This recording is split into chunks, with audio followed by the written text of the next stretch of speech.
Trace by Patricia Cornwell. Driving through Richmond on a cold morning, Kay Scarpetta brought her rented SUV to a crawl ahead. A scene of demolition unfolded where the old medical examiner's office once stood. Yellow earth movers tore into concrete and steel, their mechanical jaws biting chunks out of the building where her career had truly begun. A sharp pang of loss hit her. No one had thought to warn her this was happening. She sat for a moment, watching the machines methodically dismantle her history, feeling as though pieces of her own life were being hauled away in those dusty trucks. It was a brutal erasure, and she whispered to the empty car, "I should have been told." The morning was cold and gray, a typical December day in Richmond, and her plan had been simple. She only meant to take a quiet drive past the old office building, a place filled with memories from a time when her career was just beginning and everything felt possible. No one had thought to warn her about the demolition. It would have been a simple kindness for someone to say, "You know that old building you're so fond of? They started tearing it down last week." Instead, she rounded the corner to see a bulldozer, its metal blade poised menacingly in the air, a stark symbol of violent change.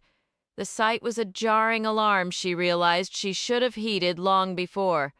Staring at the shattered concrete and the gaping hole where the front entrance used to be, she thought about the phone call she'd received just the day before. She should have trusted her instincts then. Dr. Joel Marcus, the man who now held her former position as Virginia's chief medical examiner, had reached out to her in South Florida. "I've got a case I'm hoping you might help me with," he explained. Even as she paced her sunny kitchen, a sense of unease settled in her stomach, which she promptly ignored. "Of course, Dr. Marcus," she replied, her voice steady. "What can I do for you?" He described a 14-year-old girl found dead in her bed 2 weeks prior, homesick with the flu. Scarpetta mechanically stirred a marinade of bourbon and honey. The phone cradled against her shoulder. "She was alone?" she asked. "Yes," Marcus confirmed.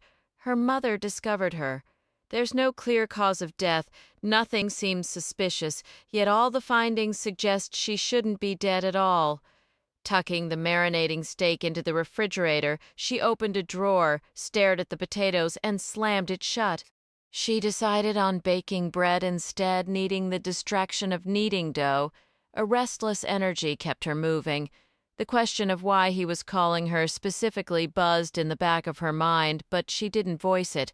"Who else lived in the home?" she pressed. "I'd prefer to discuss all the details in person," Marcus replied, his tone dropping. "This is a very sensitive situation for a fleeting moment." She almost told him she was departing for a long-planned ski trip to Aspen. But the words caught in her throat. The trip was canceled, had been for weeks, a fact that carried a quiet sting of disappointment she wasn't ready to admit. Instead, she offered a professional deflection, citing a complicated hanging case she was reviewing, one where the family in Mississippi refused to accept the suicide ruling. The man climbed a tree, handcuffed his own hands behind his back, and stepped off. She explained, her voice taking on a dry, almost sarcastic edge as she fetched a new bottle of olive oil. So when the rope snapped his neck, it shoved his scalp forward and made him look like he was frowning in agony. You try explaining that along with the handcuffs to a family in a place where everyone wears camouflage but nobody wants to see the man behind it. "I've never been to Mississippi," Marcus stated flatly, a response that felt less like geographical commentary and more like profound indifference to any tragedy that didn't land on his own desk. But she wasn't really listening to his subtext. "I'd like to help you," she heard herself say, twisting the cap off the oil bottle with more force than necessary, a small futile action against the tide of old regrets and new misgivings now crashing over her. It probably wasn't wise for her to get tangled up in one of his cases anyway. She moved through her spacious kitchen, with its gleaming stainless steel and granite, the wide windows offering a sunlit view of the intracoastal waterway, and felt a simmering anger she refused to acknowledge. The anger was about Aspen, but she pushed that thought away too. She was simply angry, and she had no desire to flatly remind Dr. Marcus, that she'd been forced out of the very position he now held, which was the reason she'd left Virginia with no intention of returning. His prolonged silence, however, compelled her to continue, stating that her departure from Richmond had been far from friendly, and he surely was aware of that fact. Kay, that was years ago, he responded. She maintained professionalism by addressing him as Dr. Marcus, yet here he was using her first name. The casual familiarity of it startled her with its sting, but she chided herself. He was just being personable, while she was being overly sensitive and prickly. Perhaps, she accused herself, she was even jealous and harbored a secret wish for him to fail, a petty, ugly thought. It was perfectly reasonable for him to call her Kay instead of Dr. Scarpetta, she insisted, deliberately ignoring the hurt. "We have a different administration now," he continued smoothly. "It's quite possible the governor doesn't even know who you are." Now he was suggesting she was so insignificant and forgotten that the state's leader had never heard her name. Dr. Marcus was insulting her. Nonsense, she argued with herself. Our new governor is rather preoccupied with the Commonwealth's substantial budget shortfall and all the potential terrorist targets we have here in Virginia. Scarpetta mentally berated herself for her hostile reaction to her successor. All he wanted was assistance with a challenging investigation. Why shouldn't he seek her out? It wasn't uncommon for former executives to be consulted later for their expertise, and she wasn't going to Aspen, she firmly reminded herself. Nuclear facilities, multiple military installations, the FBI Academy, a not-so-secret CIA training ground, the Federal Reserve. You won't have any issue with the governor, Kay. She's too ambitious, honestly too focused on her political future in Washington to be concerned with the happenings in my office. Dr. Marcus went on in his polished southern drawl, attempting to convince her that her return to the city 5 years after her unceremonious exit wouldn't cause a stir or even be noticed. She wasn't fully persuaded, but her mind drifted back to Aspen. She thought about Benton being there without her. She had time on her hands now, she considered. She could take on another case because suddenly her schedule felt emptier. Scarpetta drove slowly around the block that once housed the headquarters of a chapter of her life that now felt definitively closed. Clouds of dust rose as machinery attacked the skeleton of her old building like enormous yellow insects. Metal blades and buckets clanged and thudded against concrete and earth. Trucks and earth movers lurched and rolled. Tires crushed debris and steel belts tore through rubble. "Well," Scarpetta said, "I'm glad I'm seeing this, but someone should have told me." Pete Marino, seated beside her, stared in silence at the demolition of the squat, grimy structure on the fringe of the financial district. "I'm glad you're seeing it too, Captain," she added, though he no longer held that rank when she used the title, which was rare. It was a gesture of kindness toward him. "Just what the doctor ordered," he muttered, his tone thick with the sarcasm that was as familiar and constant as a middle C note. "And you're right, someone should have told you, that someone being the gutless wonder who took your spot. He begs you to fly here when you haven't set foot in Richmond for 5 years and can't be bothered to mention the old place is being demolished." "I'm sure it never occurred to him," she replied. "The little prick," Marino said. "I already can't stand him." This morning, Marino is a walking contradiction, dressed head to toe in black, cargo pants, police boots, a vinyl jacket, and topped off with an LAPD baseball cap to Scarpetta. His outfit is a transparent attempt to project the image of a hardened outsider, a clear reaction to the lingering sting of his past in this stubborn, insular city where he felt disrespected and undermined as a detective. It rarely crosses his mind that his suspensions, transfers, and write-ups were often earned, or that the rudeness he encounters is frequently provoked by his own attitude. Slouched in the passenger seat behind dark sunglasses, he strikes her as slightly ridiculous. She knows his deep-seated contempt for celebrity culture and the entertainment industry, a disdain that extends to cops who chase Hollywood glamour. The cap was a sarcastic gift from her niece, Lucy, who recently set up an office in Los Angeles, or Los Angeles as Marino insists on calling it. So here he is, returning to his own lost city of Richmond, having carefully staged this entrance to portray everything he is not. Huh, he grumbles, his voice dropping. Well, there goes Aspen. Bet Benton's furious. Actually, he's caught up in a case. She replies, a short delay might even be helpful. A short delay? Yeah, right. Nothing's ever that simple. You'll probably never make it to Aspen now. What kind of case? He didn't specify, and I didn't press him, she says, closing the subject. She has no desire to discuss Benton with Marino. He falls silent, staring out the window, and she can practically hear the gears turning in his head about her relationship with Benton Wesley. She knows he speculates about them, likely in crude and intrusive ways. Somehow he's picked up on the physical distance that has lingered since she and Benton reunited, a private tension that fills her with a mix of anger and humiliation that Marino, of all people, would notice. If anyone could sniff it out, it would be him. Real shame about that trip, Marino says, eventually would have ticked me off royally. Take a good look, she says, redirecting his attention to the demolition unfolding before them.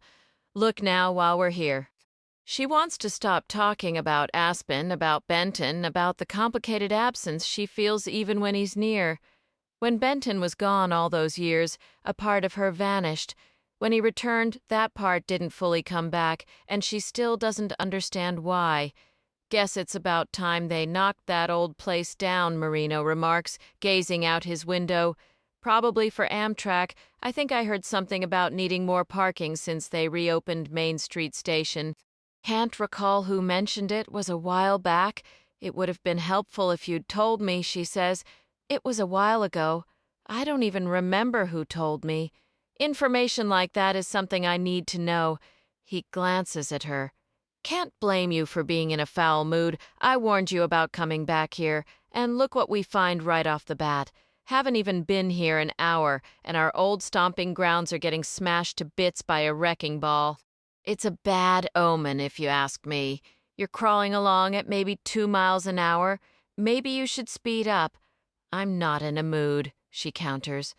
But I appreciate being kept informed, she continues, driving slowly, her eyes fixed on the remains of her former building. I'm telling you, it's a bad sign, he insists, staring at her, then back out the window. Scarpetta doesn't accelerate, watching the destruction as the reality settles in, as gradual as her slow circuit around the block. The former office of the chief medical examiner and its forensic labs are well on their way to becoming a parking structure for the restored Main Street railway station, a station that, for the entire decade she and Marino worked there, never saw a single train. The massive Gothic station, constructed from stone the color of dried blood, lay dormant for decades. It briefly shuddered back to life as a collection of shops that quickly shuttered, followed by state offices that didn't last much longer. Its towering clock remained a fixed landmark, a pale spectral face overlooking the curves of the interstate and railway bridges, its ornate hands perpetually still. Richmond has long since progressed, leaving it behind. While Main Street Station has been revived as a bustling Amtrak center with a functioning clock that now reads 8:16, this particular sentinel never told time. For years, its frozen face trailed Scarpetta in her rearview mirror as she drove to and from her duties with the deceased. Virginia moved on, and nobody thought to send her the memo. I'm not sure what I imagined would happen, she remarks, looking out her window. Perhaps a conversion into storage or archives for state surplus. Not demolition. Honestly, they should tear it down, Marino states with conviction. For some reason, I just never believed they actually would. It's hardly an architectural treasure, he scoffs, his tone turning unexpectedly sharp toward the old structure. Just a concrete eyesore from the 70s. Consider every murder victim that passed through those doors. People dying from AIDS, homeless folks with gangrene, women and children who were raped, strangled, stabbed, suicides who jumped from buildings or in front of trains. That place has seen every horror imaginable, and don't get me started on those pink, rubbery cadavers floating in the anatomical division's tanks. That unnerved me more than anything. Remember how they'd fish them out with chains and hooks through their ears, all naked and pink, legs hitched up like pigs? He raises his knees toward the visor to illustrate. She notices the ease of the movement, a stark contrast to recent memory. It wasn't long ago you couldn't lift your legs like that, she observes. You could barely bend them 3 months back. Huh? I mean it. I've been noticing how much fitter you're looking. A pang of guilt hits her. She should have said something sooner. Even a dog can lift its leg, Doc, he quips, his spirits visibly lifted by the praise. Assuming it's a male dog anyway. I'm serious, I'm impressed. For years she'd feared his terrible habits would be the death of him. Now that he's finally making an effort, it took the impending loss of her old workplace for her to acknowledge it. I'm sorry I haven't mentioned it before, she adds, but I hope you're not just living on protein and fat. I'm a Florida man now, he says brightly. Following that South Beach diet, though, you won't catch me anywhere near South Beach. Nothing but a bunch of he-starts. That's a terrible thing to say. She cuts him off, irritated by his deliberate provocation. Unfazed, Marino steers back to his memories. Remember the incinerator in the basement? You always knew when they were burning bodies because of the smoke pouring from the chimney. He points to a black crematorium stack atop the worn building. Whenever I saw that old smokestack going, I made sure not to stick around breathing the air. Scarpetta guides the car past the building's rear, which remains untouched, exactly as she last saw it. The parking lot is deserted, save for a large yellow tractor parked almost precisely in her old spot from her days as chief, just to the right of the massive sealed bay door. For a fleeting moment, the silence is broken by memory. The grinding shriek of that door rising and falling, the rumble of hearses and ambulances, the slam of doors, and the relentless clatter of stretcher wheels rolling shrouded forms up and down the ramp, the endless day and night procession of the departed. Take a good look, she says quietly to Marino. I already clocked you the first time we circled the block, he answers. You aiming to have us drive in loops until the gas runs out? We'll make one more pass. Get a proper look. She takes a left onto Main Street, picking up speed as they pass the demolition zone again, imagining how soon it will resemble nothing so much as a fresh, brutal amputation. When the rear lot swings back into sight, she spots a man in olive pants and a black jacket leaning over the engine of the big yellow tractor, clearly wrestling with some mechanical issue. She feels a sudden, sharp worry seeing him positioned right in front of that massive rear tire. You might consider leaving that cap in the car, she tells Marino. What? He turns his rugged, sun-beaten face toward her. You heard me. Just a bit of advice for your own sake, she says as the tractor and the man shrink in the rearview mirror and vanish. You always call it friendly advice meant for my own good, he counters, and it never turns out that way. He pulls off the LAPD cap, studying it for a moment while his sweaty, bald head catches the light. The meager allotment of gray hair he'd been granted is long gone, by his own choice. You never did explain why you took to shaving your head, she remarks. You never inquired. Well, I'm inquiring now. She turns north, away from the building, easing onto Broad Street and settling right at the speed limit. It's the fashionable thing, he replies with a shrug. Bottom line is, if you're not going to have hair, you may as well own the look. I guess that logic holds up, she says, about as much as anything else does. Edgar Allan Poe gazes at his bare feet, reclined in his lawn chair. A faint smile touches his lips as he imagines the reactions if people knew he owned a place in Hollywood. A second home, he corrects himself with a swell of pride. He, Edgar Allan Pogue, possesses a retreat for sunshine, leisure, and complete privacy. No one will think to ask which Hollywood. The very word conjures the iconic white sign on the hill, gated mansions, flashy convertibles, and the beautiful, blessed elite. It would never occur to anyone that Edgar Allan Pogue's Hollywood is in Broward County, a solid hour's drive north of Miami, a place utterly ignored by the rich and famous. He'll tell his doctor first, he thinks, a needle of anxiety pricking him. Yes, His doctor will be the very first to know, and next time there had better not be a shortage of the flu vaccine. No reputable physician would deny a Hollywood resident a simple flu shot regardless of supply issues. Pogue decides, a simmering anger cutting through his earlier pride. See, mother dear, we've arrived. We're truly here. It's no fantasy, Pogue announces, his words thick and distorted as if his mouth is full, his perfectly aligned, bleached teeth clamped tighter on the wooden pencil. And you were so certain this day would never come, he speaks around the pencil, a string of saliva escaping his lower lip and trailing down his chin. You'll never amount to anything, Edgar Allan. Failure, failure, failure. He mimics his mother's cruel, slurred, drunken tone around the pencil. You're a watered-down broth, Edgar Allan. That's all you are. Loser, loser, loser. His lawn chair is positioned with precise intent in the center of the stifling, foul-smelling living room. His one-bedroom apartment sits almost, but not perfectly, in the middle of the second-floor units facing Garfield Street, a road named for a U.S. president running east-west between Hollywood Boulevard and Sheridan.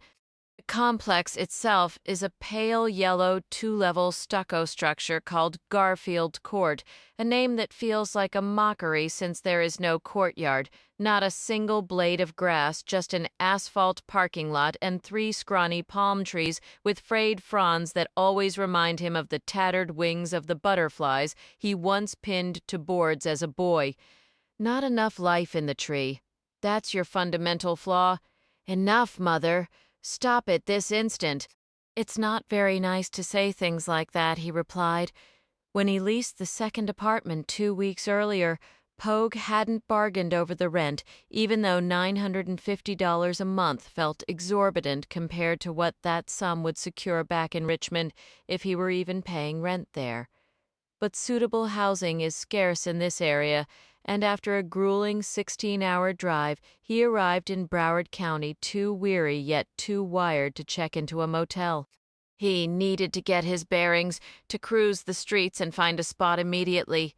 His aging white Buick was crammed with everything he owned, and he couldn't risk some local troublemaker smashing the windows to snatch his TV and VCR, along with his clothes, his laptop, his toiletries, his wig, a folding lawn chair, a lamp, his bedding, his books, and even the bottles of red, white, and blue paint for his treasured T-ball bat. It was genuinely frightening, Mother, he recounted, steering her away from her drunken complaints. The situation back home required a swift, though not permanent, departure. Now with this second place, I'll be traveling between Hollywood and Richmond. We always talked about Hollywood, didn't we? Like pioneers heading west to seek our fortune. His diversion succeeded, leading her thoughts down a gentler path away from complaints of watery soup and weak coffee. Although I didn't feel very fortunate at first when I took a wrong turn off North 24th Street and wound up in a dismal area called Liberia. And of all things, there was an ice cream truck. He clenched the pencil between his teeth as if it were a bit. It was a stand-in for a cigar, not that tobacco was a vice or a health worry, but it was a luxury. Pogue allowed himself cigars. He denied himself almost everything else, but he required his Indios, his Cubitas, his A.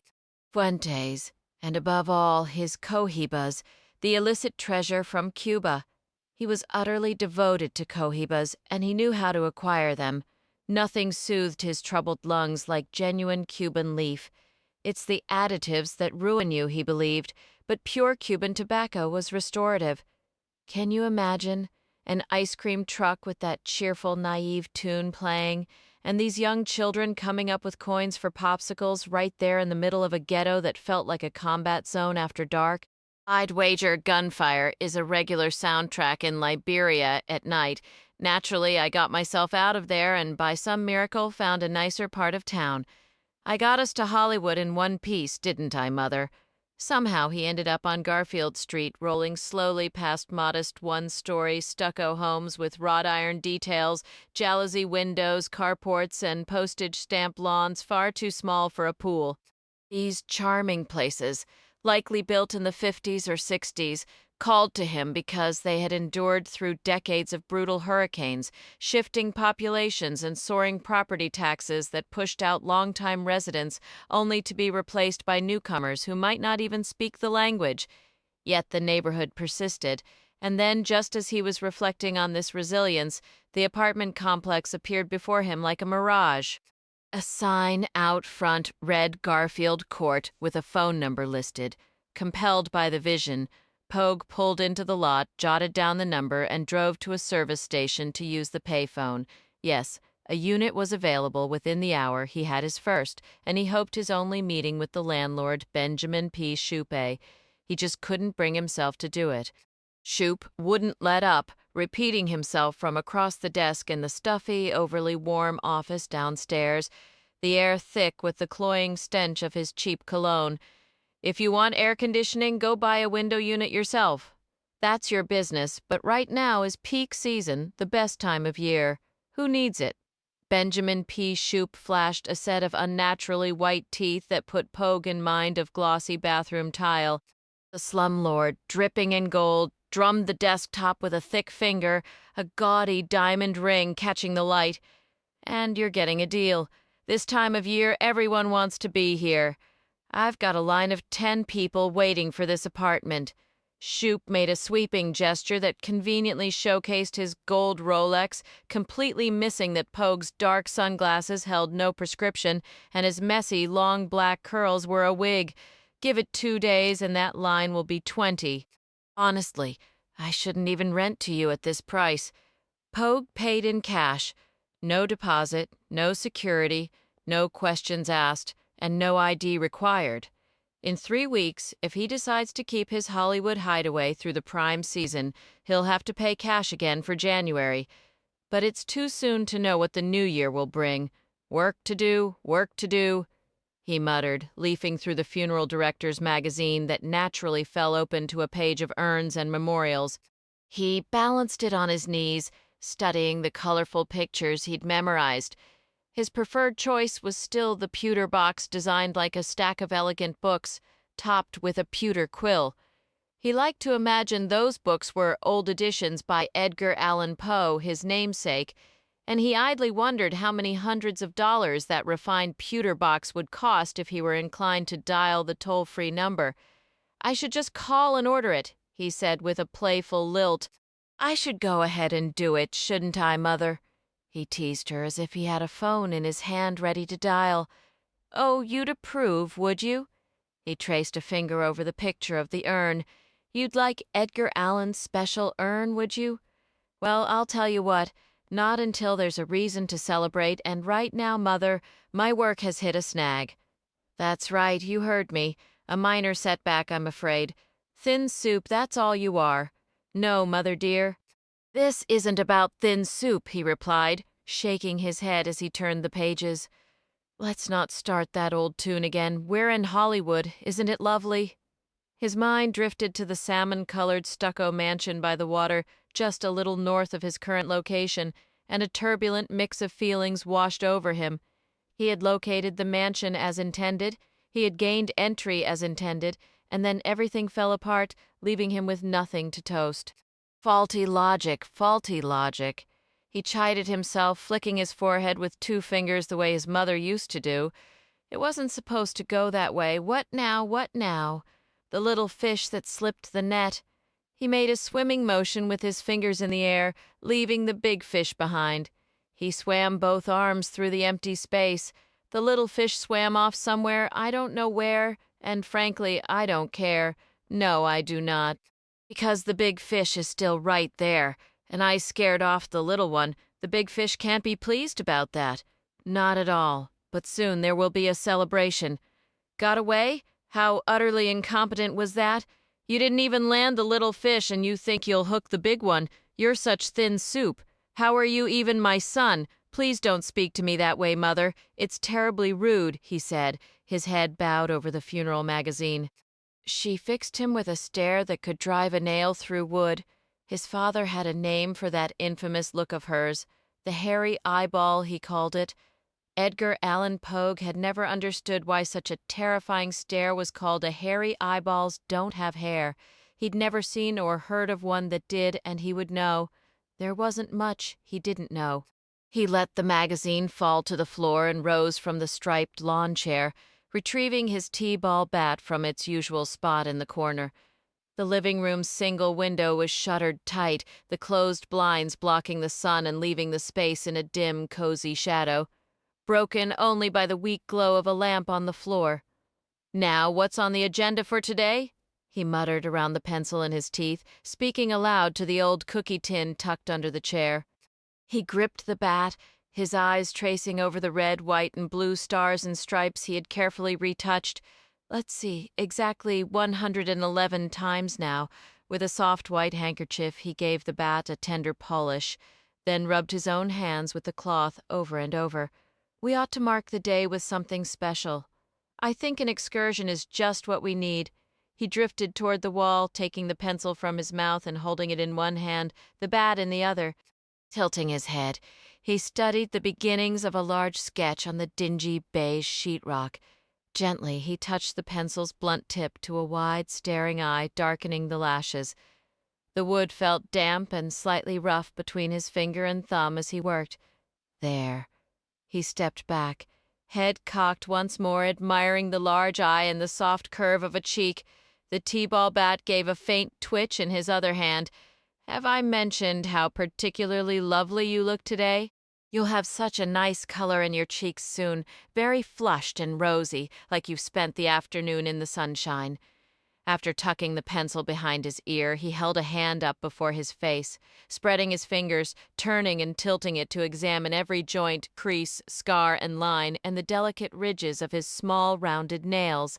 He kneaded the air, watching the fine muscles move as he imagined rubbing cold skin, working sluggish blood through stiff tissue, kneading life back into flesh until it glowed with a healthy pink. The bat twitched again, and he pictured swinging it. He missed the feel of chalky dust on his palms and the crack of a solid hit. A sudden sharp urge rose to smash the bat right through that eye on the wall, but he stopped himself. He couldn't. He mustn't. Instead, he paced, his heart racing in his chest, frustration simmering. Everything was such a mess. The apartment was nearly bare, yet cluttered. The kitchenette counter was littered with paper napkins, plastic plates, and utensils, along with canned goods and bags of macaroni and pasta he hadn't bothered to put away in the single cupboard. A pot and a frying pan sat soaking in a sink of cold, greasy water. Scattered across the stained blue carpet were duffel bags, clothes, books, pencils, and sheets of cheap white paper. The place was beginning to carry the stale smell of his cooking and cigars, mixed with his own musky sweat. It was uncomfortably warm, and he wore nothing at all. "I believe we should check in on Mrs. Arnett. She hasn't been well, you know," he said to his mother without glancing her way. "Would you like a visitor today? I suppose I should ask first, but it might lift both our spirits. I'm feeling a bit out of sorts myself, I must admit." He thought of the little fish that had slipped away, then let his gaze wander over the disorder again. A visit might be just the ticket, don't you think? That would be nice. Oh, it would it? His baritone voice rose and fell as if he were speaking to a small child or a pet. "You'd like a visitor? Well then, how splendid!" His bare feet padded softly across the carpet as he crouched beside a cardboard box filled with videotapes, cigar boxes, and envelopes of photographs, each labeled in his own small, neat handwriting. Near the bottom he found Mrs. Arnett's cigar box and the envelope of Polaroids. "Mother, Mrs. Arnett is here to see you," he said, with a contented sigh, opening the cigar box and placing it on the lawn chair. He shuffled through the photographs and selected his favorite. "You remember her, don't you? You've met before? The woman's hair is a striking shade of blue, a true blue. You see that? It really is blue," he says. "Why, it sure enough is." He mimics, dragging out the words in a slow, thick drawl just like his mother does when she's deep inside the vodka bottle. He dips a finger into the cigar box and blows a puff of fine white dust into the air. "Do you approve of her new home? Now don't get jealous, but she's trimmed down since you last saw her. I wonder what her diet secret is," he teases. He repeats the gesture. sending another cloud of dust drifting toward his enormously heavy mother, a deliberate provocation to stir her envy. Wiping his hands on a white handkerchief, he adds, "I do believe our dear Mrs. Arnett looks absolutely divine." He studies the photograph closely, the blue-tinted hair framing her pale, lifeless face. Only he knows her mouth is stitched shut because he remembers doing it himself. To anyone else, his careful work is undetectable. They would never guess the smooth curve of her eyes comes from the caps placed beneath the lids. He recalls setting them gently over the sunken sockets, easing the lids shut, and securing them with a touch of petroleum jelly. "Now be a sweetheart and ask Mrs. Arnett how she's feeling," he says to the cookie tin under the lawn chair. "She battled cancer. So many of them seem to have Dr. Joel Marcus offers a rigid smile, and she shakes his dry, slender hand. A faint, instinctive dislike stirs within her, but she tamps it down into a hidden corner of her heart. She had learned of his appointment almost by accident some 4 months earlier while reading a newspaper on a plane. A brief item noted that after a prolonged search, Virginia finally had a new chief medical examiner. Her counsel had not been sought during the lengthy process, nor was her endorsement needed for the candidate who would fill her former post. Had anyone asked, she would have admitted she'd never heard his name. She might have politely suggested they'd likely crossed paths at some national conference, and she simply couldn't recall. Surely, she would have added, he must be a forensic pathologist of some standing to lead such a prominent office. But as she stands in the lobby of Biotech 2, the building where she once worked, and meets his small, cold eyes, she knows he is a complete stranger. He has never served on any significant committee she can recall, nor has he spoken at any professional gathering she has attended. She may forget names, but she rarely forgets a face. "Kay, we meet at last," he says, and the informal use of her first name feels like a fresh offense, now made worse in person. What her intuition had only hinted at over the phone is now unmistakable. Dr. Marcus is a slight man with a narrow face and a thin, dingy gray stripe of hair on the back of his small head, as if life had dealt him a meager hand. His attire is drab, an outdated narrow tie, shapeless gray trousers and loafers. A sleeveless undershirt is visible under his cheap, sagging white shirt, the collar inside visibly worn and frayed. "Shall we go in?" he says. "I'm afraid we have quite a crowd waiting this morning." She is about to mention she isn't alone when Marino emerges from the men's room, adjusting his black cargo pants and tugging the brim of his LAPD cap low over his eyes. Scarpetta maintains a professional demeanor as she introduces Marino, doing her best to summarize his extensive background. He's a former Richmond police investigator with considerable field experience, she states, watching Dr. Marcus's expression tighten. "You never said you were bringing someone?" he replies sharply, standing with her in the grand, echoing lobby of granite and glass where she has already spent 20 minutes waiting, feeling utterly exposed. "I believed I emphasized the delicate nature of this consultation." "Relax, Doc. I'm an expert on delicate," Marino announces, his voice booming. Dr. Marcus visibly stiffens, the air around him seeming to crackle with irritation. "They practically gave me an award for it in school," Marino adds, not lowering his volume. He then shouts across the space to a uniformed guard emerging from a doorway. "Bruce? Hey! Still trying to bowl a straight line with the pinheads. Did I neglect to mention it? My apologies," Scarpetta says smoothly. She had omitted this detail intentionally and feels no remorse when she consults on a case. She determines her own team. Being called Kay by Dr. Marcus still grates. The guard, Bruce, squints and then breaks into a grin. "Marino? Well, I'll be back from the dead. You most certainly did not mention it." Dr. Marcus insists, thrown off kilter, his confusion almost tangible. "Still breathing, pal," and louder than ever, Marino retorts with deliberate, grating cheer. "I'm not certain I can authorize this. There's been no clearance, Dr. Marcus stammers, his fluster revealing that someone above him is not only aware of Scarpetta's presence, but likely instigated it. How long you sticking around? The shouted reunion continues. A warning bell had sounded in Scarpetta's mind earlier. One she chose to ignore. She is stepping into a situation. As long as it takes, brother. This was an error, a significant one, she realizes. I should have taken that ski trip to Aspen. Come find me when you're free, count on it. Enough, please. Dr. Marcus cuts in tersely. This is a professional facility, not a sports bar. A master key dangles from a lanyard around his neck. He bends slightly to wave a magnetic card near a scanner beside a frosted glass door leading to the chief medical examiner's wing. A dry mouth, a cold sweat beneath her blazer, and a hollow pit in her stomach accompany Scarpetta as she enters the section of the elegant building she once helped design, fund, and occupy before her dismissal. The reception area is unchanged.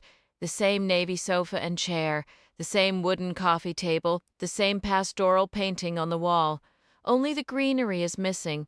She remembers her beloved corn plants and hibiscus, their care a personal ritual of watering and pruning as the sunlight shifted through the year. I'm afraid your companion cannot proceed beyond this point, Doctor, Marcus declares as they stop at another secured door, the gateway to the administrative offices and the morgue, the inner sanctum that was once unquestionably hers. His card triggers another lock release. He moves ahead briskly, his small wireframe glasses glinting under the harsh lights. Traffic has made me late, and we have a full slate today. 8 cases. He continues, speaking only to Scarpetta as if Marino were a ghost. I must attend a staff meeting immediately. Your best course of action, Kay, is to get some coffee. I may be some time, Julie. He calls toward a cubicle where rapid keyboard clicking echoes. Please direct our guest to the coffee station. He turns back to Scarpetta. If you would just wait comfortably in the library. I'll be there as quickly as possible. At the very least, a visiting forensic pathologist should be greeted with professional respect, especially when offering her expertise for free to the office she once led. A simple invitation to a staff meeting or the morgue would have been customary. Instead, Dr. Marcus's dismissive attitude was so profound it felt less like a professional snub and more like a deliberate personal slight. I must reiterate, your companion really cannot remain in this area, Dr. Marcus stated firmly, his gaze darting around with palpable irritation. Julie, could you please escort this man back to the lobby? He is not simply my guest, and he will not be waiting in the lobby, Scarpetta replied, her voice low but steady. I beg your pardon? Dr. Marcus turned his narrow face toward her, his expression pinched. We are here together, she stated. Perhaps you don't fully grasp the protocol here? Dr. Marcus responded, his tone strained. Perhaps I don't. Let's discuss it. It was a command, not a question. He seemed to recoil slightly, his reluctance plain. Very well, he conceded. We can step into the library for a moment. Will you excuse us? She offered Marino a tight smile. No problem at all. He ambled into Julie's cubicle and scooped up a pile of autopsy photographs, fanning through them like a deck of cards. He flicked one out with his thumb and forefinger. You ever wonder why your average drug dealer has less body fat than, say, you or me? He dropped the photo onto her keyboard. Julie, who couldn't be older than 25 and was pretty though slightly round, found herself staring at the image of a muscular young man, utterly exposed on the stainless steel. His chest was splayed open, emptied, all organs removed, save for one notably prominent feature that probably meant the world to him when he was alive. What? Julie asked, incredulous. You can't be serious? Dead serious, Marino said, pulling a chair so close their arms almost touched. See, sweetheart, body fat has a direct link to brain weight. Take us, for example. It's a constant battle, isn't it? Really, you honestly think smarter people gain weight? It's a fact. Folks like you and me have to work twice as hard at it. Don't tell me you're on one of those diets where you can eat anything except white foods. You got it. Nothing white for me, except maybe a certain type of company. Now, if I were a drug dealer, I wouldn't give a damn. I'd eat whatever I wanted. Twinkies, moon pies, white bread with jelly. But that's because I wouldn't have the brains to know better, right? These guys end up on my table precisely because they're not the sharpest tools in the shed, which is also why they can eat all the white stuff they want and still look like that. Their banter and laughter grew faint as Scarpetta moved down the hallway, the familiar feel of the gray, low-pile carpet beneath her feet, a texture she had specifically chosen years ago, sending a pang of nostalgia through her. The space felt neglected now. The walls were marked, and the Norman Rockwell prints she had bought and framed herself hung crookedly, with two missing entirely. It was almost comical, this descent from a place of meticulous order to one of casual disarray. Peering into open offices, she saw chaotic piles of paperwork, slide folders, and compound microscopes looking like weary birds resting on swamped desks. Every detail felt like a small, sad hand tugging at her memory, and the profound sense of loss she felt was sharper and more painful than she had anticipated. I'm making the unfortunate connection now, the infamous Peter Marino. Yes, he certainly has a reputation, Dr. Marcus remarked. Marino? She corrected him flatly. They took a right, bypassing the coffee station, and Dr. Marcus opened a heavy wooden door into the library. The room was a testament to neglect. Medical texts lay abandoned on long tables, reference books slouched drunkenly on shelves, and the large horseshoe-shaped table was buried under a landslide of journals, scrap paper, dirty mugs, and an empty donut box. Her pulse quickened as her gaze swept the room. She had personally overseen the design of this spacious office, taking pride in stretching her budget to accommodate the medical and scientific texts that filled the shelves, volumes the state deemed unnecessary for an office dealing with the deceased. Her eyes lingered on the sets of Greenfield's neuropathology and the law reviews she had donated from her personal library. Now they were in disarray, one volume even placed upside down. A flare of irritation shot through her. She fixed her stare on Dr. Marcus. I believe we need to establish some basic guidelines. Good heavens, Kay, guidelines? He asked, his feigned look of confusion grating on her nerves. His condescension was so blatant it was almost impressive. He reminded her of a mediocre defense attorney, the kind who tried to erase her 17 years of advanced training with a dismissive ma'am or, worse, just Kay, she began. I'm getting the distinct impression you resent my presence here. Resent? I'm afraid I don't follow. I think you do. Let's not jump to conclusions. Please don't interrupt me. Dr. Marcus, my being here is optional. She took in the cluttered tables and the mistreated books, wondering if he showed the same disregard for his own possessions. What on earth has happened to this place? She demanded. He paused as if the question required deep contemplation.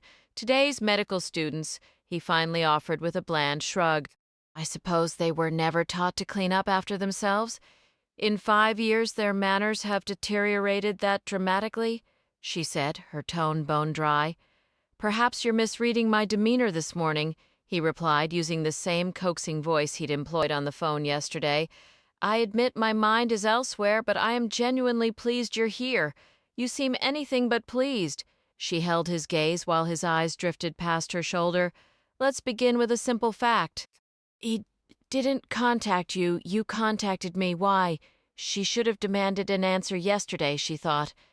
The delay now felt like a tactical error. I thought I was clear, Kay. You're a highly respected forensic pathologist, a renowned consultant. It sounded like a hollow compliment, the kind you'd give someone you secretly despised. We've never met. I find it difficult to believe you called me based solely on my reputation. She crossed her arms, grateful for the authority her dark suit conveyed. I don't have time for games, Dr. Marcus. I certainly don't have time for them either. The last pretense of cordiality vanished from his face, replaced by a petty sharpness. Did someone suggest me? Were you instructed to call? She was sure she could smell the stale odor of office politics. His eyes darted toward the door. A not-so-subtle hint of his busy schedule. 8 cases waiting, a staff meeting to lead. Or perhaps he was worried about eavesdroppers. This isn't productive, he stated. I think we should end this conversation. Fine. She reached for her briefcase, a sudden memory flashing of being sidelined at a previous conference, stuck in a stuffy room with bad coffee while the real discussions happened elsewhere. The last thing I want is to be a pawn in someone's bureaucratic chess game, or to be isolated and ignored. I can't help an office that isn't transparent with me. My primary condition, Dr. Marcus, is that any office requesting my help must be completely open. Very well. If you want honesty, you'll get it. His attempt at imperiousness couldn't mask his underlying anxiety. He genuinely did not want her to walk out. To be frank, bringing you here wasn't my initiative. Frankly, the health commissioner wanted an external review and your name somehow surfaced, he explained, as if her selection were a random lottery pick. He should have called me directly, she countered. That would have been more straightforward. I told him I would handle it. Frankly, I hope to spare you any awkwardness, he said. But with each frankly, her trust eroded further. Here is what actually occurred. The moment Dr. Fielding's name came up, it felt like a sharp, unexpected jab. She hadn't known if he was still around and hadn't asked. So, when the local doctor couldn't figure out how or why she died, she continued, Jilly Paulson's father went straight to the commissioner. She paused, letting the implication hang in the air. A family's desperate phone call was one thing, but for it to trigger a direct order from a top official for an outside consultant, that suggested the father had serious pull. Kay, I can imagine how awkward this situation is for you. Dr. Marcus offered, his tone almost sympathetic. I wouldn't want to be in your shoes. And what exactly do you perceive my shoes to be, Dr. Marcus? She asked, her voice level.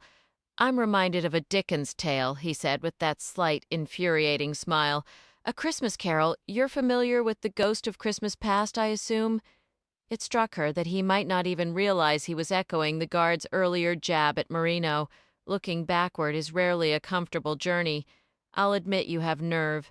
I'm not sure I'd be so magnanimous if I felt my previous workplace had been less than gracious to me. I can certainly understand if you harbor those feelings. This isn't about my feelings, she stated flatly. This is about a 14-year-old girl who is dead. It's about your office, an office I know intimately, but that's not the point. He tried to interject. That's a rather philosophical, let me be perfectly clear. She cut him off, her tone shifting from measured to pointedly direct. When a child dies, federal law mandates a complete and rigorous investigation. We need to know not just how she died, but if this is an isolated tragedy or part of something larger. If Gilly Paulson was murdered, every single aspect of your operation will be under a microscope and judged in the court of public opinion. And while we're on the subject of professionalism, I'd appreciate it if you didn't call me Kay in front of your staff. In fact, I'd prefer you not use my first name at all. Dr. Marcus blinked, then carried on as if she'd never spoken. I suspect part of the commissioner's motivation is a bit of preemptive damage control, he mused. I didn't agree to participate in a publicity stunt, she said firmly. When you called, I agreed to help determine what happened to Gilly Paulson. You can't do that if you aren't fully transparent with me and with whoever I bring in to assist, which in this case is Pete Marino. Frankly, it didn't cross my mind that you'd have any interest in a routine staff meeting, he replied, glancing again at his old leather-strapped watch. But as you wish, we have nothing to hide here. I'll review the Paulson case with you later. You're welcome to perform another autopsy if you feel it's necessary. He held the library door open for her. Scarpetta could only stare, a cold disbelief settling in. She died 2 weeks ago, and her body is still here? The family hasn't claimed her? They're reportedly too overwhelmed to make arrangements, he said with a dismissive shrug. I suppose they're holding out hope that the state will cover the burial costs. In the OCME conference room, a space she had never once utilized during her tenure, Scarpetta deliberately chose a chair at the very foot of the long, polished table. It was a small, contrary act, selecting this distant spot when there were emptier seats midway. Somewhere in the back of her mind she noted the symbolism of it. Marino dragged a chair from against the wall and plopped it beside hers, putting himself in a spatial limbo, not at the table's end, not against the wall, but planted solidly in between. He was a surly mass in black tactical pants and a faded baseball cap. Leaning in, his breath a whisper of coffee, he muttered, "Just so you know, the whole staff can't stand him." She gave no reaction, assuming his intel came from Julie, the clerk. Then he scribbled something quickly on a notepad and slid it over to her. She reads the note. FBI involved. Marino must have placed those calls while she was with Dr. Marcus in the library. It makes no sense. Gilly Paulson's death isn't a federal matter. Right now, it isn't even officially a crime, lacking a certified cause or manner of death. It's all just suspicion wrapped in political maneuvering. She slides the notepad subtly back toward Marino, sensing Dr. Marcus's gaze upon them. For a fleeting second, she's back in a schoolroom, passing a secret note and bracing for the wrath of a nun. Marino, with pure audacity, pulls out a cigarette and starts tapping it on his notepad. "This is a non-smoking building, I'm afraid, Doctor," Marcus declares, his voice slicing through the quiet. "And it ought to be," Marino retorts. "Second-hand smoke'll do you in." He continues tapping the filtered end of his Marlboro on the pad that holds his cryptic FBI message. "Glad to see the guts man is still holding court," he adds, nodding toward the male anatomical model on a stand behind Dr. Marcus, who presides at the head of the table. "Now that's a 1,000-yard stare if I ever saw one." Marino quips about the model, whose removable plastic organs are all neatly in place. Scarpetta wonders if it's been used recently for teaching or explaining injuries to families. Probably not, she decides. If it had, Guts Man would likely be missing a few parts. She recognizes only one person on Dr. Marcus's staff, Assistant Chief Jack Fielding. He has been avoiding her eyes, and she notes he's developed a skin condition since she last saw him. 5 years have passed, and she can hardly reconcile this image with her once vain bodybuilding former partner in forensic pathology. Fielding was never a brilliant administrator or a celebrated medical mind, but he was steadfast, respectful, and kind during the decade he worked under her. He never schemed against her or tried to usurp her position, though he also never stepped up to defend her when her more vocal detractors successfully orchestrated her removal. The man before her now has lost most of his hair. His once handsome face is puffy and blotched, his eyes watery, he sniffs repeatedly. She is certain he would never touch drugs, but he has the look of a heavy drinker. "Dr. Fielding," she says, holding his gaze, "allergies? You never had them before." "Maybe you've caught a cold," she offers, though she seriously doubts it's anything contagious. More likely he's hungover or suffering a severe histamine reaction to something, or perhaps to everything. She spots the angry edge of a rash peeking from the V-neck of his surgical scrubs and follows the white sleeves of his unbuttoned lab coat down to his raw, scaly hands. Fielding has lost a significant amount of muscle mass. He looks almost gaunt. Dependent personality types are often thought more prone to allergies and skin ailments, and Fielding clearly isn't thriving. A petty, uncharitable part of her briefly takes solace in his visible struggle. If he flourishes without her, it would somehow validate her painful exile 5 years ago. That small, nasty beast instantly retreats, replaced by a sharp sting of concern and sadness. She locks eyes with him again, but he breaks the connection.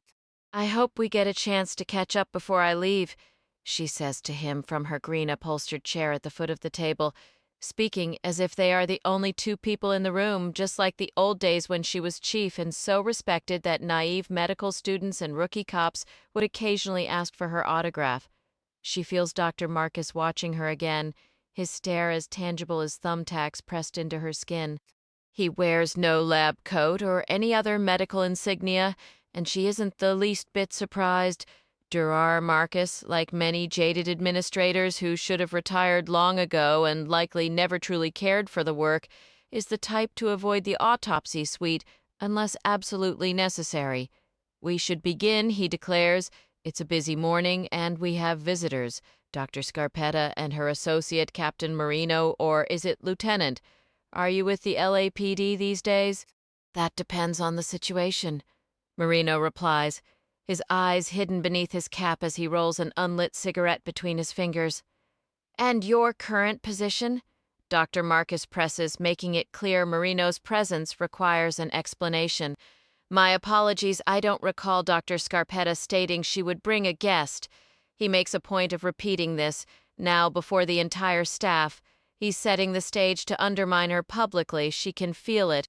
He intends to make her regret challenging him earlier in his disorganized office, and it strikes her that Marino's phone calls last night might have tipped someone off.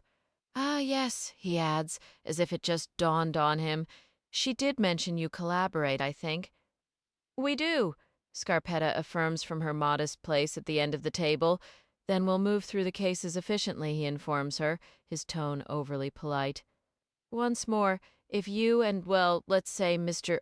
Marino would prefer to grab coffee or smoke outside, by all means, you're welcome to stay for the staff meeting, but it's certainly not required. His words are performative, meant for those unaware of the tense exchange that occurred in under an hour, and she hears a clear threat in his voice. She chose to intrude, and now she might witness something she'd rather not see. Dr. Marcus is a political creature and not a skilled one. Perhaps when he was appointed, the powers that be saw him as pliable and benign, the exact opposite of what they thought of her. They may have misjudged him entirely.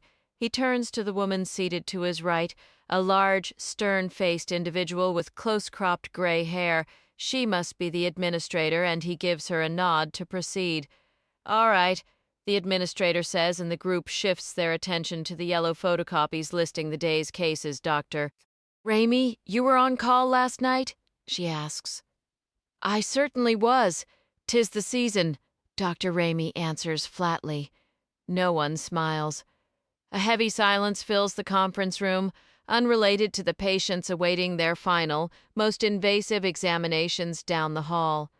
We have Sissy Shirley, a 92-year-old African-American female from Hanover County with a history of heart disease, found deceased in bed, Dr. Ramey states, consulting her notes. She was a resident of an assisted living facility and is scheduled for a view. In fact, I've already completed it. Next is Benjamin Franklin, that is his real name, an 89-year-old African-American male also found in bed with a history of heart disease and nerve failure. Excuse me? Dr. Marcus cuts in. What on earth is nerve failure? A few stifled laughs escape, and Dr. Ramey's face flushes. She is a heavy-set, plain young woman, and now her cheeks are burning like the coils of a space heater. I don't believe nerve failure is an accepted cause of death, Dr. Marcus continues, milking his deputy's humiliation like a seasoned performer playing to a captive crowd. Please don't tell me we've admitted someone based on an alleged death from nerve failure. His attempt at wit is cruel. Clinics are for the living, and poor souls refers to those facing hardship, not the victims of violence or meaningless death now lying in the cold room. In just a few words, he has dismissed and ridiculed the stark reality of those down the hall, bodies cold and stiff, zipped into vinyl pouches or lying exposed on steel tables, awaiting the scalpel and saw. I'm sorry, Dr. Ramey stammers, her face still glowing. I misread my notes. It says renal failure here. Even I can't make out my own handwriting anymore. So old Ben Franklin, Marino begins with a deadpan expression, toying with his cigarette. Didn't actually die from nerve failure then? Maybe while he was out there flying a kite with a key tied to the string? Anyone on that list of yours end up with lead poisoning? Or are we sticking with calling it gunshot wounds? Dr. Marcus's gaze is icy and unreadable. Dr. Ramey continues in a flat tone. Mr. Franklin is also a viewing. He have already completed that viewing. We have Finder. Not Finky, good grief. Marino maintains his straight man routine in that booming voice of his. She's missing. I really hate it when Finky pulls that. Drives me nuts. Is that the correct name? Dr. Marcus's voice has the sharp, high pitch of a metal triangle, a stark contrast to Marino's deep tones. Dr. Ramey's face is flushed so deeply that Scarpetta fears the distressed woman might break down in tears and rush from the room. The name provided to me is exactly what I just stated, Dr. Ramey replies stiffly. 22-year-old African-American female deceased on the toilet, needle still in her arm, suspected heroin overdose. That's the second such case in Spotsylvania in 4 days. This was just handed to me. She clumsily handles a call sheet. Right before the staff meeting, we received a call concerning a 42-year-old Caucasian male named Theodore Whitby, injured while performing maintenance on a tractor. Dr. Marcus blinks behind his small, wire-rimmed glasses. Expressions around the table go blank. "Don't do it," Scarpetta silently pleads with Marino. "But he does injured?" he inquires. "He's still alive, actually," Dr. Ramey stutters. "I didn't personally take this call, Dr. Fielding." "No, I didn't." Fielding cuts in sharply like the cocking of a gun hammer. "You didn't? Oh, Dr. Martin did. This is his note." Dr. Ramey continues, her head bowed low over the call sheet in hot humiliation. No one seems to have a clear picture of what occurred, but he was on or near the tractor one moment, and then his coworkers suddenly saw him severely injured on the ground, around 8:30 this morning, less than an hour ago. So somehow he ran over himself, fell off or something similar, you understand, and was run over. He was deceased when the emergency squad arrived. Oh, so he killed himself. A suicide, Marino concludes, slowly spinning the cigarette between his fingers. Well, it's an odd twist that this happened at the old building, the one they're demolishing at 9 North 14th Street. Dr. Ramey adds curtly. This gets Marino's attention. He drops his comedic act, his silent reaction giving Scarpetta a nudge, as she recalls the man in olive green pants and a dark jacket standing before the tractor's rear tire on the pavement near the bay door. He was alive then. Now he's gone. He never should have been positioned in front of that tire, fiddling with the engine. She had thought exactly that at the time, and now he is dead. He is a post. Dr. Ramey states, her composure and authority somewhat regained.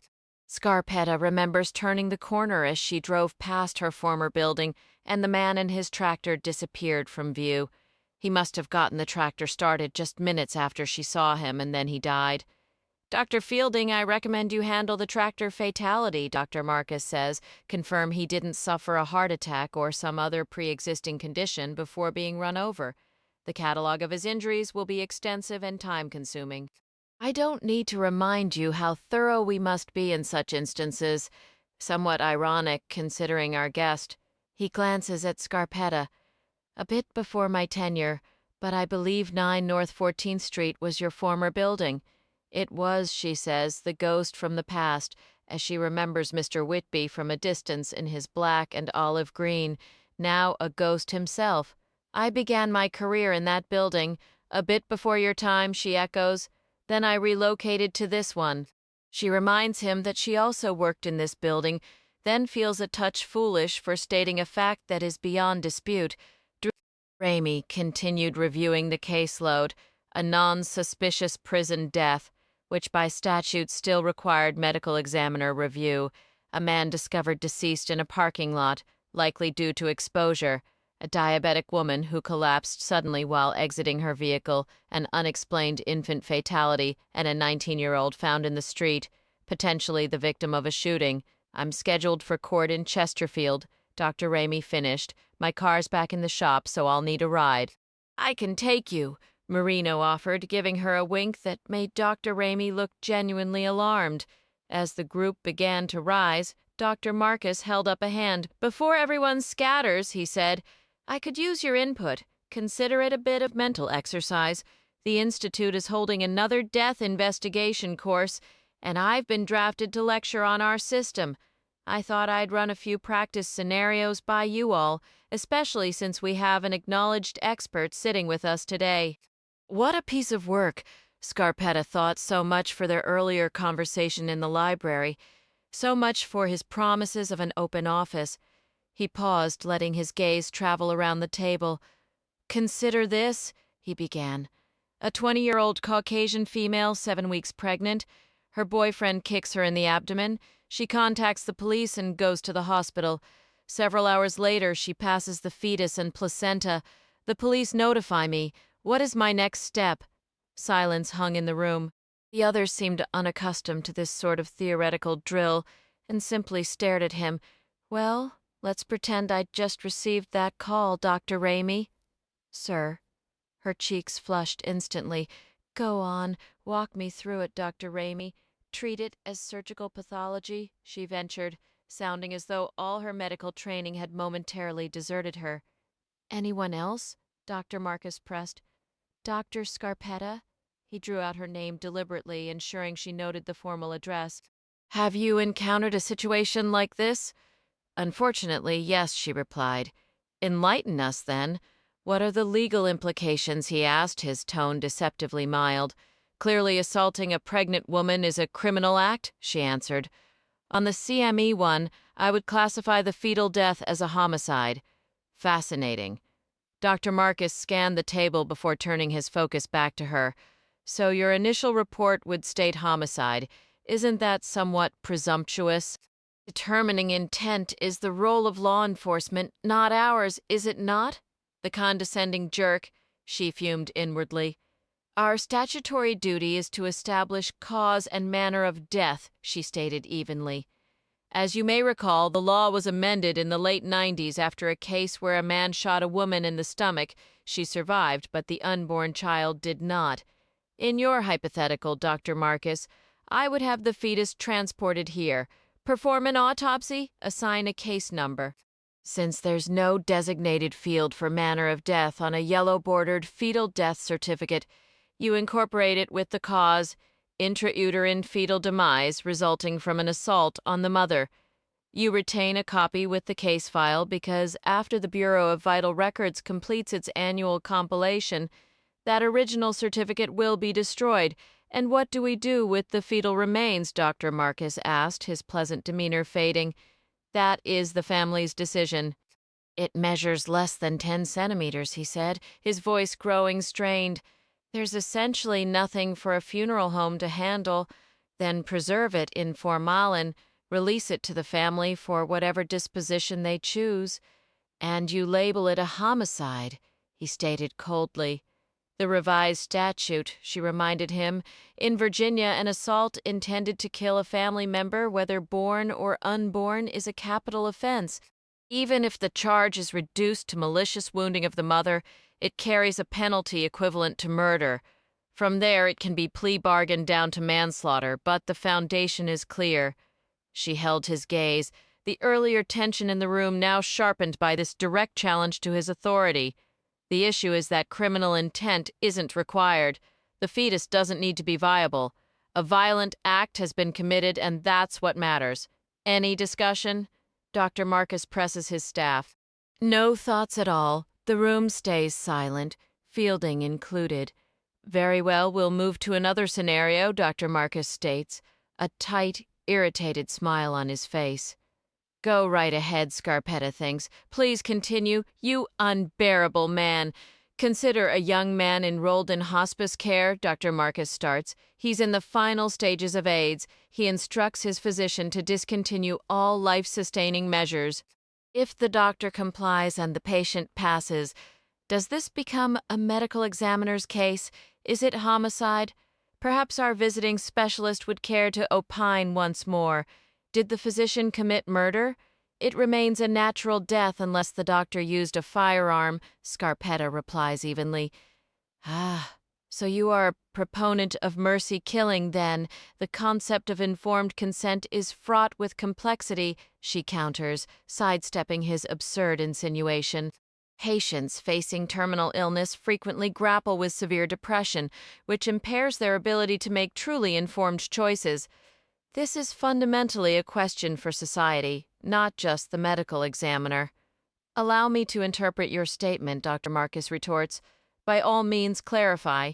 You have this hospice patient who announces, 'I believe I wish to die today.' Should we then expect his personal doctor to carry out that wish?" The reality is, a patient in hospice already possesses that agency. He can choose to end his suffering, she explains. He can request additional morphine for pain, receive a higher dose, slip into sleep, and die from the medication. He can wear a do not resuscitate bracelet, and an emergency team will not intervene. So he dies, in all likelihood. No legal repercussions will follow for anyone involved. But does it fall under our jurisdiction, Doctor? Marcus insists, his pale face flushed with anger as he stares her down. Individuals enter hospice seeking pain management and a peaceful death, she says. Those who make the informed choice to wear a DNR bracelet desire essentially the same outcome: a morphine overdose, the withdrawal of support in a hospice setting, a person with a DNR not being revived. These are not matters for our office. If you receive a call about such a case, Dr. Marcus, I sincerely hope you decline it. Any final remarks? Dr. Marcus asks sharply, gathering his papers as if to leave. Yeah, Marino's voice cuts in. You ever consider writing trivia questions for game shows? You've got a real talent for it. Meanwhile, Benton Wesley moves restlessly from window to window in his 3-bedroom townhome near the Aspen Club. His cell signal flickers, causing Marino's voice to fade in and out. What? I missed that. Repeat it. Benton retraces 3 steps and stops, trying to find a stable spot. I said, you don't know the worst of it. It's way more messed up than you imagined. Marino's voice comes through clearly for a moment. He basically set her up to get publicly humiliated in front of everyone. Or he tried to emphasis on tried.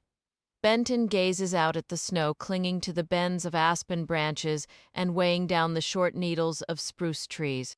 The morning is brilliantly sunny and clear after days of cloud cover, and magpies playfully hop from limb to limb, their landings causing little flurries of white. A detached part of his mind analyzes their behavior, searching for some biological purpose behind their acrobatics, as if solving that puzzle mattered. His analytical habit is as ingrained as the instincts of the wildlife and as persistent as the gondolas traveling up and down the mountain slopes. Try, indeed, he tried. Benton allows himself a faint smile at the thought. But you should know he didn't invite her voluntarily. It was a direct order. The health commissioner is pulling the strings. And how do you know that?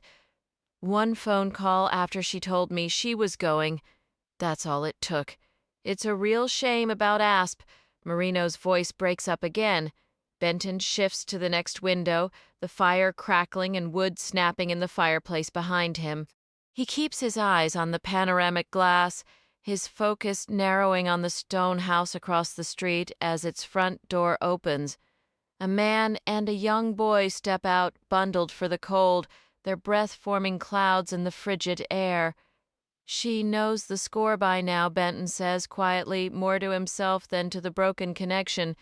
He could read Scarpetta well enough to anticipate her reactions, and his predictions were almost always correct. I'm certain she's aware of the political maneuvering, or at least senses it's happening. The situation is worse, far worse than it appears. Are you still with me? Benton watched a man and a boy trudging through the snow, their skis and poles slung over their shoulders, boots clumsily half-fastened. His own plans for skiing or snowshoeing were canceled. There simply wasn't time. Huh. Marino had adopted that grating phrase recently, and it irritated Benton. Can you hear me? Benton pressed. Yeah, reading you now. Marino's voice crackled back, and Benton could picture him pacing, searching for a stronger signal. He's setting her up to take the fall. That's why she's here. I can't give you more until I dig deeper. I'm talking about the girl. Gilly Paulson was on his mind. Her strange death hadn't made national headlines yet, but details from Virginia news outlets were circulating online. Benton had his own, far more confidential channels for information. Gilly was being exploited, a reminder that one doesn't need to be breathing for certain people to find a use for you. Did I lose you? Damn it, Benton muttered. Using the landline in his own house would solve the static, but it wasn't an option. I've got you, boss. Marino's voice suddenly cleared. "Why not just use your home phone? That'd fix half our issues," he said, almost reading Benton's mind. "Can't? You think it's tapped?" Marino was serious. "There are ways to check. Get Lucy on it." "Appreciate the tip," Benton replied dryly. He didn't need Lucy's expertise in counter-surveillance. His reasons for avoiding the landline were different. His gaze followed the distant figures as he thought of Gilly. The boy looked to be her age, 13, maybe 14. Gilly never saw Colorado, never went anywhere. She was born in Richmond and died there, and from what he'd learned, her brief life was marked by hardship. A gust of wind stirred, sending plumes of snow swirling through the pines like ghostly smoke. "Here's what I need you to tell her," Benton said, the emphasis making it clear he meant Scarpetta, her so-called successor, he continued, avoiding Dr. Marcus's name. "The very idea of that man taking Scarpetta's place, turning his stomach, is a person of interest. When she arrives, I'll brief her fully in person. For now, she needs to be careful, exceptionally careful." "What do you mean, when she arrives?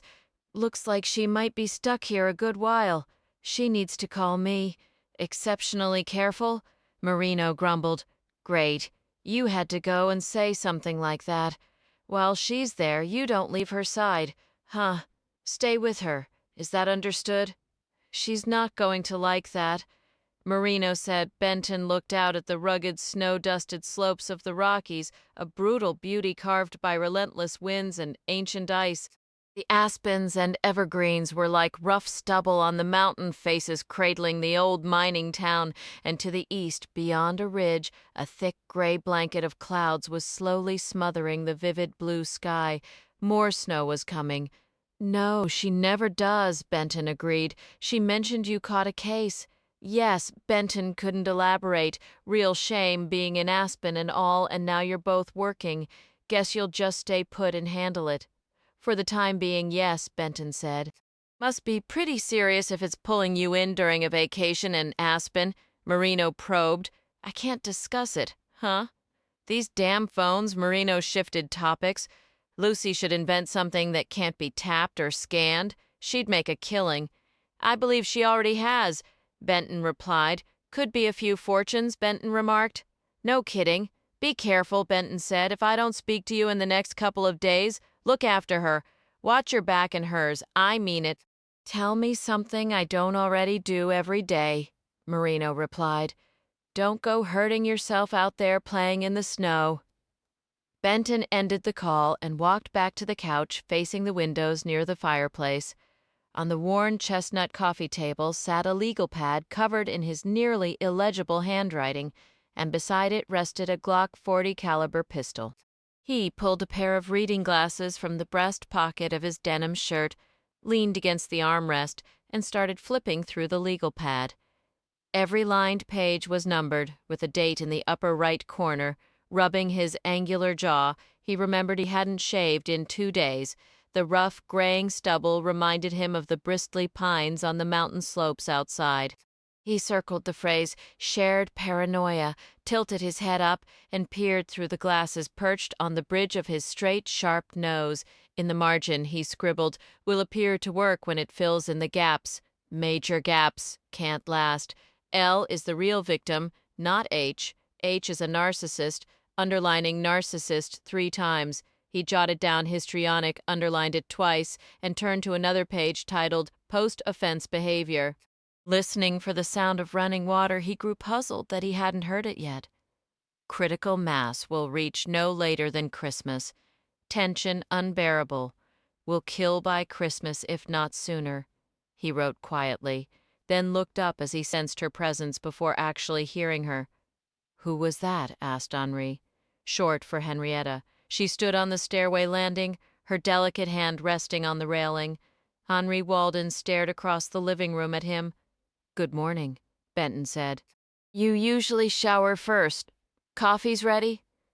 Henri pulled her plain red flannel robe tighter around her slender frame, her green eyes still sleepy and guarded as she took him in, studying him as if some unspoken disagreement already hung between them. At 28, she was attractive in an unconventional way. Her features weren't perfect. Her nose was strong and, in her own distorted view, too large. Her teeth weren't perfectly straight either, though nothing right now could convince her she had a captivating smile or that she carried a disquieting allure even without trying.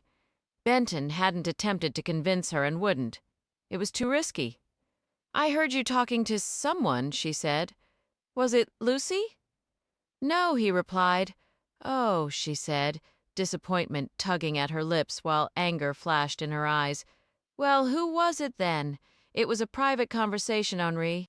He removed his reading glasses. "We've discussed boundaries a lot. We talk about them every day, don't we?" "I know," she said from the landing, her hand still on the railing.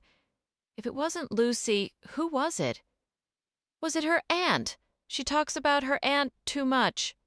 "Her aunt doesn't know you're here, Henri," Benton said with deliberate patience. "Only Lucy and Rudy know you're here. I know about you and her aunt. Only Lucy and Rudy know you're here," he repeated. "So it was Rudy. What did he want? I always knew he liked me." She smiled, her expression turning peculiar and unsettling. "Rudy is gorgeous. I should have gotten with him. I could have.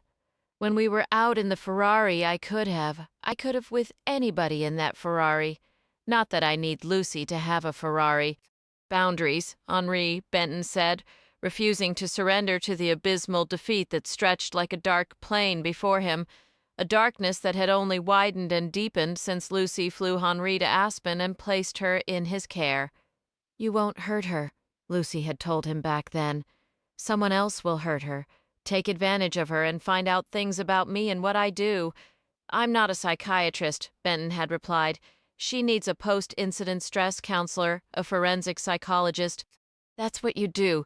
You can do it. You can find out what happened." Lucy insisted they uncover the truth, her composure fraying at the edges. It was unsettling to see her so agitated, as she's usually unshakable. She holds an unwavering faith in Benton's ability to decipher anyone, yet understanding someone doesn't guarantee they can be repaired. Henri is no captive. She could walk away at any moment. What unnerves him deeply is her apparent contentment to stay, the disturbing possibility she might actually be relishing this situation. Over these past 4 days with Henri Walden, Benton has pieced together a clear picture. She exhibits a character disorder, a condition that predates the violent attack. Were it not for the crime scene photos and the undeniable evidence of an intruder in Lucy's home, Benton might doubt the assault ever occurred. He fears Henri's current persona is merely an amplified version of her former self, a chilling thought that leaves him baffled by Lucy's initial judgment. Lucy wasn't thinking, he concludes. That's the simplest, most painful explanation. "Did Lucy ever hand you the keys to her Ferrari?" he inquired. "Not the black one, I assume. What about the other one, Henri? It's not just another one, it's California blue." "He drove it whenever the mood struck," she said from the staircase landing, her hand resting on the railing. Her hair was tousled, her eyes heavy with sleep. Yet she held herself with a deliberate, almost theatrical allure. "You took it out alone, Henri," Benton pressed, needing confirmation. A crucial missing piece was how her assailant located her. Benton dismissed the idea of a random crime, a case of wrong place, wrong time, wrong luxury car. This was targeted. "I believe I just said that," Henri replied, her face a pale, blank mask. Only her eyes held any life, a volatile and disquieting energy shimmering within them. "Though she's terribly possessive of the black one. When was the most recent time you drove the California blue Ferrari?" Benton continued, his voice maintaining a calm, even tone. He'd learned to extract information in any circumstance, whether she was seated, pacing, or as now poised across the room. When a detail surfaced, he worked to secure it before it vanished back into her guarded narrative. Regardless of what Henri endured or claimed, Benton was determined to identify who breached Lucy's home and why. A part of him, frankly, was past caring about Henri's drama. His primary concern was, and always would be, Lucy's safety. "I become someone else in that car," Henri stated, her eyes glittering with a cold light against her impassive features, "and you drove it frequently." "Whenever I damn well pleased," she shot back, a flash of anger cutting through her detached stare. "Even to the training camp every day." "Whenever I wanted," she repeated, her pale face fixed on him, resentment now plain in her gaze. "Can you recall the last specific drive? When was that, Henri?" "I don't know. Before I fell ill. Before the flu, roughly 2 weeks ago." "I don't remember," she said, closing off. She grew resistant, refusing further comment on the Ferrari. Benton didn't force it. Her evasions and denials were revealing in their own right. He was skilled at interpreting silence, and she had just communicated that she drove the car freely, fully aware of the attention it drew, attention she craved, needing to be the eye of every storm. Even at her best, Henri required chaos, both as its center and its instigator, the star of her own turbulent production. Most investigators would seize on this to declare the entire attack a fabrication, a staged event, but the irony was this bizarre and dangerous drama was real. The threat was authentic, and his worry for Lucy, a constant companion for years, had now sharpened into a profound dread. "Who were you speaking with on the phone earlier?" Henri circled back, her tone shifting. "Rudy misses me. I should have chosen him. I wasted so much time down in Florida." "Let's begin the day by revisiting our boundaries, Henri," Benton replied patiently, repeating the same reminder he'd given the previous mornings, a necessary ritual in this uneasy dance, all right. Her voice drifts down from the landing. "That was Rudy on the phone." In the morgue, the steady rhythm of water drumming in sinks mixes with the ghostly glow of X-rays on every light box. Dr. Scarpetta leans in, examining a deep gash that nearly separated the dead tractor driver's nose from his face. "I'd run a stat alcohol and carbon monoxide on him," she tells Dr. Jack Fielding, who stands across the stainless steel gurney with the body between them. "You picking up on something?" he asks. "I don't catch a whiff of alcohol, and he's not showing that cherry red tint, but better safe than sorry. Cases like this one, Jack, they always turn into a headache."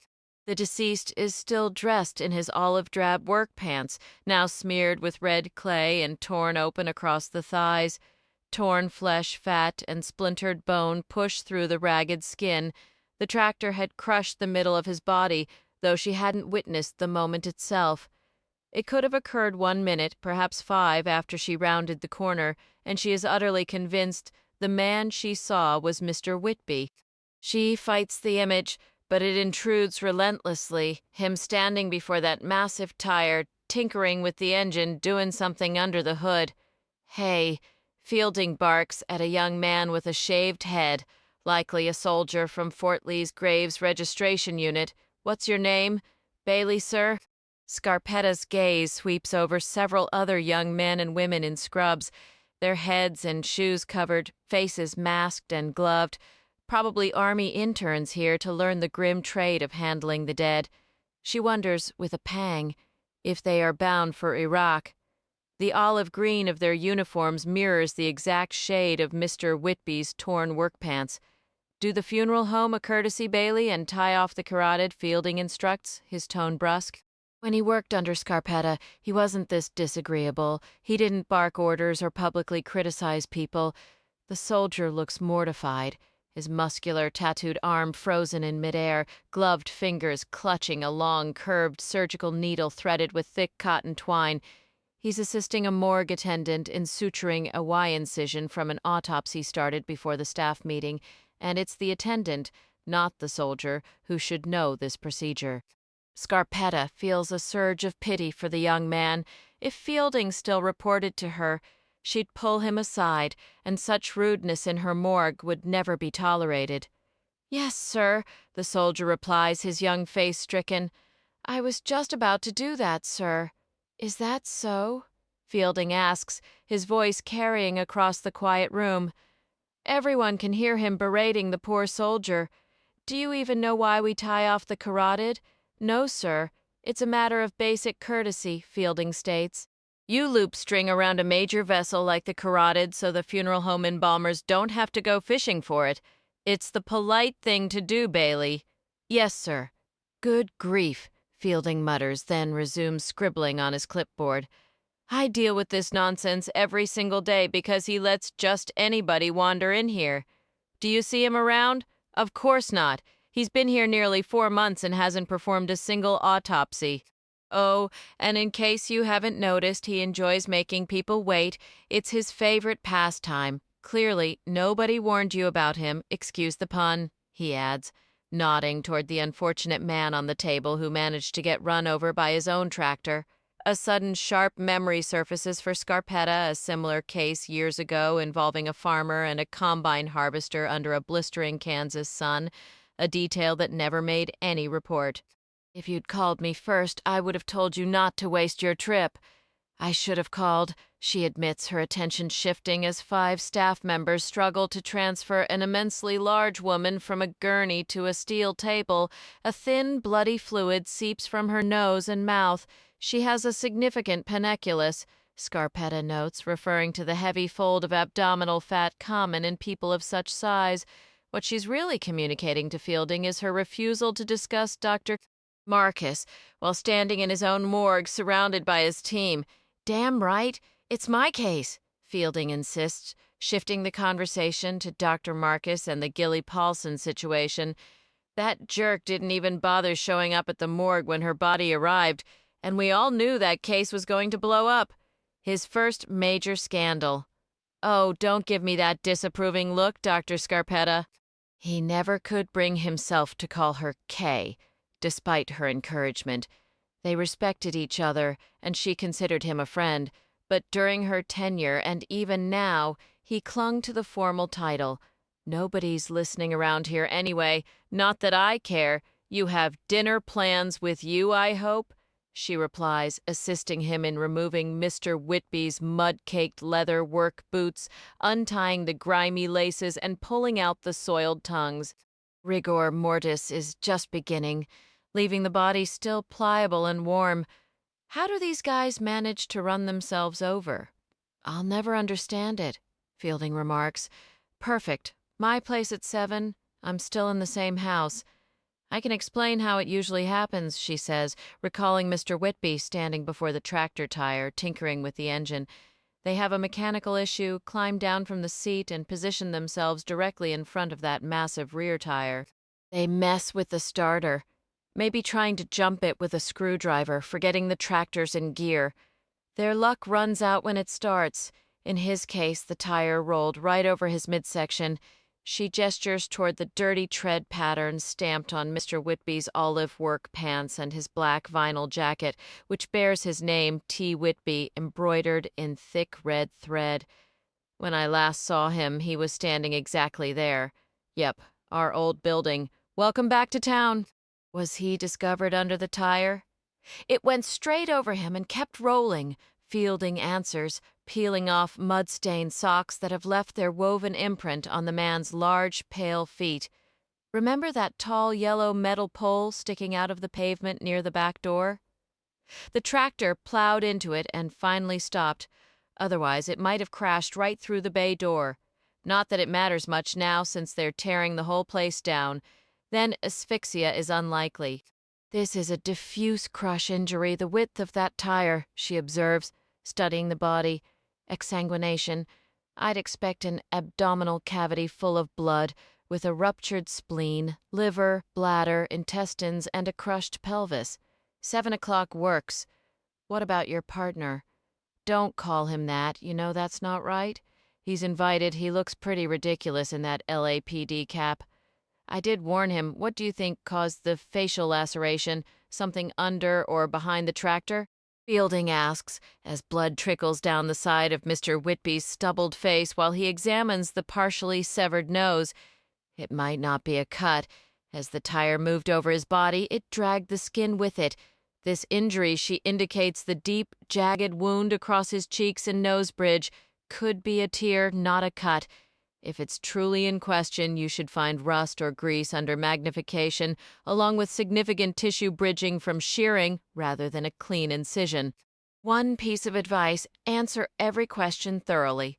Oh, absolutely, Fielding mutters, glancing up from his clipboard where he's filling out the clothing and personal effects form with a ballpoint pen tethered to the steel clamp. There's a strong possibility this man's family will seek compensation for their suffering. She notes a workplace death, and at such a notorious location. No kidding. What a place to die. Fielding's latex-gloved fingers are now stained red as he probes the facial wound, and warm blood flows freely as he manipulates the nearly detached nose. He flips a page on the clipboard and begins sketching the injury on a body diagram. Leaning in close, he peers intently through his plastic safety glasses. "I'm not seeing any rust or grease," he reports. "But that doesn't mean it's not there," he insisted. "Solid plan," she replied, aligning with his train of thought. "I'd take a sample, send it to the lab, check every possibility. Honestly, I wouldn't be shocked if we found evidence this man was struck by the tractor, or shoved in front of it, or maybe even hit in the head with something first.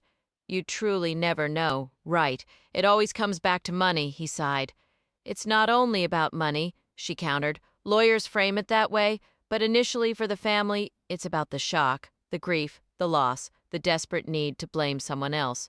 No relative wants to accept that a death was senseless, that it could have been avoided, that any seasoned operator knows you never stand in front of a rear tire while tinkering with the starter, overriding the built-in safety that requires the gear to be in neutral. But what happens? People get complacent. They rush. They stop thinking, and it's a very human instinct to reject the idea that someone we love might have played a part in their own demise, whether they meant to or not. But you've sat through this speech from me before. When Fielding was just beginning, he was one of her forensic fellows. She was the one who schooled him in pathology, who showed him how to conduct not merely adequate, but thorough and relentless death scene investigations and post-mortem exams. It pained her now to recall his raw enthusiasm, how he'd eagerly assist during autopsies, accompany her to court hearings when possible to listen to her testify, and review his reports in her office, hungry to learn. Now he looked weary, his skin troubled. She was without her job, and here they both were. "I should have reached out to you sooner," she admitted, as she unbuckled Mr. Whitby's worn leather belt and unfastened his torn olive-drab trousers. "We'll focus on Gilly Paulson next and get to the bottom of it." "Oh yeah," Fielding said, a phrase he hadn't used nearly as often in the past. Henri Walden moved silently across the carpet in her fleece-lined suede slippers, a dark silhouette gliding toward the tan leather wing chair opposite the couch. "I've showered," she announced, settling into the chair and tucking her slender legs beneath her. Benton noted the intentional glimpse of youthful skin, the pale shadows of her inner thighs. He did not look away or react as many men might. "Why does it matter to you?" she asked, repeating the question she posed every morning since her arrival. "It helps you feel more in control, doesn't it, Henri?" She gave a slow nod, her gaze fixed on him like a serpent's. "The small routines matter. Eating, sleeping, staying clean, exercise. It's about reclaiming control." "I overheard you speaking to someone," she said. "That is a concern," he replied, his eyes holding hers steadily over his glasses. The legal pad was still in his lap, now bearing additional notes. "Black Ferrari, without authorization, likely followed from the camp, and point of contact, the black Ferrari," he continued. "Private discussions are meant to be just that, private, so we need to revisit our original understanding, Henri. Do you recall what it was?" She slipped off her slippers and let them fall to the carpet. Drawing her bare feet onto the cushion, she bent forward to examine them, her red robe gaping slightly. "No," she whispered, almost inaudibly shaking her head. "I believe you do remember." Henri Benton used her name frequently, a deliberate anchor to her identity, a way to repersonalize what had been stripped away and in some ways permanently scarred. "Our agreement was about mutual respect, remember?" She bent further, picking at a bare toenail, her attention locked on the task while her posture offered him a view of what was beneath the robe. A part of respect is honoring each other's privacy and modesty, he said, his voice calm. We've discussed boundaries extensively. Disregarding modesty is a violation of those boundaries. Her free hand drifted up to her chest, pulling the robe together as she remained engrossed with her toes. I just got out of bed, she says, as though that justifies her state of undress. Thank you, Benton. She needs to cling to the idea that he feels no physical desire for her, not even in his private thoughts. But you didn't simply wake up. You rose, came in here, we spoke, and then you took a shower. My name isn't Henri, she replies. What should I call you? Nothing. You have two names, he points out. The one you were given at birth and the one you adopted for the stage, which you still use. All right, I'll be Henri then, she says, her gaze dropping to her feet. So I'll call you Henri. She nods, still studying her toes. What do you call her? Benton knows exactly who she means, but he stays silent. You sleep with her. Lucy's told me everything. She stresses the final word. A surge of irritation flares inside him, but he keeps it contained. Lucy would never have divulged the details of his relationship with Scarpetta. No, he corrects himself.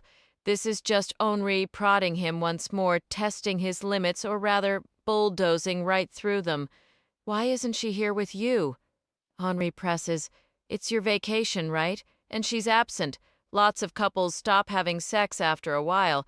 That's partly why I avoid long-term commitments. The intimacy fades, usually around 6 months. It just ends. She's not here because I am. Henri holds his stare. That's right, he confirms. She's not here because you are, Henri. She must have been furious when you said she couldn't come.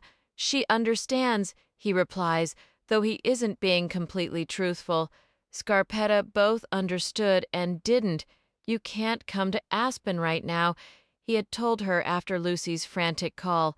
A case has come up that I need to handle, so you're leaving Aspen then? Scarpetta had said. I can't discuss the case, he answered, and for all she knows, he could be anywhere but here right now. This really isn't fair, Benton, she had told him. I cleared these 2 weeks for us. I have my own cases, too. Please bear with me, he had said. I'll explain everything later. Of all times, she replied. This is a terrible time. We needed this. They did need it, and yet here he is with Henri. Tell me about your dreams last night. Do you remember any? He asks her. Her agile fingers worry her right big toe as if it's tender. She furrows her brow. Benton stands. Casually, he collects the Glock from the table and walks across the living room into the kitchen. Opening a cabinet, he places the pistol on a high shelf, then retrieves 2 mugs and pours coffee. They both take it black. Might be a bit strong. I can brew a fresh pot, he offers, setting her cup on a side table before returning to his spot on the sofa. The night before last, you dreamed about a monster. You called it the Beast, didn't you? His perceptive eyes meet her troubled ones. Did you see the Beast again last night? She doesn't answer, her mood having shifted starkly from earlier this morning. Something occurred in the shower, but he'll circle back to that. We don't have to discuss the Beast if you'd rather not, Henri, but the more you can tell me about him, the better chance I have of finding him. You want me to find him, don't you? Who were you talking to, she asks, her voice a soft, almost childish whisper. But she is no child. She is far from innocent.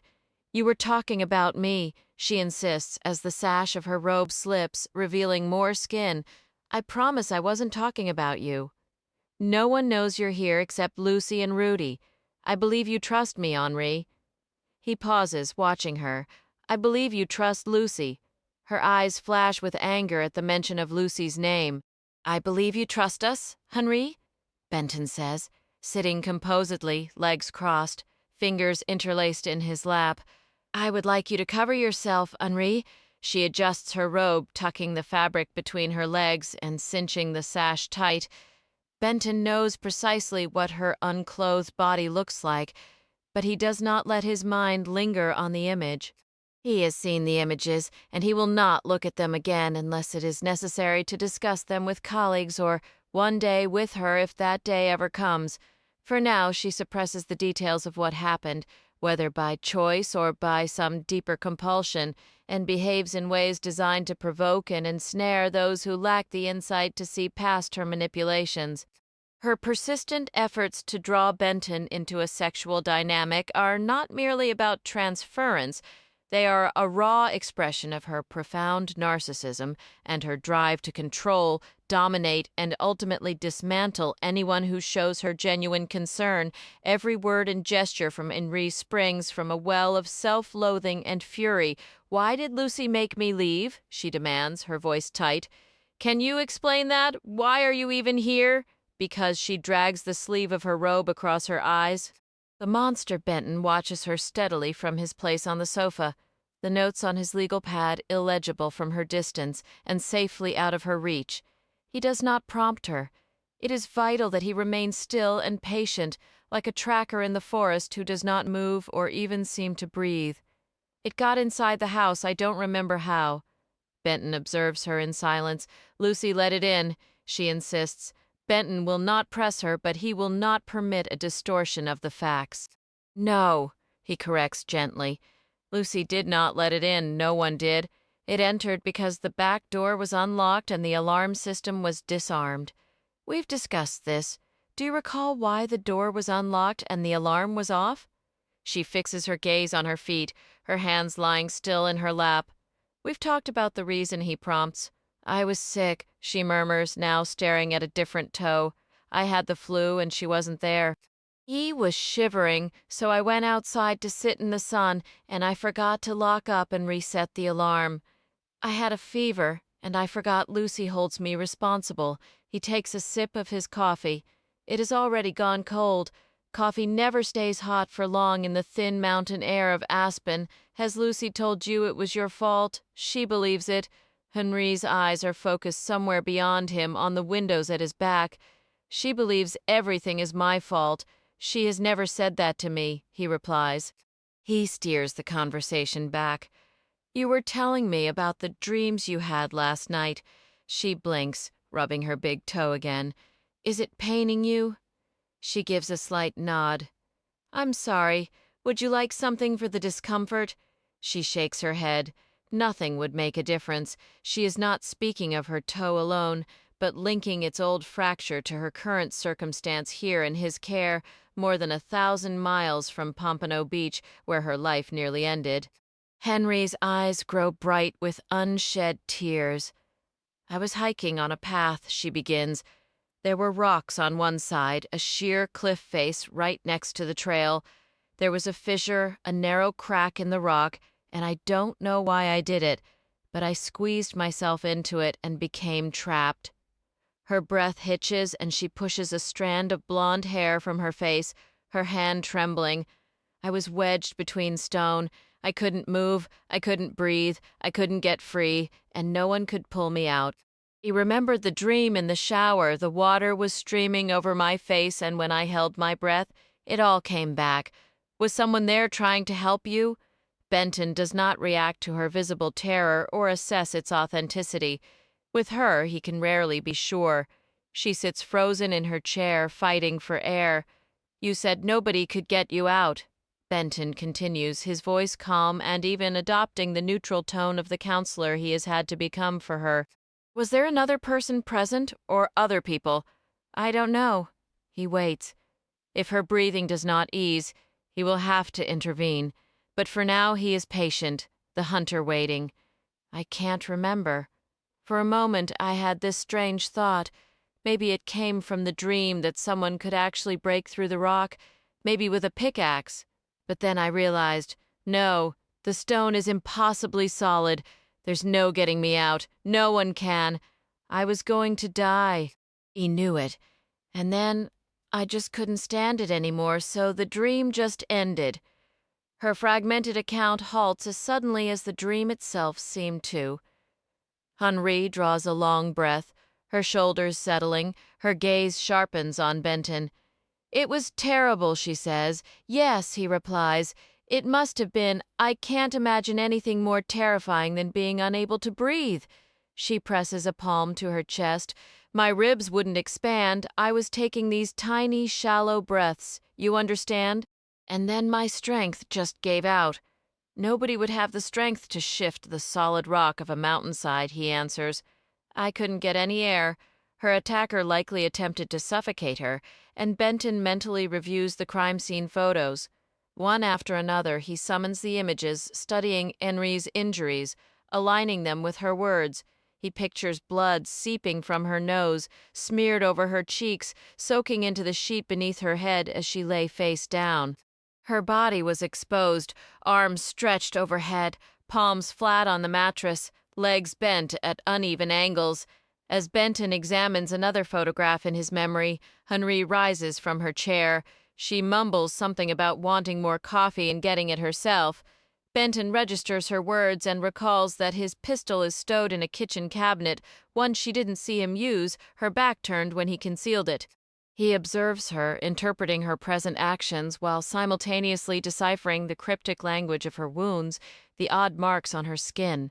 The backs of her hands were reddened from bruising. He or she, Benton, refuses to assume the assailant's gender, had gripped her there. Fresh contusions marked the tops of her hands and several reddish areas blotched her upper back. In the days that followed, those broken capillaries would darken into a bruised, stormy purple. Benton watches Henri refill her mug. He considers the photographs of her unconscious form at the scene. That her body is aesthetically pleasing is irrelevant, except insofar as every detail of her appearance and demeanor might have been a violent trigger for whoever tried to kill her. Henri is slender but distinctly not androgynous. She has curves and body hair, nothing that would attract a pedophile. She was sexually active when she was assaulted. He watches her return to the leather chair, both hands cradling the coffee mug.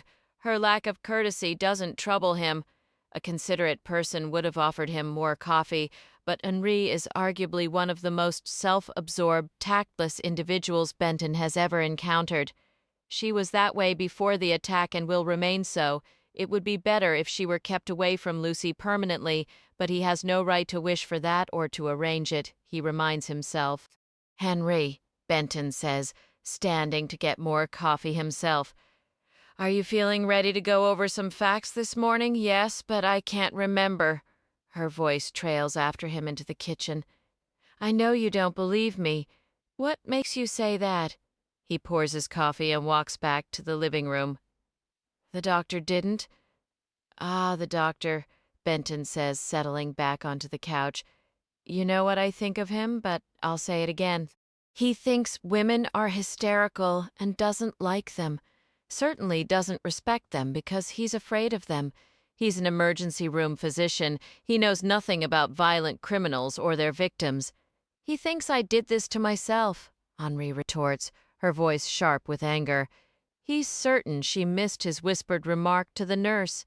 Benton chooses his response with care. Henri is sharing something fresh.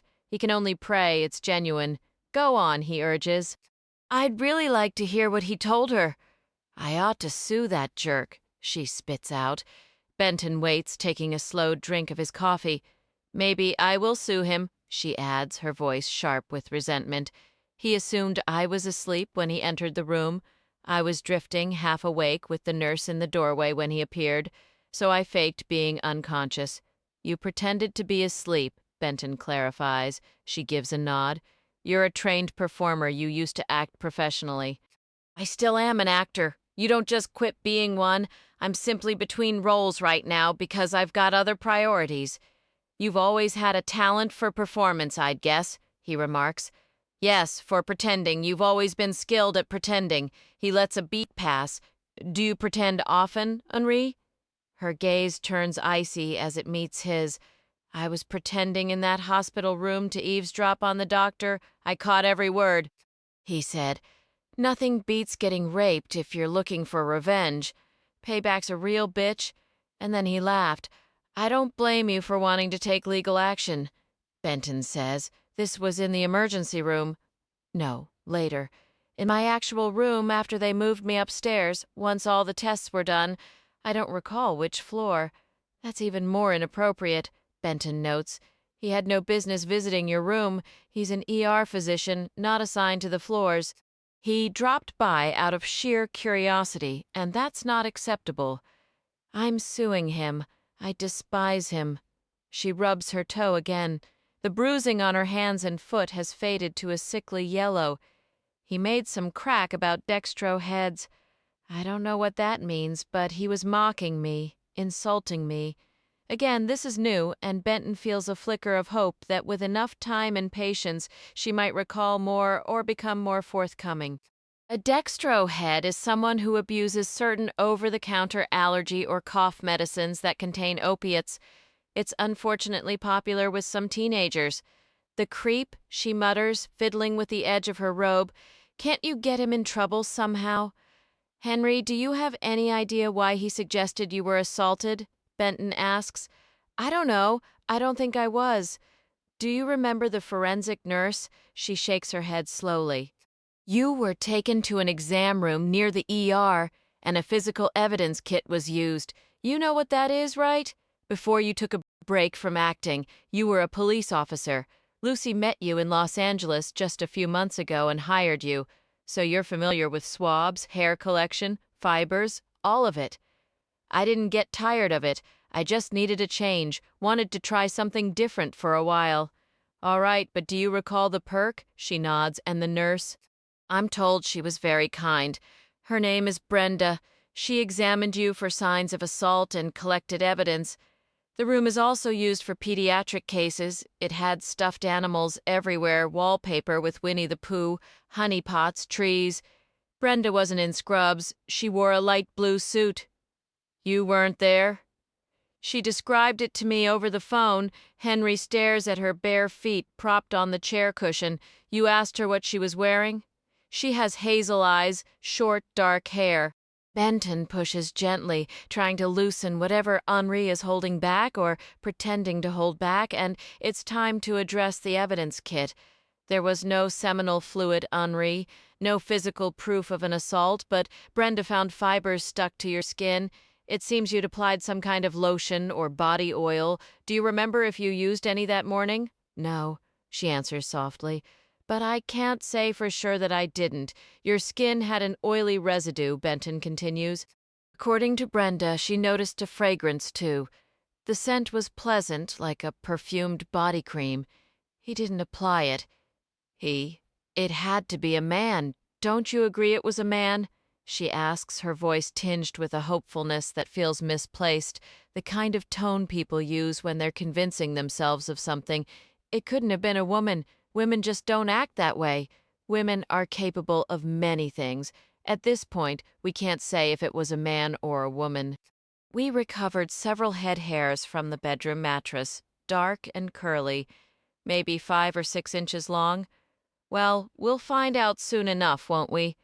They can get DNA from the hair and prove it wasn't a woman, she insists. I'm afraid they can't. The DNA testing they're conducting can't determine gender, possibly ancestry, but not gender.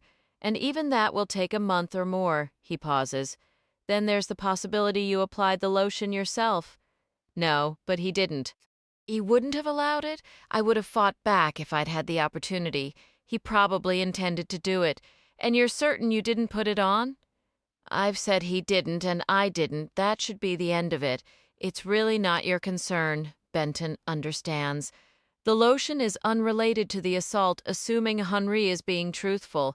The thought of Lucy enters his mind, bringing with it a familiar mix of pity and frustration. Tell me everything, Henri says, almost playfully. Tell me what you believe happened to me. You narrate the story and I'll either agree or disagree. She offers a faint smile. Lucy came home. Benton begins, recounting known details carefully. It was just after noon when she unlocked the front door. She noticed right away the alarm wasn't set. She called for you, got no answer, and heard the back door by the pool slamming against the stopper. She ran toward the sound. In the kitchen, she found the door to the pool and the seawall standing wide open. Henri's gaze drifts past Benton, out the window again. I wish she'd caught him. She never saw anyone. It's likely the person heard her car pull into the driveway and ran. He was in my room with me and then had to go down all those stairs? Henri interrupts, her eyes wide and distant. In this moment, Benton feels she is being honest. Lucy didn't park in the garage that time because she was just stopping by to check on you, Benton continues. So she was at the front door quickly entering as he was fleeing out the back. She didn't pursue him. She never saw him. Her only focus at that moment was you, not the intruder. I disagree, Henri says, a strange cheerfulness in her voice. Tell me, she wasn't driving the black Ferrari. It was in the garage. She had the blue California Ferrari. That's the one she parked out front. This was new information, but Benton remained composed, his demeanor relaxed. You were ill in bed, Henri? Are you sure about what she drove that day? I always know. She wasn't driving the black one because it was damaged. Tell me about the damage. It got scratched in a parking lot, Henri says, suddenly fascinated by her bruised toe again. You know that gym up on Atlantic, way out in Coral Springs, where we sometimes go? Can you tell me when this happened? Benton asks, his voice steady, not betraying the sudden spark of interest. The detail was significant, and he could sense its potential. The black Ferrari was damaged while you were at the gym? He gently nudged her toward the truth. I didn't say I was at the gym. She snaps, her hostility all the confirmation he needed. She had taken Lucy's black Ferrari to the gym, clearly without permission. Nobody drove that car, not even Rudy. Tell me about the damage, Benton repeats. Someone keyed it. Scratched a picture into the paint or something like that. She stared down, picking at her yellowish big toe. What was the image? She refused to drive it after that.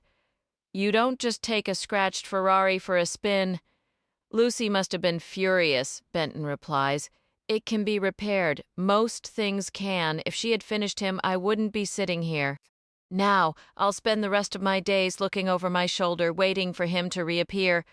I'm doing everything in my power to ensure you never have to feel that way, Henri, but I need you to work with me. I might never recall she meets his gaze. It's not something I can control. Lucy took the stairs 3 at a time to the main bedroom. That's where she found you, Benton says, his eyes never leaving her, gauging her reaction even though she's heard this before. A persistent fear has nagged at him.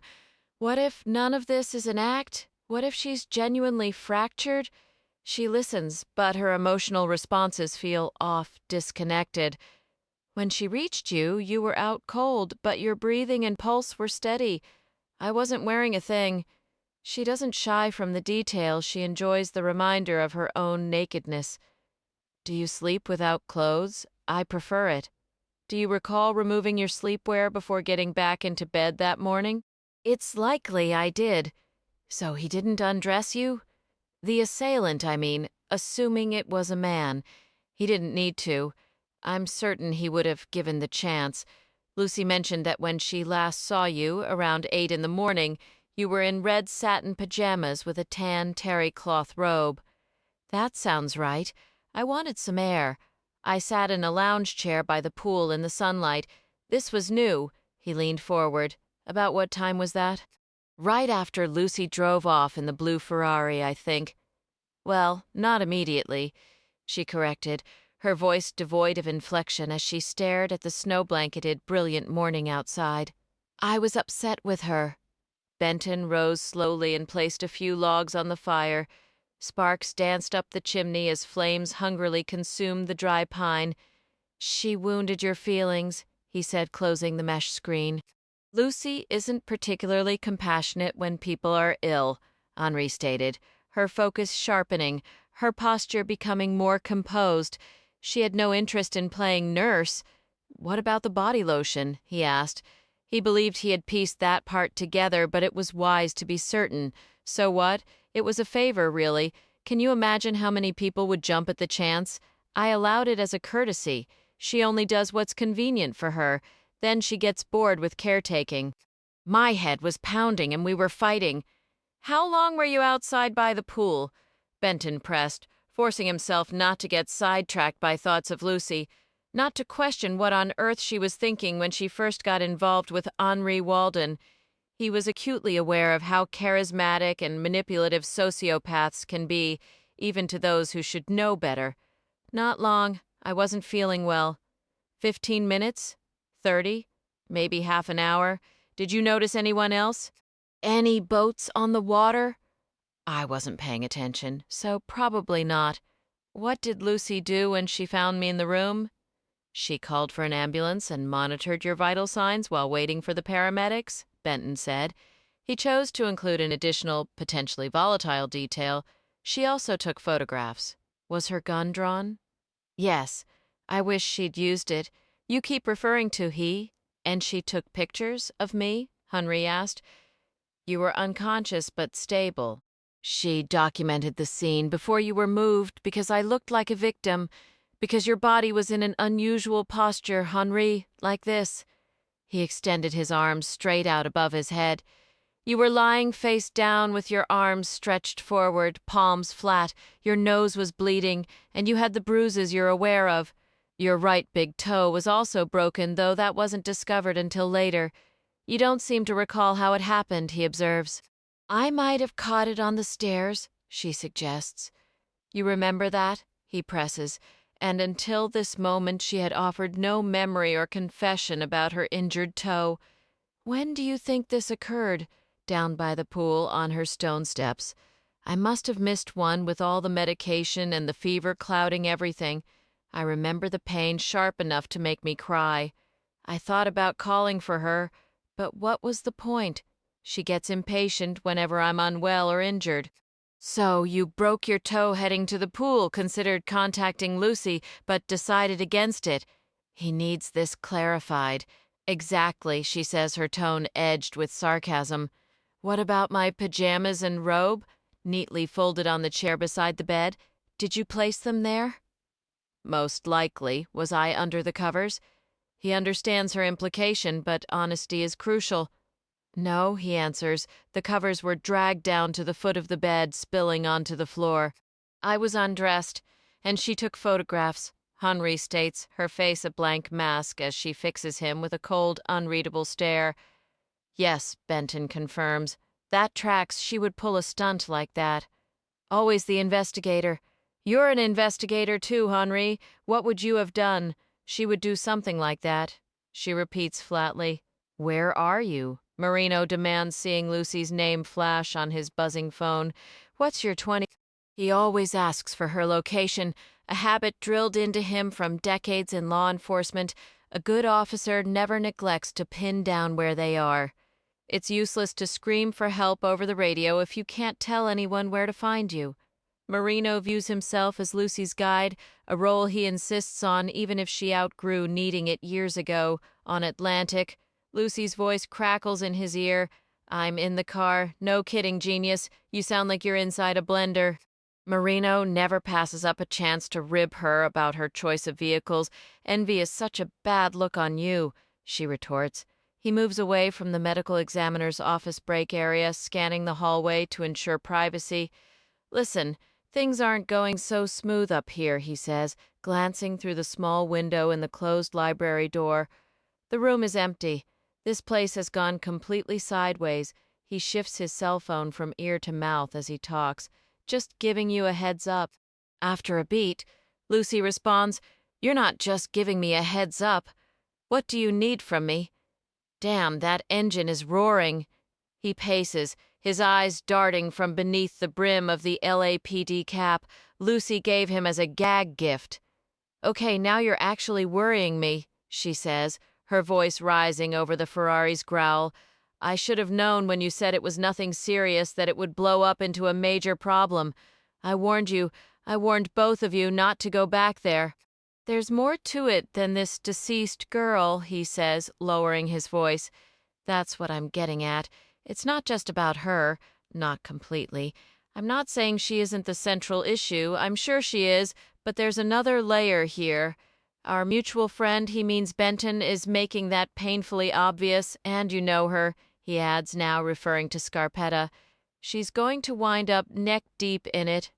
Another layer? Like what? Give me a for instance. Lucy's demeanor shifts when she gets dead serious. Her speech slows and tightens, reminding Marino of hardening adhesive.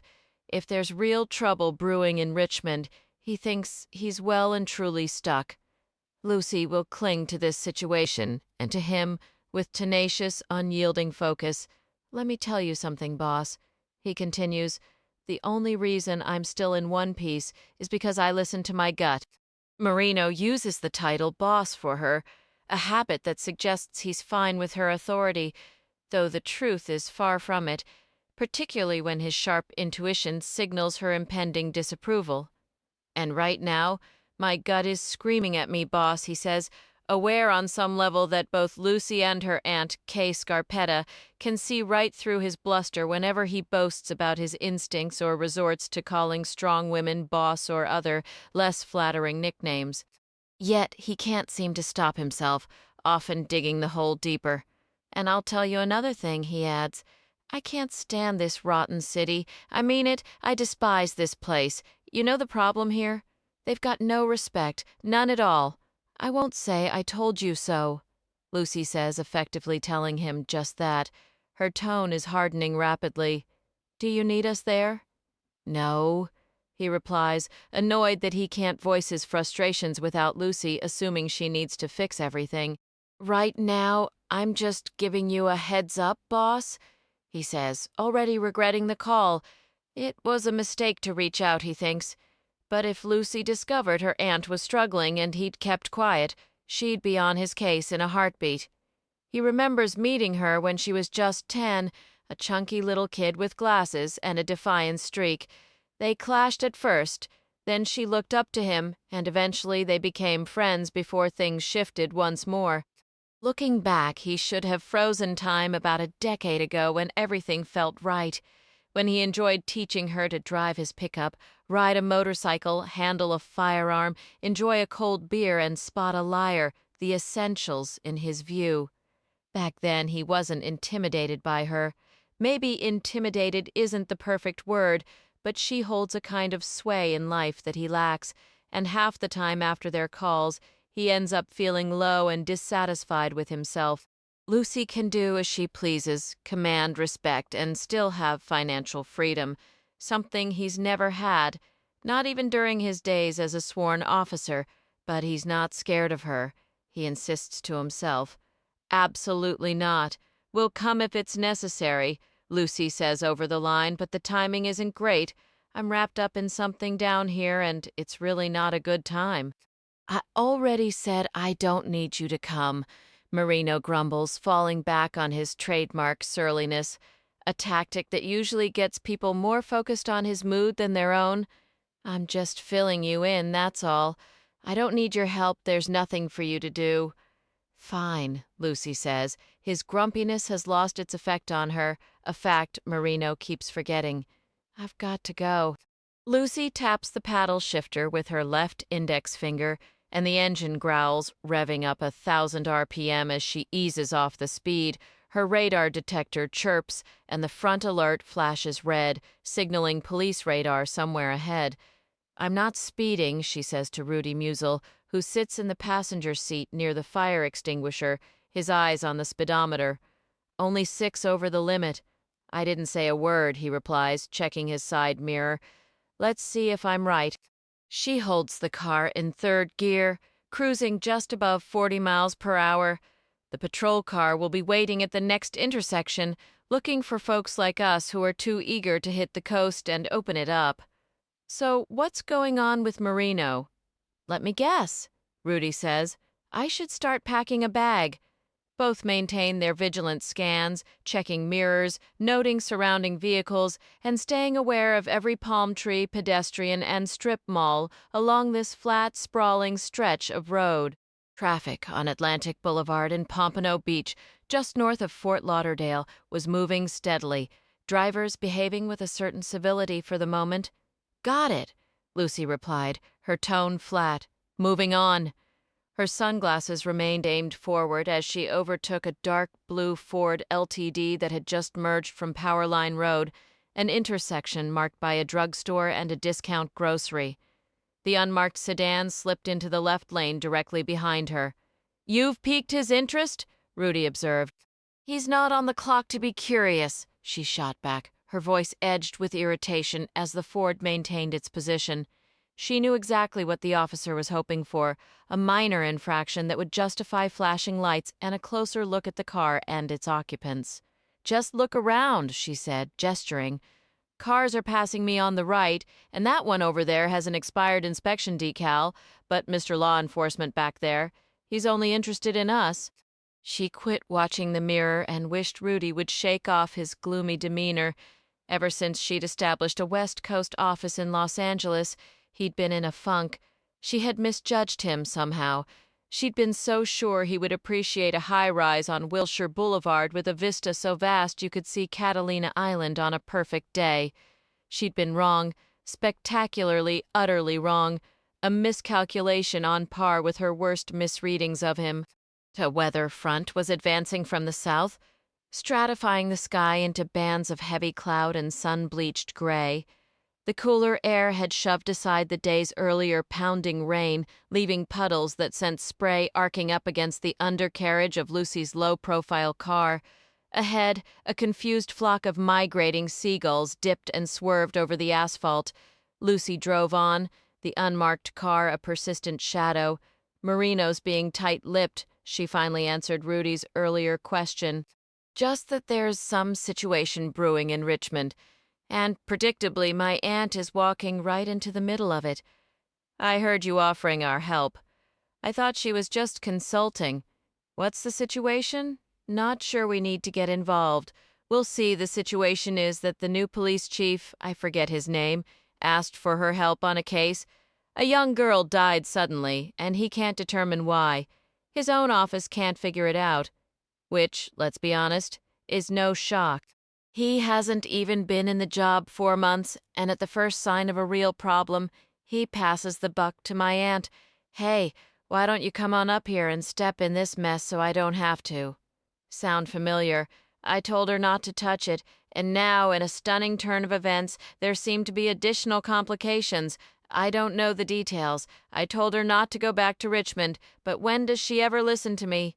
She listens to you about as well as you listen to her, Rudy remarked. You know something, Rudy? I don't like this guy.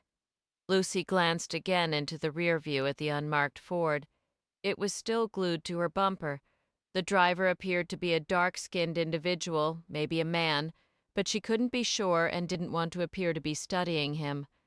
Then a new realization hit her. "Damn, I'm an idiot," she said, her voice laced with disbelief. "My detector's silent. What was I thinking? It hasn't made a peep since that car got behind us. It's not a police car with a radar unit. It can't be. And he's following us." "Take it easy," Rudy said, his voice lowering. "Just drive. Ignore him. Let's see what he does. Probably just some guy admiring your car.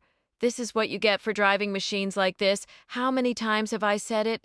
Unbelievable. Rudy never used to lecture her when they first met years ago at the FBI Academy. They progressed from colleagues to partners to friends.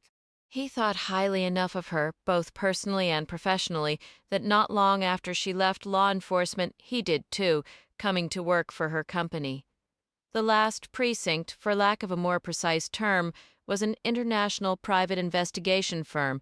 Ironically, some of the people who worked for TLP had no clear idea what it actually did and had never met its reclusive founder and owner, Lucy. Many of the employees had never encountered Rudy, and even those who had were often unclear about his exact role. "Run the plate," Lucy instructed. Rudy was already pulling out his compact computer, powering it up, but he couldn't comply. The vehicle tailing them had no front license plate, and Lucy immediately felt foolish for giving an impossible order. "You need to let him pass us," Rudy said flatly. "I can't see the plate unless he's ahead." She tapped the left paddle, downshifting, and let her speed drop 5 miles below the limit. The car behind made no move to overtake. "All right then, let's play," she muttered under her breath. "You picked the wrong person to mess with." On a sudden impulse, she jerked the steering wheel hard, swinging the car into the nearly empty lot of a strip mall. "Oh, come on, what are you doing?" Rudy snapped, his irritation palpable. Now he knows we're on to him. "Get me that plate number. You should have a clear shot." Rudy twisted in his seat, but it was pointless. The dark Ford Ltd. had followed them in, maintaining its position close behind. "Just stop," Rudy said, his voice thick with frustration. He was utterly fed up with her. "Pull over right now." She eased onto the brake, shifted to neutral, and watched in her mirror as the Ford halted a few feet from her bumper. Rudy got out and approached the other vehicle as the driver's window slid down. Lucy kept her own window open, her hand resting near the pistol in her lap, and observed the scene in the side mirror while fighting a confusing swell of emotions, stupidity, embarrassment, anger, and a thin thread of fear. "You got a problem?" she heard Rudy ask the driver, a young Hispanic man. "Me? I don't have a problem. I was just looking around. Maybe we don't appreciate the attention. It's a free country, man. I can look if I want. You're the one with the problem. Take your curiosity somewhere else." "Get moving," Rudy said, his tone dangerously calm. He flashed his fabricated credentials. "Follow us again, and you're spending the night in a cell." A wild, inappropriate urge to laugh bubbled up in Lucy's throat. She was sweating, her heart hammering against her ribs. The conflicting impulses to laugh, to get out and confront the man, to simply break down, left her paralyzed behind the wheel. The driver shouted something unintelligible, then sped off with a screech of tires. Rudy returned to the passenger seat and slammed the door. "Brilliant!" he said as she pulled back onto Atlantic Avenue.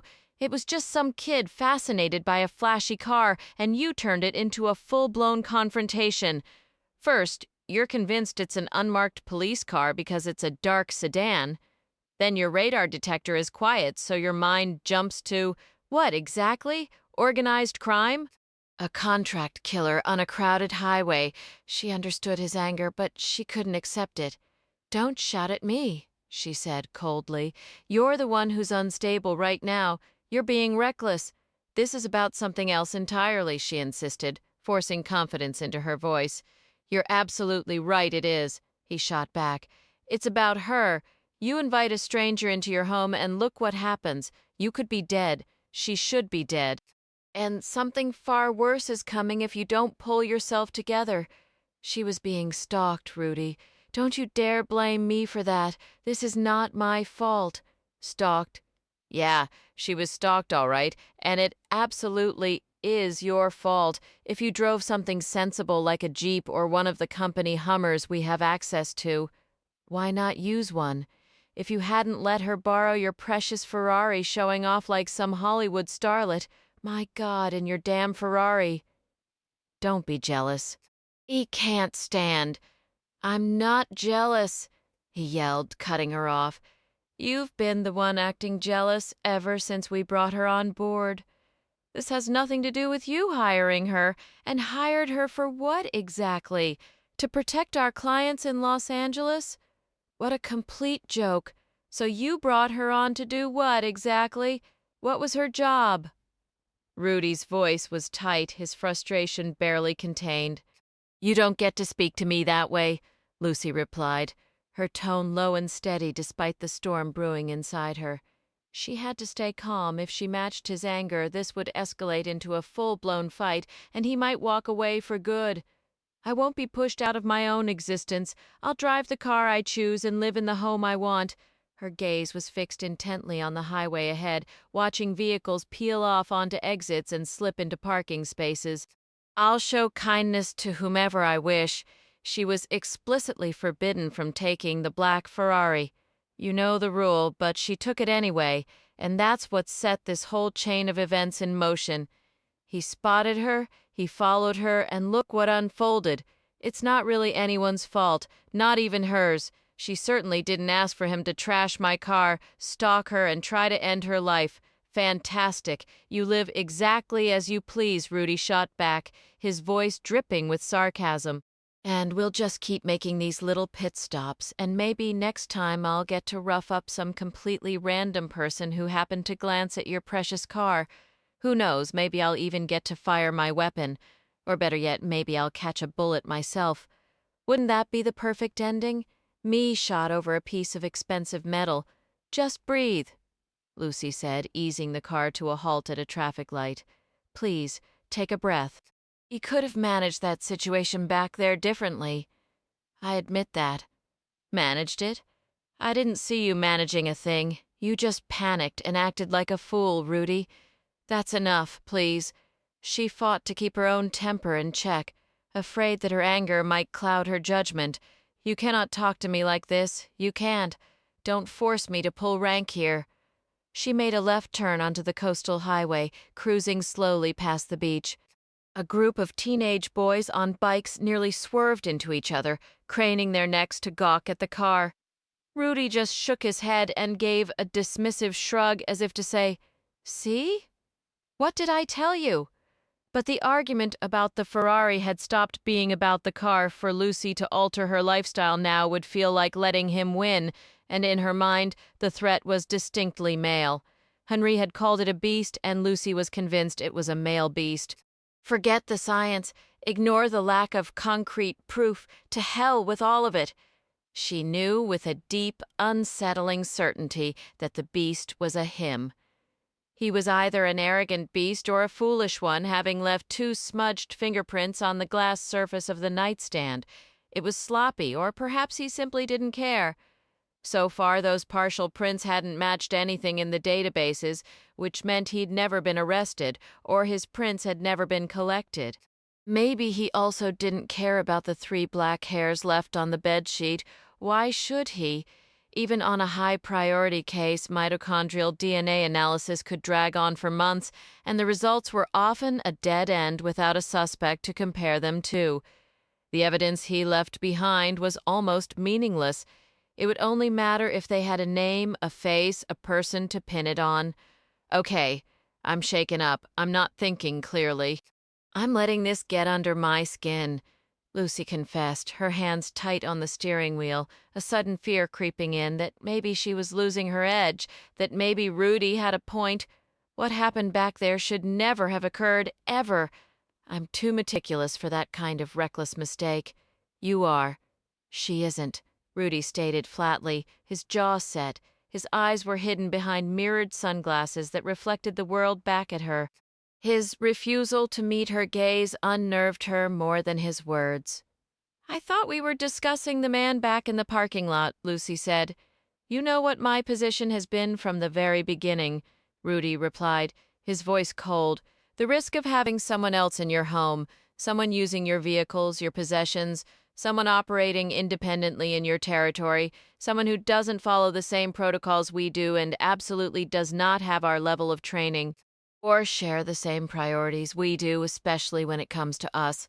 Life can't revolve entirely around training," Lucy says, finding it far simpler to discuss drills than to question whether someone you love truly cares. "It's easier to talk about anything other than Henri. I handled that situation poorly back there, and I'm sorry. Maybe you've lost touch with how things really are," Rudy counters. "Oh, spare me the whole be prepared lecture," she snaps, accelerating northward, nearing the Hillsborough area where her salmon-toned Mediterranean mansion stands, overlooking a channel linking the intracoastal waterway to the open sea. "I don't think you can be impartial. You won't even say her name. It's always someone this and someone that impartial. That's rich coming from you." His voice edges toward something harsh. "That woman has wrecked everything, and you had no right. No right to pull me into this mess." "No right at all, Rudy. We can't keep doing this," Lucy says, glancing at him. "Why do we fight like this? Not everything is lost." He remains silent. "It's making me physically ill," she continues. "They never fought like this before. He'd get moody occasionally, but he never turned on her. Not until she opened the Los Angeles office and brought Henri over from the LAPD. A deep horn blares, signaling the drawbridge is about to rise. Lucy downshifts and stops, receiving a thumbs up from a man in a Corvette. She offers a sad smile and shakes her head. "Yeah, I can be an idiot. Faulty wiring, I guess. Inherited from my erratic Latino biological father.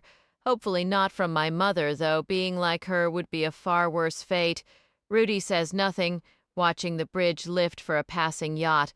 "Let's stop fighting," she pleads. "Everything isn't ruined. Come on." She reaches over and squeezes his hand. A truce? A fresh start? Do we need to call in Benton for hostage negotiations? Because lately you're not just my friend and partner. You're my hostage, and I suppose I'm yours. You're here because you need, or at least want, the job, and I need you.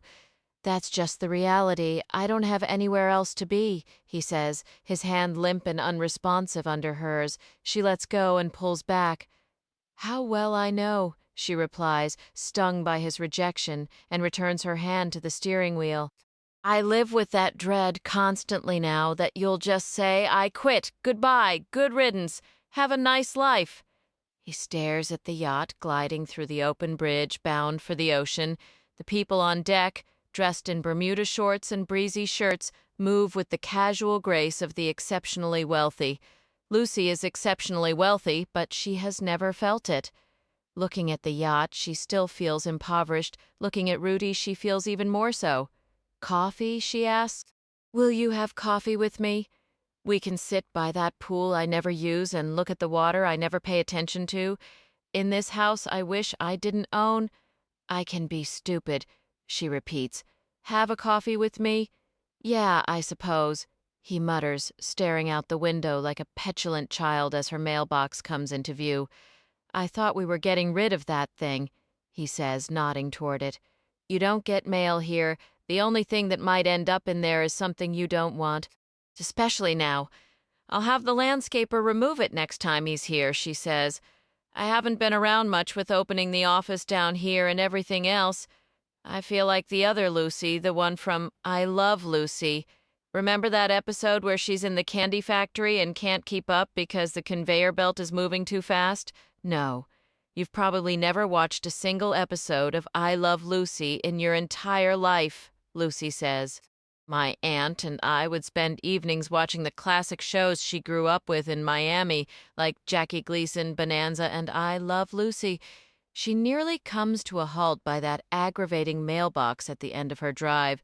Scarpetta lives far more modestly than Lucy ever has, and she cautioned Lucy about this house from the start. It's far too lavish for this neighborhood. Scarpetta pointed out, buying it was a reckless choice, and now Lucy has grown to resent the place, sarcastically calling her 3-story, 11,000-square-foot mansion a $9 million townhouse since it sits on barely a third of an acre. There's hardly enough grass for a rabbit to nibble, just stonework, a small vanishing edge pool, a fountain, and a handful of palms and shrubs. Didn't Aunt Kay warn her repeatedly about moving here? No privacy, poor security, and easily visible from the water. Scarpetta had argued back when Lucy was too distracted and busy to give proper attention to a part-time home, completely absorbed in trying to keep Henri content. You'll regret it, Scarpetta said. Lucy relocated here less than 3 months ago, and she's never been more miserable in her life. Lucy clicks one remote to open the gate and another for the garage door. What's the point? Rudy remarks about the gate. Your driveway's only 10 feet long. Don't remind me, Lucy snaps bitterly. I despise this entire property. Before you can blink, someone could tail you right into the garage, Rudy adds. Then I'd have to deal with them. This isn't funny.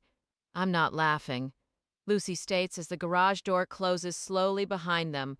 Lucy parks the Modena beside the black Ferrari, a 12-cylinder Scaglietti whose power is utterly wasted in a world governed by speed limits. She refuses to glance at the black Ferrari as she and Rudy step out of the Modena, deliberately turning her eyes away from the damaged hood and the crude etching of a large, lash-lined eye scratched into the pristine paint. Not that it's a pleasant topic, Rudy says, walking between the two cars toward the door into the mansion. But is there any chance she was the one who did it? He gestures toward the scratched hood of the black Scaglietti, but Lucy won't look. I'm still not entirely convinced she didn't stage the whole incident. She didn't do it, Lucy insists, still avoiding the damaged car. I waited on a list for over a year to get that vehicle. It can be repaired, Rudy replies, shoving his hands into his pockets as Lucy lets them inside and disarms a security system equipped with every imaginable sensor, including interior and exterior cameras. but the cameras don't record. Lucy had decided she didn't want her private life inside the house and on the grounds documented, a choice Rudy can somewhat understand. He wouldn't want hidden cameras capturing his every move at home either, though these days his own life wouldn't offer much to record. He lives alone. When Lucy made the decision to disable recording, she wasn't living by herself. Maybe we should switch your cameras to a recording model, Rudy suggests. I'm selling this place, Lucy answers flatly. He follows her into the vast granite kitchen, his gaze sweeping over the stunning dining and living area and out toward the sweeping view of the inlet and the ocean. The 20-foot ceiling is adorned with a hand-painted, Michelangelo-inspired fresco centered around a crystal chandelier. The glass dining table looks as if it were carved from ice, the most astonishing piece he has ever seen. He doesn't even try to guess what she spent on the table, the sumptuously soft leather furniture, the African wildlife art, or the large canvases depicting elephants, zebras, giraffes, and cheetahs. Rudy couldn't afford a single light fixture in Lucy's part-time Florida home, not one silk rug, probably not even some of the potted plants. I know, she says, watching him take it all in. I can pilot helicopters, but I can't even figure out how to operate the movie theater in this house. I can't stand being here, she muttered. Don't expect me to feel sorry for you, he shot back. Hey, her tone shifted, a familiar signal that she was done with the arguing. He recognized it immediately and let the subject drop. Opening the freezer, he rummaged around, hoping for coffee. So what's edible in this kitchen anyway? There's chili. I made it myself. It's frozen, but we can microwave it. Sounds good to me. What about hitting the gym later? Maybe around 5:30? I have to go, she replied. It was only then that their attention drifted to the back door leading to the pool, the same door he, whoever he was, had used to slip in and out of her house less than a week earlier. The door was locked, but something was pressed against the outside glass. Lucy was already moving toward it before he fully processed what was happening. She stared at a plain sheet of white paper held by a single strip of tape. What is that? Rudy asked, shutting the freezer door and turning toward her. What the hell is it? Another eye, Lucy said flatly. A pencil drawing of the same eye, and you were convinced Henri was behind it. She's not even within 1,000 miles of here, and you blamed her? Well, now you know. Lucy unlocked the door and pushed it open. He wants me to know he's watching, she said, her voice tight with anger as she stepped outside to examine the drawing more closely. Don't touch it, Rudy yelled. What, do you think I'm an idiot? She yelled back. Excuse me, said a young man dressed in purple scrubs, a face shield, mask, hair cover, shoe covers, and 2 pairs of latex gloves. He looked like a cartoon astronaut as he approached Scarpetta. What should we do with her dentures, he asked. Scarpetta began to explain that she didn't work there, but the words dissolved before they reached her lips. Instead, she found herself staring at the obese, deceased woman as 2 other similarly suited individuals, dressed as if for an outbreak, tucked her into a body pouch on a gurney built to support her considerable weight. She has dentures, the young man in purple repeated, this time directing his comment to Fielding. We put them in a carton and then forgot to place them inside the bag before we sewed her up. You don't want them inside the bag, Scarpetta decided to intervene, taking charge of the bewildering situation. They need to go back into her mouth. The funeral home, the family, they'll expect her to have her teeth. She'd probably prefer to be buried with them. So we don't have to reopen her and retrieve the bag, asked the soldier in purple, visibly relieved. That's a load off. Forget the bag, Scarpetta told him. You never put dentures in the bag, she explained, referring to the sturdy plastic pouch sewn inside the woman's empty chest cavity, the pouch that held her sectioned organs which were never returned to their original places. A forensic pathologist's job isn't to put people back together. It's impossible, like trying to turn stew back into a cow. Where are the dentures now? Scarpetta asked. Over there, the young man replied, pointing to a counter across the autopsy suite, with her paperwork. Fielding wanted no part of this baffling oversight and completely ignored the man in purple, who looked too young to be a medical student and was probably another soldier from Fort Lee. He might have only a high school education assigned here to learn how to handle wartime casualties. Scarpetta was tempted to remark, but held back that even soldiers torn apart by grenades would probably want their dentures to accompany them home, preferably in their mouths, assuming they still had mouths. "All right," she said to the Fort Lee soldier. "Let's go take a look." She walked with him across the tiled floor, passing another gurney that had been wheeled out moments before. On it lay a gunshot victim, a young black man with muscular, tattooed arms folded stiffly across his chest. Goosebumps rise on his skin, a post-mortem response of the erector pili muscles to rigor mortis that gives him the appearance of being chilled or terrified, perhaps a bit of both. The Fort Lee soldier lifts the plastic container from the counter and begins to pass it to Scarpetta before noticing her bare hands. "Looks like I need to suit up," she remarks, bypassing the green nitrile gloves in favor of a classic latex pair she snatches from a box on a nearby surgical tray. She pulls the gloves on with a practiced snap and accepts the dentures. Together they move back across the cool tile floor toward the toothless, deceased woman. For future reference, Scarpetta tells the young soldier clad in purple scrubs, "If you encounter this again, just place the dentures with the personal effects and let the funeral home handle it. Never put them inside the body bag. She seems remarkably young for dentures, doesn't she?" "I heard she might have had a drug problem," the soldier offers. "What gave you that impression?" "Just something someone mentioned," he replies with a shrug. Scarpetta leans over the large sutured body on the gurney, considering this. "Vasoconstrictors.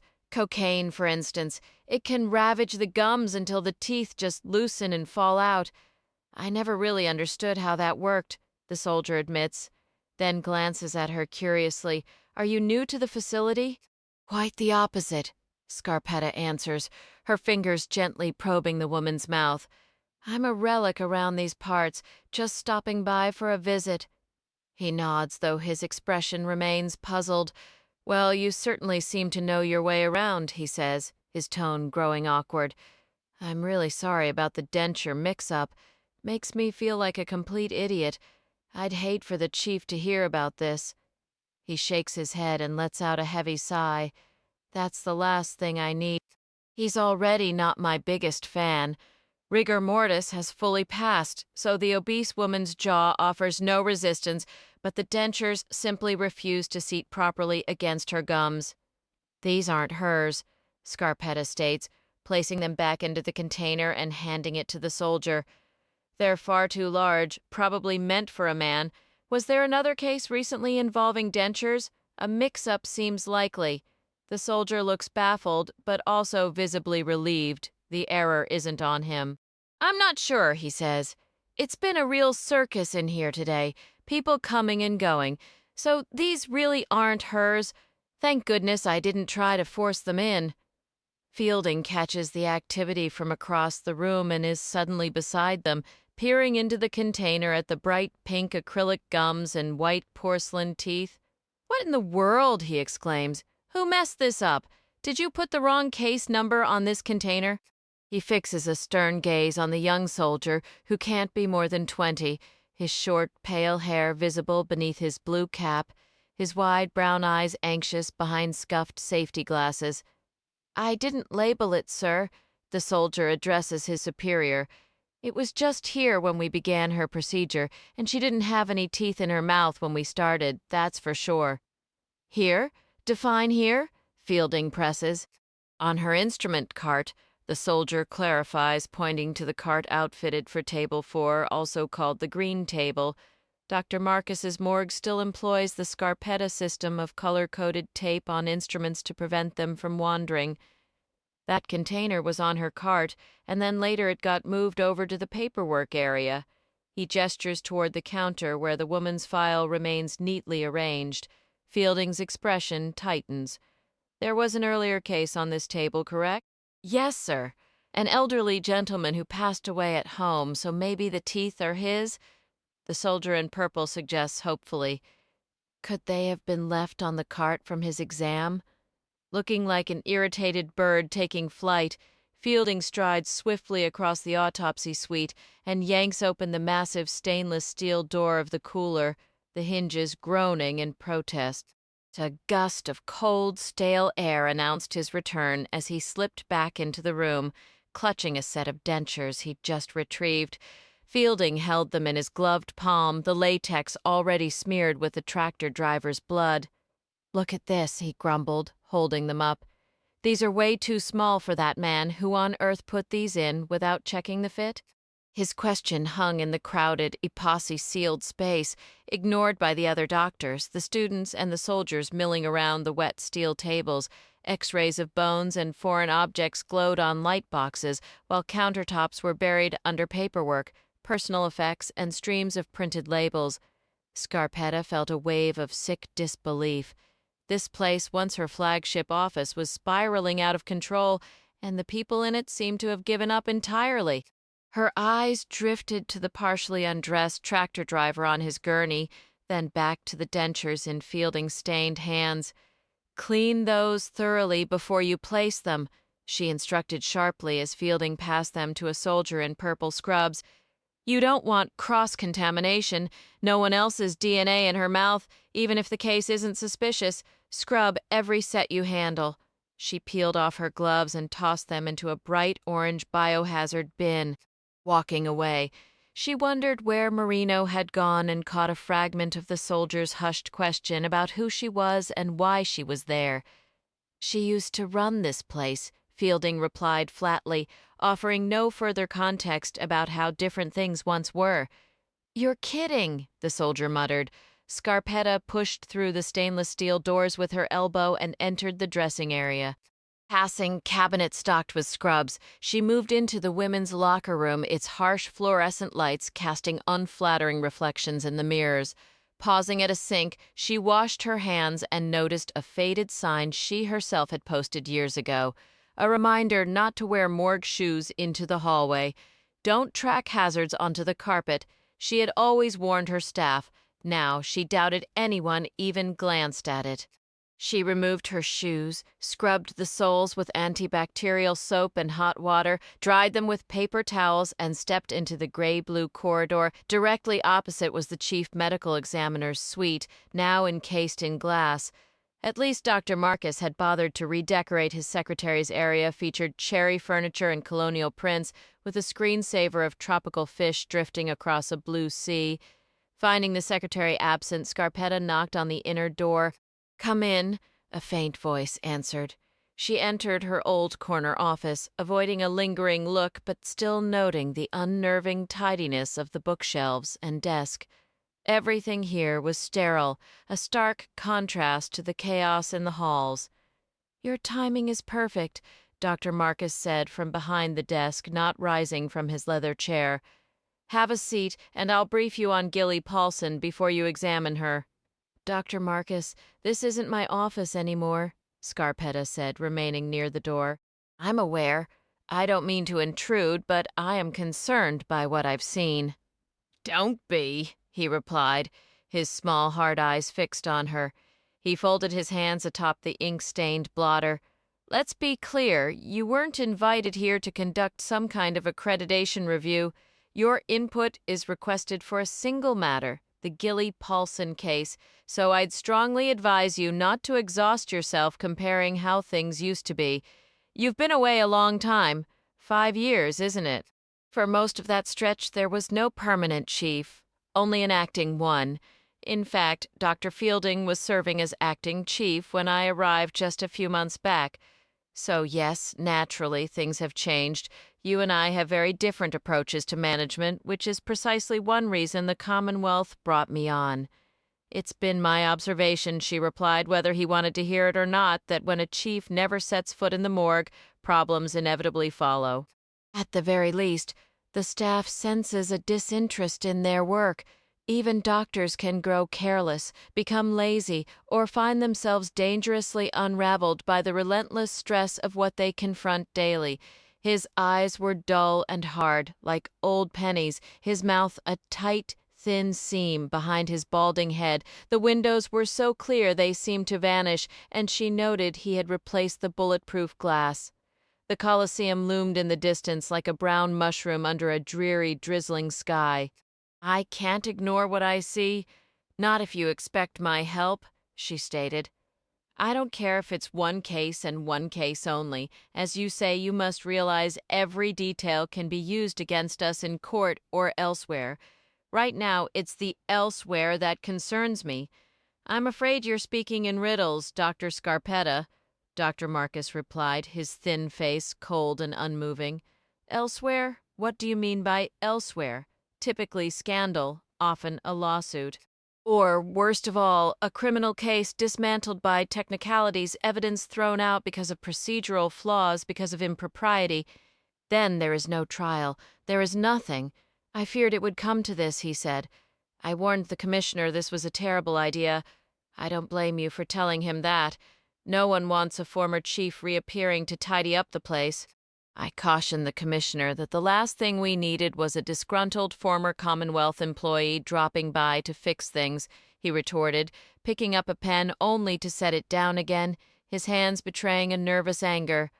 "I don't blame you for feeling, especially crusaders," he cut in coldly. "They're the worst. There's nothing worse than a crusader, unless it's a wounded one. But here we are, so let's make the best of it, shall we?" "I would appreciate your not interrupting me," Scarpetta said evenly. "And if you're calling me a wounded crusader, I'll choose to take that as a compliment. Now, shall we move along to the subject of dentures?" He stared at her as if she'd lost her mind. "I just witnessed a mix-up in the morgue," she explained. "The wrong dentures with the wrong body, carelessness, and too much autonomy given to those young Fort Lee soldiers. They have no medical training. They're here to learn from you. Imagine a family receives their loved one at the funeral home. There's an open casket and the dentures are missing or don't fit. That's how a public relations disaster begins, one that's very hard to contain. The press feasts on stories like that, Dr. Marcus. You mix up dentures in a homicide case, and you've just handed the defense attorneys a generous gift, even if the dentures have nothing to do with the crime." "Whose dentures?" he demanded, scowling. "Fielding is supposed to be supervising. Dr. Fielding has too much to do," she countered. "Which brings us to that, your former assistant." Dr. Marcus pushed back from his chair. He didn't tower over the desk. Scarpetta never had either, as she wasn't tall, but he seemed oddly diminished as he stood and moved past the table where a microscope sat shrouded in plastic. "It's already 10 o'clock, he said, reaching for his office door. "Let's begin with Gilly Paulson. She's in the decomp room's refrigeration unit, and I'd prefer you examine her there. You'll have privacy. I assume you're planning a second autopsy." "I won't proceed without a witness present," Scarpetta replies. "Lucy has abandoned the Grand Master Suite upstairs, retreating instead to a smaller, more secure bedroom on the ground level. She justifies this move to herself with cold logic. The massive bed where Henri was assaulted, with its ornate headboard and sweeping water view, is now a potential evidence scene. No matter how meticulously she and Rudy process the area, something could have been overlooked. Rudy has taken her Medina, claiming he needs to fill the tank, though Lucy suspects a different motive. He's on a reconnaissance drive, baiting a trap, hoping to spot a tail. Of course, following someone of Rudy's imposing stature would be a fool's errand, but the predator who left that grotesque drawing, now a pair of eyes, is out there watching. The house remains under his gaze. He may not know Henri is gone, so his surveillance continues, fixed on the property and the Ferraris. He could be out there right now. Lucy moves across the tawny carpet, past the disheveled bed. The luxurious sheets are still tangled, spilling onto the floor like a silken cascade, and the pillows remain exactly as they were when Lucy raced up the stone staircase to find Henri motionless. Her first heart-stopping thought was that Henri was dead. Then confusion took over, a confusion that lingers even now. In that moment of raw fear, she dialed 911, a decision that has spiraled into a monumental headache. Involving the local police is the last thing Lucy ever wants. A dangerous intrusion into her covert world where the line between legal and necessary is often blurred. Rudy's anger hasn't subsided. He accuses her of losing her composure, and he's not wrong. They should have managed the crisis internally. Henri isn't some ordinary civilian, Rudy had argued. She's a trained operative, she was breathing, her vitals were stable, and the minor nosebleed wasn't life-threatening. It wasn't until Lucy arranged a private flight to Aspen that Benton provided a theory that infuriatingly fits. Henri was likely attacked and briefly knocked out, but after that, her unresponsiveness was a performance. Absolutely not. Lucy had fired back when Benton suggested it. She was completely unconscious. Lucy, she spent half her life as a professional actor before switching careers, he countered. Maybe becoming an agent was just another role for her. It's possible she doesn't know how to stop performing. But why? I was right there, touching her, talking to her, begging her to wake up. What possible reason could she have? Shame, anger, who can say for sure, Benton replied. She may have blocked the memory, but the emotions remain. Perhaps she felt ashamed for being vulnerable, or maybe she wanted to punish you. Punish me? For what? I had nothing to do with it. So she nearly gets killed and thinks, perfect, I'll make Lucy suffer while I'm at it. You'd be stunned by what people are capable of, Benton said calmly. Her vehement denial probably only confirmed his suspicion. Lucy walks to the towering wall of windows. Their height makes the upper panes unnecessary to shade. The lower shades are drawn. She presses a wall button, and they retract with a soft mechanical hum. She stares out into the bright daylight, her eyes methodically sweeping the grounds, searching for any detail out of place, any sign of the silent watcher. A sudden, sharp memory intrudes, the distant sound of a motorcycle engine cutting through the quiet afternoon the day before, a detail she hadn't registered until now. Was it just a neighbor or something more? The doubt coils tightly in her stomach. Lucy and Rudy had just returned from Miami in the early hours, which meant she hadn't been home for 3 full days. That was more than enough time for the beast to roam and watch. He came back looking for Henri. He walked straight across the patio to the back door and left his drawing taped there as a reminder, a taunt, and nobody thought to call the police. The people in this neighborhood are something else, Lucy thinks. They wouldn't lift a finger if you were being beaten or robbed, so long as your troubles didn't spill over and inconvenience their perfect little lives. She stares at the lighthouse across the inlet, debating whether to risk going next door. The woman who lives there never seems to leave her house. Lucy doesn't know her name, only that she's incredibly nosy, always snapping photos through the window whenever the landscaper trims the hedges or mows the grass by the pool.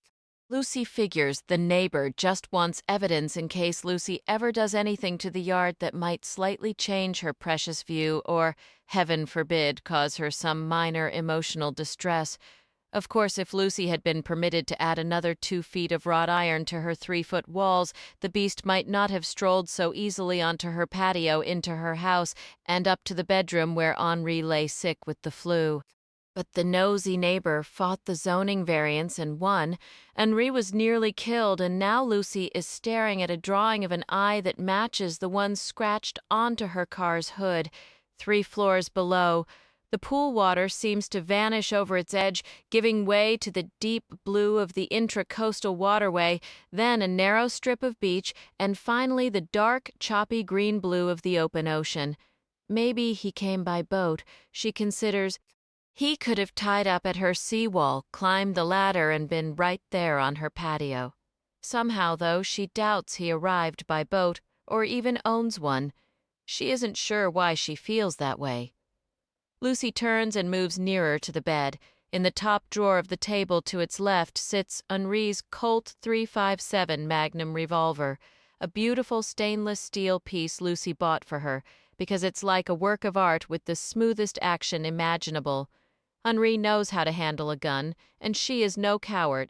Lucy is absolutely certain that if Henri had heard an intruder in the house, flu or not, she would have shot him dead.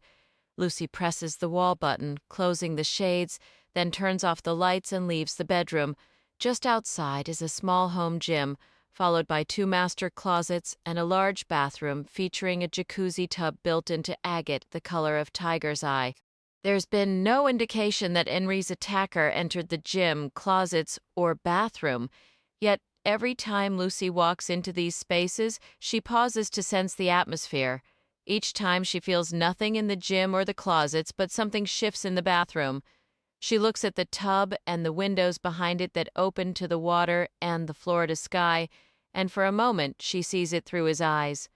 She doesn't know why, but when she looks at that large, deep tub set in the stone, she feels certain he looked at it too. A new thought strikes her, and she steps back into the archway leading into the bathroom.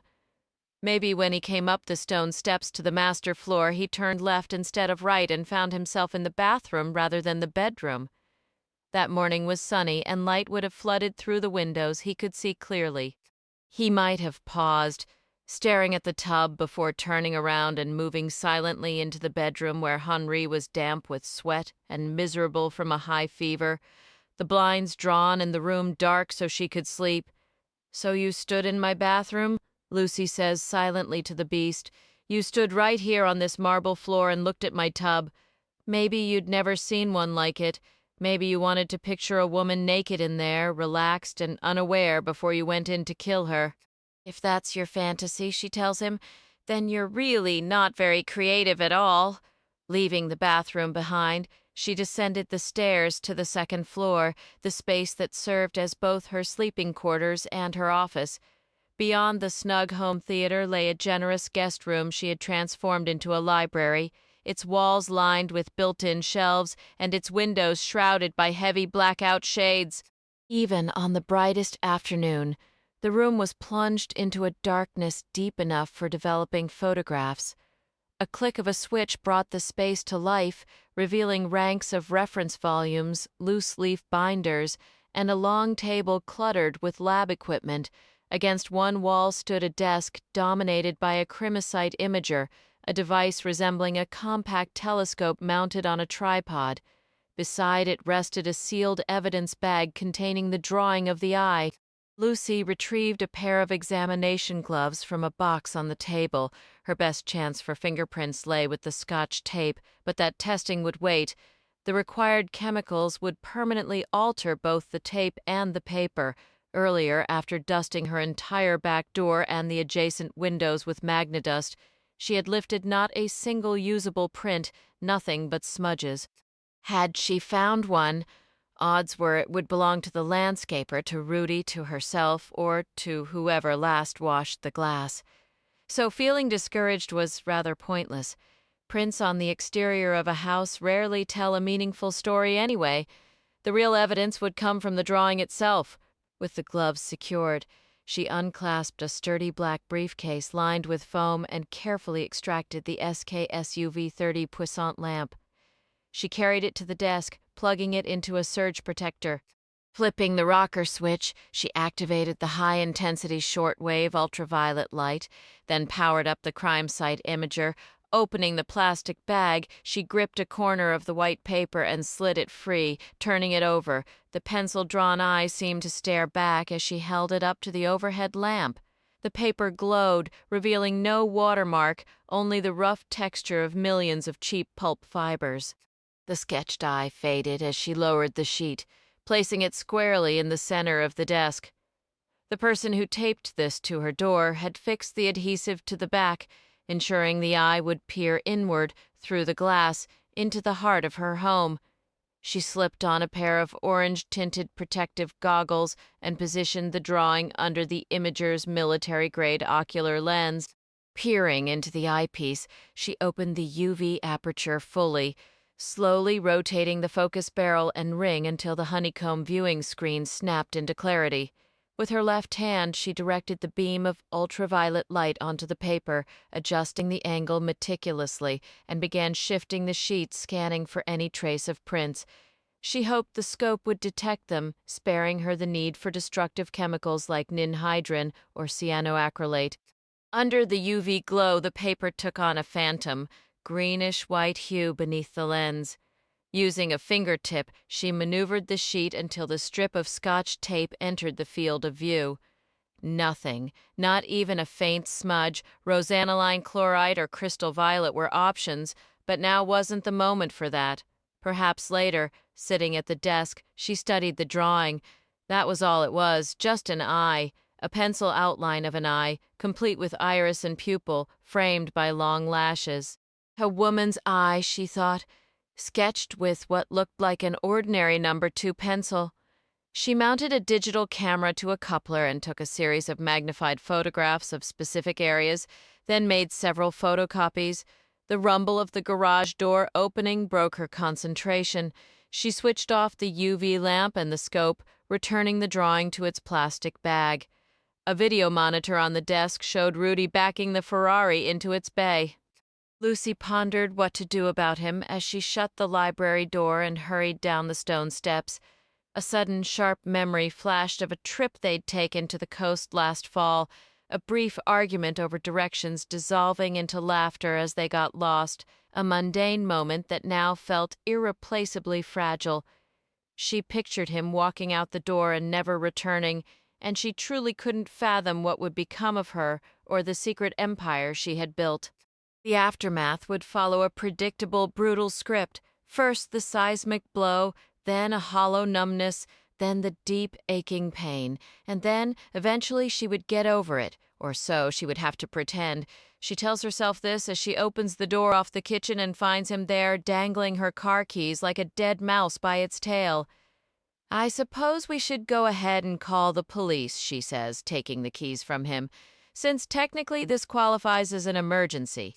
"I'm guessing you didn't find any prints or anything else useful?" Rudy replies. "Not with the scope. I'll handle the chemicals if the police don't take the drawing. Honestly, I'd prefer they didn't take it. Actually, we won't let them take it, but we should make the call. See anyone while you were out?" She crosses the kitchen and picks up the phone.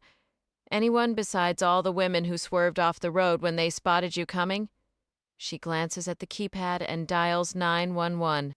"No prints so far," Rudy adds. "Well, it ain't over till it's over. What about indented writing?" She shakes her head and says, "I want to report a prowler." "Is the individual on the property at this time, ma'am?" the operator asks in her steady professional tone. "Doesn't appear to be," Lucy answers, "but I believe this might be connected to a break in your department is already aware of." The operator confirms the address and requests the complainant's name. Since the resident name appearing on her screen is whatever limited liability corporate title Lucy had chosen for this property, she can't recall what it is. She owns several properties, each under a different LLC name. "My name is Tina Franks." Lucy uses the same alias she gave the last time she called the police. The morning Henri was attacked and she panicked, mistakenly dialing 911. She provides the operator her address, or more accurately, Tina Franks's address. "Ma'am, I'm dispatching a unit to your home immediately," the operator says. "Good. Do you happen to know if CSI John D'Alessio is on duty?" Lucy speaks easily without a trace of fear. "He might want to be informed. He responded to my house the previous time, so he's already familiar." She selects 2 apples from a fruit bowl on the kitchen island. Rudy rolls his eyes and signals that he can reach CSI D'Alessio far quicker than the 911 operator ever could. Lucy smiles at the inside joke, polishes an apple on her jeans, and tosses it to him. She buffs the other apple and takes a bite as casually as if she were ordering takeout or calling the dry cleaner, not the Broward County Sheriff's Department. "Do you recall which detective originally handled your breaking and entering?" the 911 operator inquires. "Typically, we contact the detective, not the crime scene investigator. All I know is I dealt with CSI D'Alessio," Lucy replies. "I don't believe a detective ever came to the house, only to the hospital, I suppose, when my house guest was taken there." "He's marked off duty, ma'am, but I can leave him a message," the 911 operator says, sounding slightly uncertain as she should be since CSI John D'Alessio is someone the operator has never spoken to, met, or heard on the radio. In Lucy's world, A CSI is a cyberspace investigator who exists only within whatever computer system she or her team has accessed, which, in this instance, is the Broward County Sheriff's Department database. I have his card. I'll call him myself. Thanks for your help, Lucy says, ending the call. She and Rudy stand in the kitchen, eating their apples, looking at each other. Kind of amusing when you think about it, she remarks, hoping Rudy will start viewing their interactions with the local police as a dark comedy. We call the police as a mere formality, or worse, because it amuses us. He shrugs his muscular shoulders, crunching into the apple and wiping juice from his mouth with the back of his hand. Always wise to include the local authorities in a limited capacity naturally. You never know when we might need them for something. Now he's turning the local cops into a game, his favorite pastime. You asked for D'Alessio, so it's on the record. Not our fault, he's so hard to track down. They'll spend the rest of their careers trying to figure out who D'Alessio even was and whether he quit or was fired. Did anyone ever actually meet him? He'll become a department legend, something for them to gossip about for years. Him and Tina Franks, Lucy remarks, taking a bite of her apple. Truth is, Rudy replies, you'd have a much harder time proving you're Lucy Farinelli than Tina Franks or any other identity you pick for the day. We've got birth certificates and all the other paperwork for our aliases. Honestly, I couldn't even tell you where my real birth certificate is anymore. I'm not sure I know who I am these days, she says, passing him a paper towel. Me neither, he admits, taking another loud crunch from the apple. Now that you mention it, I'm not entirely sure I know who you are either. So you'll answer the door for the officer and have him call CSI D'Alessio to collect the sketch. That's the plan. A smile plays on Rudy's lips. Worked perfectly last time. Lucy and Rudy maintain go bags and basic crime scene kits at key locations, their homes, their cars. It's astonishing what they can pull off with just the right gear.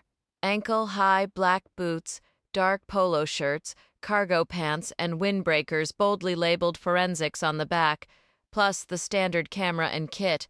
But the real magic is in the body language, the unshakable confidence. The simplest plan is often the best. After Lucy found Henri and, in a panic, dialed 911 for an ambulance, she called Rudy. He changed. Walked right through her front door minutes after the police arrived, introduced himself as the new crime scene tech, and suggested the officers didn't need to stay and babysit him. They were more than happy to leave that day. Lucy, identifying herself as Tina Franks, wove her own tapestry of lies for the police. Henri, given a fake name too, was a guest from out of town. Lucy claimed she was in the shower when Henri, sleeping off a hangover, heard an intruder and fainted. Because Henri was prone to hysterics and hyperventilation and might have been attacked, Lucy called for an ambulance. No, she never saw the intruder. No, nothing seemed to be missing. No, she didn't think Henri was assaulted, but she should be checked at the hospital, because that's what people do, right? That's what always happens on all those cop shows on TV. Wonder how long it will take them to notice CSI D'Alessio only ever seems to appear at your house, Rudy muses, clearly amused. Lucky for us, their department covers most of Broward. It's as big as Texas, and nobody knows who's coming or going. Lucy checks her watch, timing the patrol car that should be en route. Well, the important thing is we included Mr. D'Alessio wouldn't want to hurt his feelings. Rudy laughs, his spirits visibly lifted. He can't stay in a foul mood once their operation kicks into gear. All right, the police will be here any second. Maybe you should make yourself scarce. He won't hand the drawing to the uniform. I'll give him D'Alessio's number. Say I'd feel better talking to the CSI since I just met him last week during your break-in call. He'll get the voicemail, and after he leaves, yours truly, the legendary D'Alessio, will call him back and say I'll handle everything. Don't let the officers into my office. The door's locked, isn't it? Yes, she confirms. If you're worried your D'Alessio cover is about to blow, call me. I'll come right back and deal with the police myself. Going somewhere, Rudy asks. I think it's time I introduce myself to my neighbor, Lucy says. The decomposed room is a compact, specialized mortuary space. It features a walk-in cooler, dual stainless steel sinks with cabinets, and a dedicated ventilation system designed to pull foul odors and microbes directly outside through an exhaust fan. Every surface, from floor to ceiling, is coated in a durable, non-slip gray acrylic paint that resists absorption and can be thoroughly scrubbed with bleach. The focal point of the room is a single mobile autopsy table, essentially a cart frame on locking swivel casters, with a body tray that glides on bearings. In theory, this equipment eliminates the need for lifting bodies in our modern age, but the reality in the morgue is different. Staff still grapple with the sheer, inert weight of the deceased, a struggle that seems perpetual. The table is sloped to drain into the sink when connected, but that function won't be needed today. There is simply nothing left to drain. Gilly Paulson's bodily fluids were either collected or washed away 2 weeks prior, during Dr. Fielding's initial autopsy. Now the table sits parked on the acrylic floor, and atop its polished steel surface rests a black body pouch shaped like a dark cocoon. The room has no exterior windows, only a high row of observation windows installed at a useless height, a design flaw Scarpetta never bothered to contest when she moved into the building 8 years ago. After all, who really needs a view into a place like this, where the dead might be swollen and discolored, covered in insects, or burned beyond recognition? She had just entered after suiting up in the women's locker room with the required biohazard gear. "I apologize for pulling you away from your other case," she said to Fielding, a fleeting image of Mr. Whitby in his olive pants and black jacket crossing her mind. "But I get the impression your boss genuinely believed I'd proceed here without you." "How much did he actually tell you?" Fielding asked from behind his surgical mask, a sheen of sweat already appearing on his forehead. "Truthfully, nothing at all," she replied, working her hands into a pair of gloves. "My knowledge hasn't progressed beyond his phone call to me in Florida yesterday." Fielding frowned, his discomfort growing. "I assumed you'd just come from his office." A sudden paranoid thought struck her. This room could be bugged. Then she recalled her own tenure as chief, experimenting with various dictation systems in the autopsy suite. All had failed miserably, defeated by the relentless background noise of the morgue, which could scramble even the best transmitters. Acting on this memory, she walked to the sink and turned the faucet on full blast. Water drummed loudly and hollowly against the steel basin. "What's that for?" Fielding asked, pausing as he unzipped the long pouch. "I thought we could use a little water music while we work," she said dryly. He looked up, meeting her eyes. "It's probably safe to talk in here. I'm fairly certain he's not that clever. Besides, I doubt he's ever set foot in the decomp room.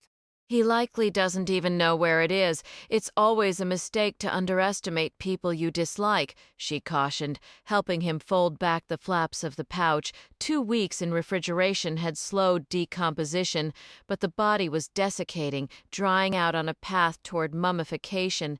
The odor was potent, but Scarpetta didn't take it personally. A foul smell was merely another form of communication from the body, no offense intended. Gilly Paulson couldn't help how she looked, how she smelled, or the simple fact of her death.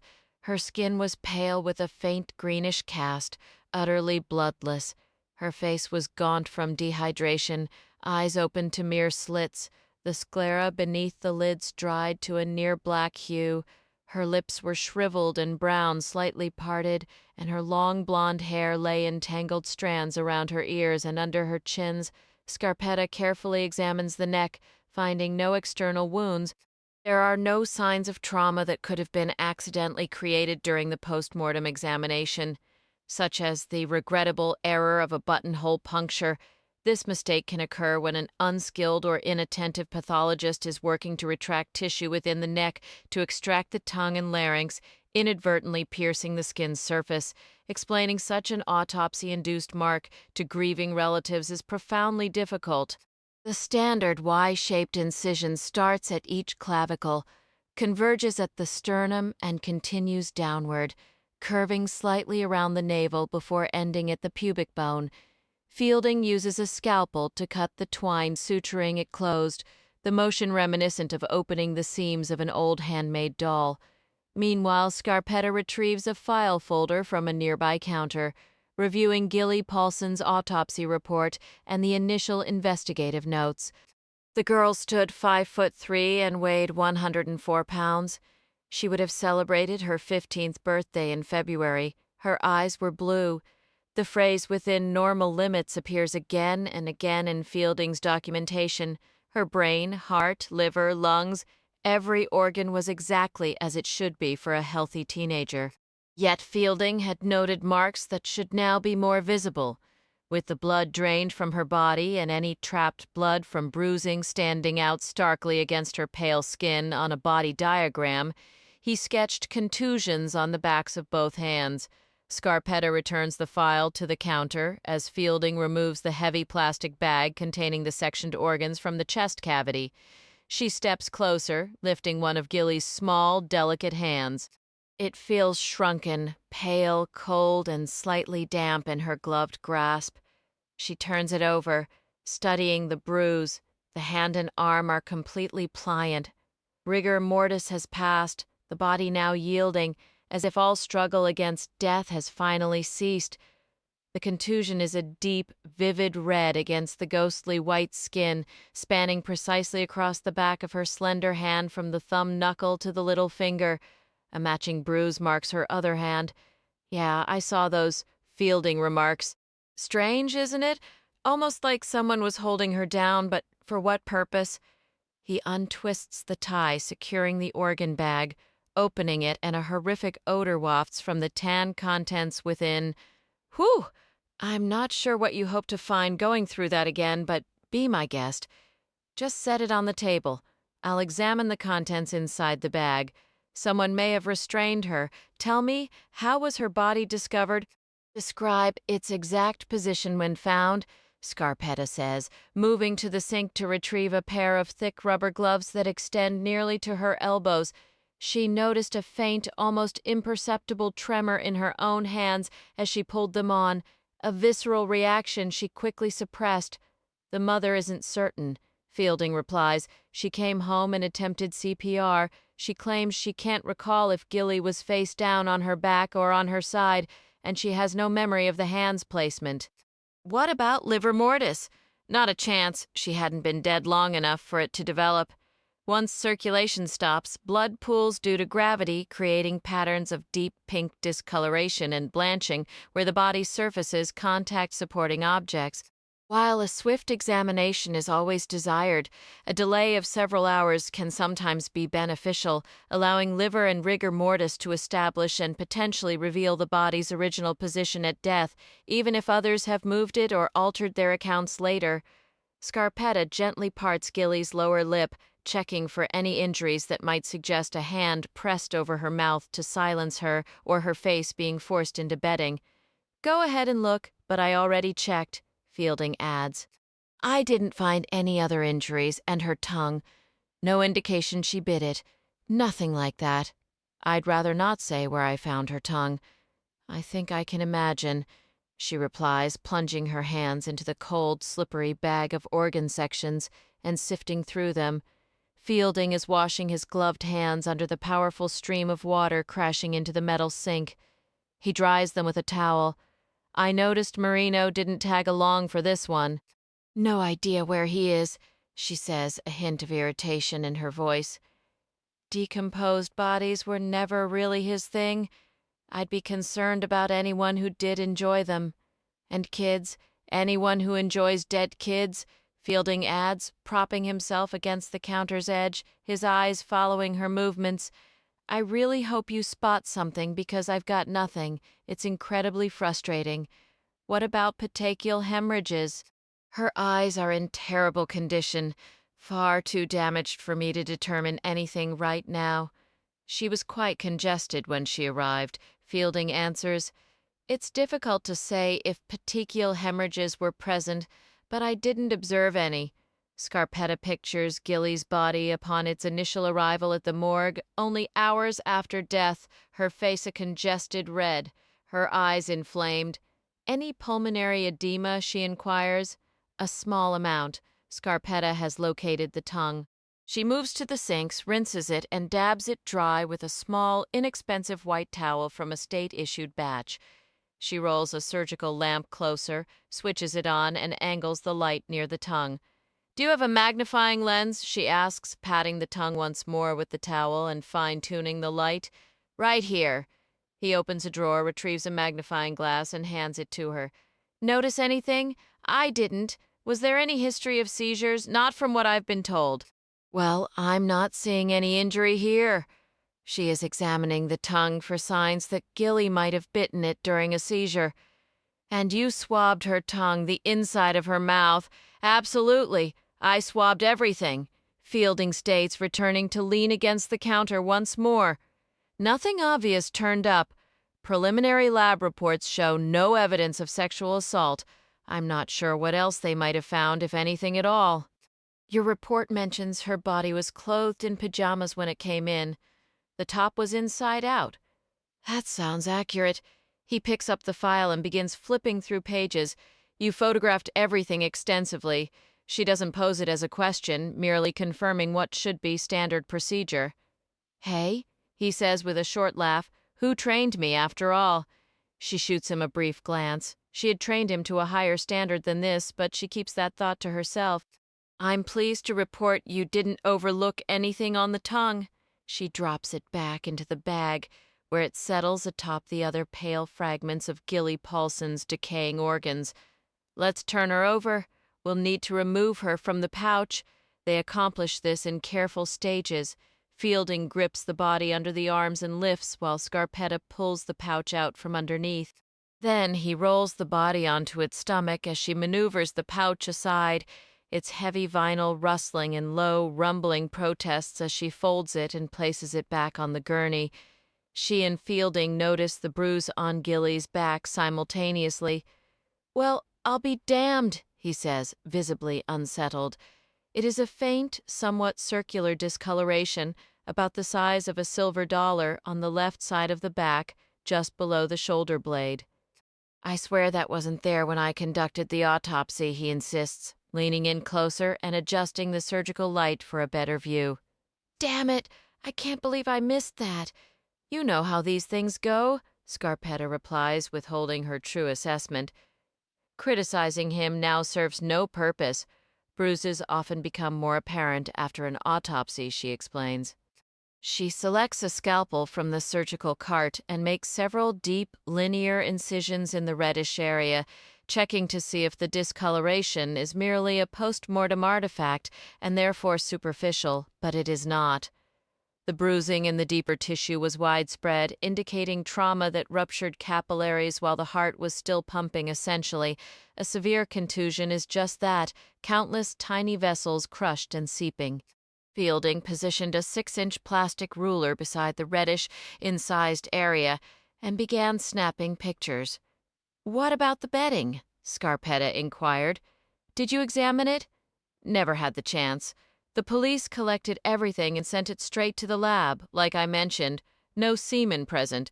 Honestly, I can't believe I overlooked this bruising. Let's request they check the sheets and pillow for any pulmonary edema fluid. If they find stains, have them scraped for ciliated respiratory epithelium, finding that would strongly support death by asphyxia." "Damn," he muttered. "I don't know how I missed that. So you're convinced this is a homicide?"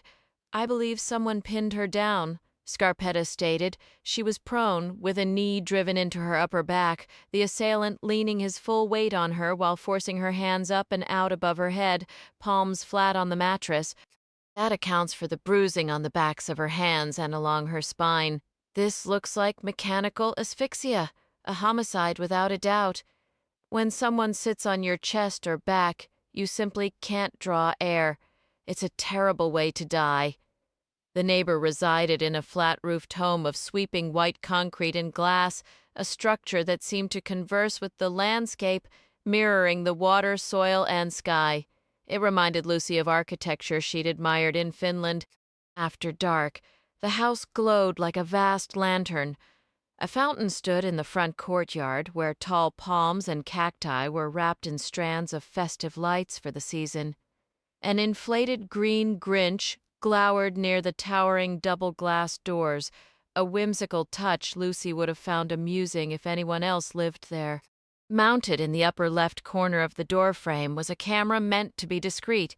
As she pressed the bell, she pictured her own image flooding a closed-circuit screen inside. No answer came. She pressed it again. Still nothing. "All right, I know you're home. You collected your paper and put up the mailbox flag," she thought. "You're probably watching me right now, sitting in your kitchen staring at my feed, maybe even holding the intercom to your ear to listen for my breathing or muttering. And guess what? I'm doing both, you jerk. Answer your door, or I'll camp out here all afternoon." This standoff lasted a good 5 minutes.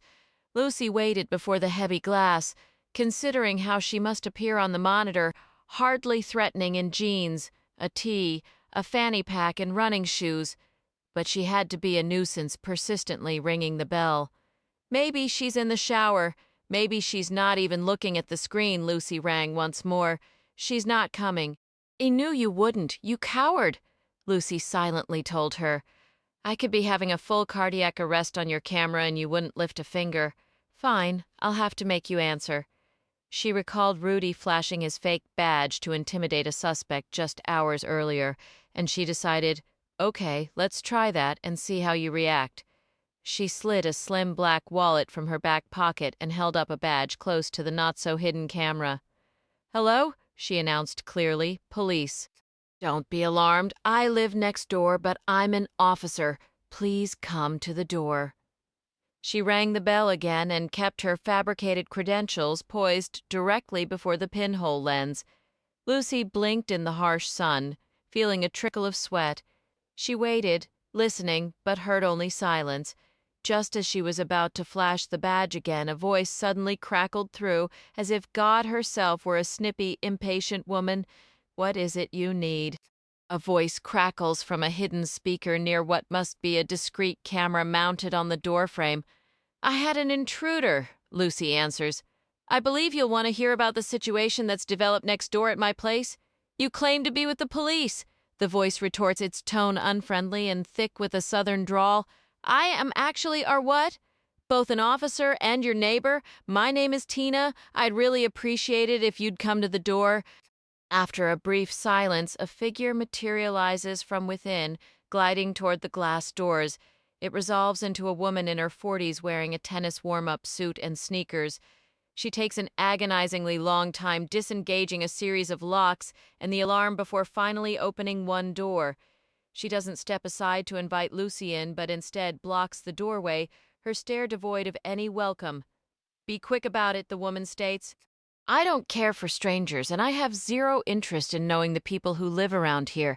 I chose this place specifically to avoid neighbors, in case it's not obvious. This isn't a community. It's where people come to be left in peace." "What isn't?" Lucy asks, slipping into a slightly naive tone. She recognizes the type, the insulated, sour kind of wealth. "Your house isn't a community, or the whole area isn't." "Isn't what?" The woman's hostility is momentarily derailed by confusion. "What are you referring to?" "What occurred next door at my house," he returned. Lucy states, as if they're both in on a secret. "Could have been early this morning, but I'm not certain because I was out of town most of yesterday and just got back to Boca Raton by helicopter. I have a strong idea who he's targeting, but I'm concerned for you. It really wouldn't be fair if you got caught in the wake, if you catch my drift." "Oh," the woman says. She has a handsome speedboat tied up at the seawall behind her house and understands perfectly the nuisance and potential damage of another vessel's wake. "How can you be police and live in a house like that?" she asks, not even glancing toward Lucy's salmon-hued Mediterranean villa. "What helicopter? Don't tell me you have one of those, too."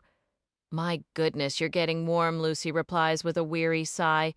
"It's a long story, all tied up with Hollywood, you see. He just relocated here from Los Angeles. I probably should have stayed in Beverly Hills where I fit in. But this blasted movie project, pardon my language, I'm sure you've heard the chaos that comes with a film deal, all the logistics when they decide to shoot on location, next door." Her eyes widen. "They're filming a movie at your house. I really don't think we should discuss this out in the open, Lucy says, glancing around with caution. Would you mind if I came inside? But you have to promise this stays between us. If this got out, well, you can imagine the circus. Ha! The woman points a finger at Lucy, breaking into a broad, toothy grin. I knew you were somebody famous. No, please don't say I'm that obvious, Lucy exclaims with mock horror as she steps into a sparsely furnished living room done entirely in white. A towering glass wall overlooks a granite patio, a pool, and a 27-foot speedboat that Lucy seriously doubts her pampered, self-absorbed neighbor could even start, let alone operate. The boat is named It's Settled, with its hailing port listed as Grand Cayman, a Caribbean island famously free of income tax. That's quite a boat, Lucy remarks as they settle on white furniture that seems to float between the water and the sky. She places her cell phone on the glass coffee table. It's Italian, the woman says, offering a sly, somewhat smug smile. Reminds me of Cannes, Lucy says. Oh, yes, the film festival. Not so much the festival, Lucy continues. More the town itself, the harbor, all those magnificent yachts. Just beyond the old clubhouse, you make a turn onto Quay No. 1, right by the Poseidon and Amphitrite boat rentals operating out of Marseille. Paul, a nice guy who works there, drives this eye-catching yellow vintage Pontiac, a real oddity to spot in the south of France. You continue walking past the storage facilities, turn onto Quay No. 4, and head all the way down toward the lighthouse. I've never seen so many Mangusta and Leopard boats in one place. I used to have a Zodiac with a fairly brawny Suzuki motor, but a big yacht. Who has the time for that? Then again, maybe you do. She stares at the speedboat up on blocks. Of course, if you push that thing past 10 miles an hour through here, the sheriff's department and customs will come down on you hard. The woman hasn't a clue. She's attractive, but not in a style Lucy finds particularly appealing. She looks exceedingly wealthy, pampered and hooked on Botox, collagen, thermal lifts, whatever new miracle her dermatologist is pushing. It might have been years since her face could actually form a frown, not that she needs negative expressions. For a face like hers to look angry or cruel would just be stating the obvious. As I mentioned, I'm Tina, and you can call me Kate. That's what my friends use, the pampered socialite replies. I've lived in this house 7 years and never had a single issue, except with Jeff, who I'm pleased to say is off living his life between the Cayman Islands and a few other spots. I suppose what you're telling me is you aren't actually with the police? I do apologize if I gave you the wrong impression, but I didn't know how else to get you to answer the door, Kate. I saw a badge. Yes, I held it up so you would. It isn't genuine, not exactly, but when I'm preparing for a role, I try to live it as fully as I can. My director suggested I not only move into the house where we're filming, but also carry a badge and drive the same cars the special agent uses, all that. I knew it. Kate points that finger at her again. The sports cars. Ah, it's all part of the part, isn't it? She settles her long, slender frame back into her oversized white chair and arranges a pillow in her lap. You don't look familiar, though. I try not to. Kate attempts to frown, but her forehead barely moves.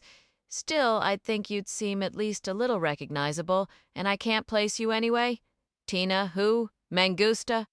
She offers the name of her favorite boat, fairly sure her neighbor won't directly link Mangusta to earlier remarks about Cannes, but will instead feel the word rings a faint, distant bell. Actually, yes, I think I have heard that name. Maybe, Kate says, sounding encouraged, I haven't landed major parts, though some of the films have been big. This is my break, you could say. I started in off-Broadway theater, then jumped to whatever tiny movie roles I could get. You just hope it won't drive you mad when all the production trucks and equipment show up. Fortunately, that's not until summer, and it might not happen at all because of this disturbed person who seems to have followed us here. What a shame. She leans forward in the big white chair. Tell me about it. Oh, it's awful. Kate's eyes darken with concern. From the West Coast? That's where he followed you from? You mentioned you have a helicopter? I'm almost certain, Lucy answers. If you've never been stalked, you really can't grasp what a nightmare it is. I wouldn't wish it on anyone. I thought coming here would be the best decision we ever made, but somehow he found us and followed. I'm sure it's him. Pretty sure, anyway. God help me if we've picked up a second stalker, so in a strange way I hope it is him. And yes, I do use helicopters when necessary, but not all the way from the West Coast. At least you don't live alone, Kate remarks. My roommate, another actress, just moved out and went back west because of the stalker. What about that handsome boyfriend of yours? Actually, I wondered early on if he might be an actor, someone well known. I've been trying to place him, she says with a mischievous grin. He just screams Hollywood. Any movies I might know? Mostly just a string of bad decisions, Lucy replies. Well, if he gives you any grief, honey, you come straight to Kate. She gives the pillow in her lap a firm pat. I've got my ways of handling certain situations. Lucy gazes out at the yacht. It's settled, gleaming sleek and white under the sun.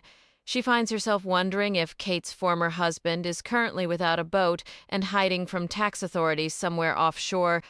Last week, that unstable individual was on my land, or at least I think it was him. I'm just curious. Kate's smooth, taut face shows no recognition at first. Oh, she says after a moment, the one who's been following you?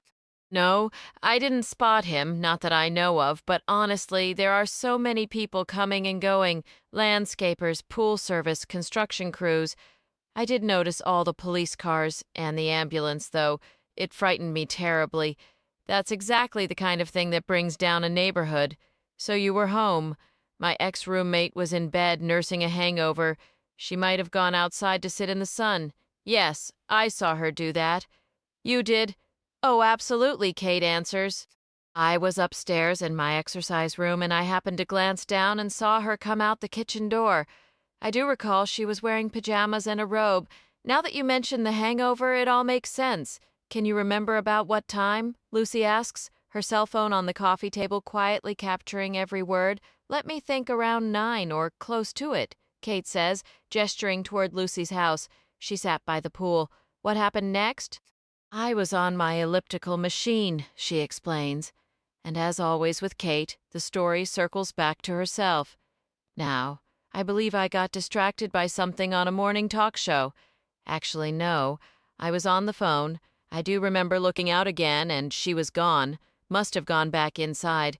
She wasn't out there for very long, is my point. How long were you on the machine, and would you mind showing me your gym so I can see your exact vantage point when you saw her?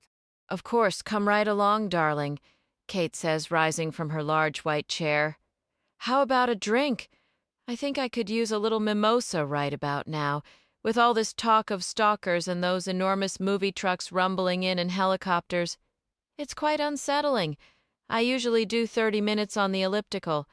Lucy retrieves her cell phone from the table. I'll have whatever you're having, she says. The time is 11:30 when Scarpetta meets Marino by the rental SUV in the parking lot of her old building. Dark clouds bunch like clenched fists across the sky. The sun darts in and out behind them and sharp gusts of wind tug at her clothes and hair. Is Fielding coming with us? Marino asks, clicking the doors unlocked. I'm guessing you want me to drive. Some bastard held her down and suffocated her. A damn kid. Had to be someone pretty sizable, you'd think, to keep her pinned like that. Fielding isn't joining us. You can drive when you can't breathe. You panic and fight with everything you've got. So her attacker didn't necessarily have to be a giant, but he did need enough size and strength to keep her restrained. It's more likely a mechanical asphyxiation, not a classic smothering. And that's exactly what they ought to do to him when he's caught. Let a couple of huge corrections officers pin him down and sit on his chest so he can't breathe. See how he likes it. They get in and Marino starts the engine. I'd volunteer for that job, doing that to a kid. It's unthinkable. Let's table the vigilante justice for now, she says, her tone shifting from grim resolve to one of weary practicality. We've got enough to deal with. What do you have on Mama? Since Fielding's not coming, I take it you called her. I told her I needed to speak with her, and that was pretty much it. She sounded a bit off on the phone. She believes Gilly passed away from influenza. Are you planning to inform her? I'm not certain what I'll say. One thing's definite. The federal agents will be absolutely delighted to discover you're conducting home visits again, Doctor. Nothing excites them more than sinking their teeth into a case that's outside their jurisdiction, only to have you appear making your personal rounds. He grins while navigating slowly through the packed parking area. Scarpetta couldn't care less about the FBI's opinion, and she gazes out at her old workplace, Biotech 2, noting its sleek gray form edged with dark red brick, and the sheltered morgue entrance that brings to mind a white dome protruding from one side. Being back feels so natural. It's as if she never left. It doesn't seem odd at all that she is en route to a death investigation, likely a criminal one in Richmond, Virginia, and she has no concern for what the FBI, Dr. Marcus, or anyone else thinks about her personal visits to scenes. I have a hunch your friend, Dr. Marcus, will be overjoyed as well, Marino adds with a sharp tone, almost as if he's reading her mind. Did you mention to him that Gilly's death is a homicide? No, she answers. She didn't make an effort to locate Dr. Marcus or share any information after she completed Gilly Paulson's examination, cleaned up, changed back into her suit, and reviewed some microscope slides. Fielding could provide Dr. Marcus with the details and relay that she would be glad to update him later, and is available on her cell phone if needed, but Dr. Marcus won't call. He wants the least possible involvement with the Gilly Paulson case, and Scarpetta is now convinced he determined long before reaching out to her in Florida that he wouldn't gain anything from this 14-year-old girl's death, that only trouble was coming his way unless he diverted it. What better diversion than summoning his contentious predecessor, Scarpetta the controversy magnet? He's likely suspected from the start that Gilly Paulson was murdered and, for reasons of his own, chose not to get his hands dirty with the investigation. Who's the detective on this? Scarpetta asks Marino as they pause for traffic flowing off I-95 to clear on 4th Street. Is it someone familiar? Negative. He wasn't around during our time here.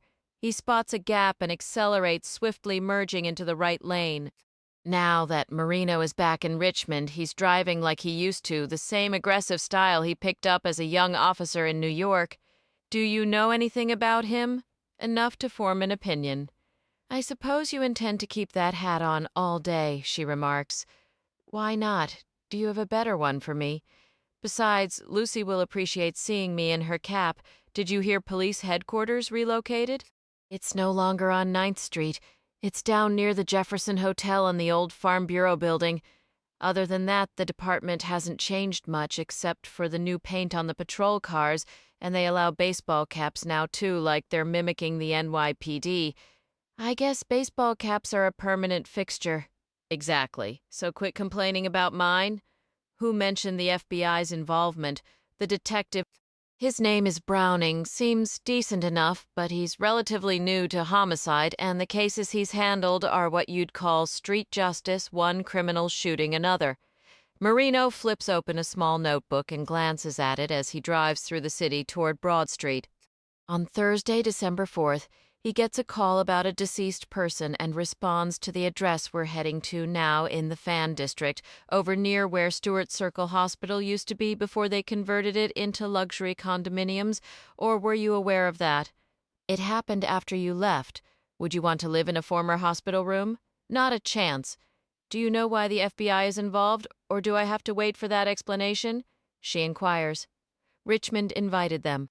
That's just one of many puzzling details in all this.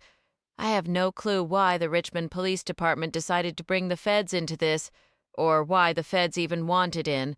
What's Browning's take on it? He's not exactly fired up about the case. His theory is the girl just had a seizure or something along those lines. He's mistaken. And the mother? She's a bit of a different story. I'll explain in a minute. What about the father? Divorced. Lives down in Charleston, South Carolina, works as a doctor. Isn't that something? A doctor of all people knows exactly what a morgue looks like, yet his own daughter has been sitting in a body bag in one for 2 solid weeks because they can't agree on the funeral arrangements, where she should be buried, or whatever else they're bickering about. Pretty soon you'll want to take a right on Grace Street, Scarpetta says. Then we just follow it straight to the house. Thanks, Magellan. All those years I managed to drive around this city. How did I ever survive without you giving me directions? I honestly don't know how you function when I'm not here. Tell me more about Browning. What did he see when he arrived at the Paulson house? The girl was in bed, lying on her back in her pajamas. The mother was hysterical, as you'd expect. Was she under the covers? The covers were thrown back, most of them actually on the floor. The mother told Browning they were like that when she got back from the drugstore. But she's having memory issues, as you've probably heard. Personally, I think she's lying. About what? I'm not entirely sure. I'm going off what Browning told me over the phone, which means once I talk to her myself, I'm starting from scratch. Was there any sign of a break-in? Scarpetta asks. Anything at all to suggest that? Nothing that caught Browning's attention, apparently. Like I said, he's not energized by this. That's never a good sign. If the detective isn't motivated, then the crime scene techs probably aren't either. If you don't believe anyone broke in, where do you even begin dusting for prints, for instance? Don't tell me they skipped that entirely.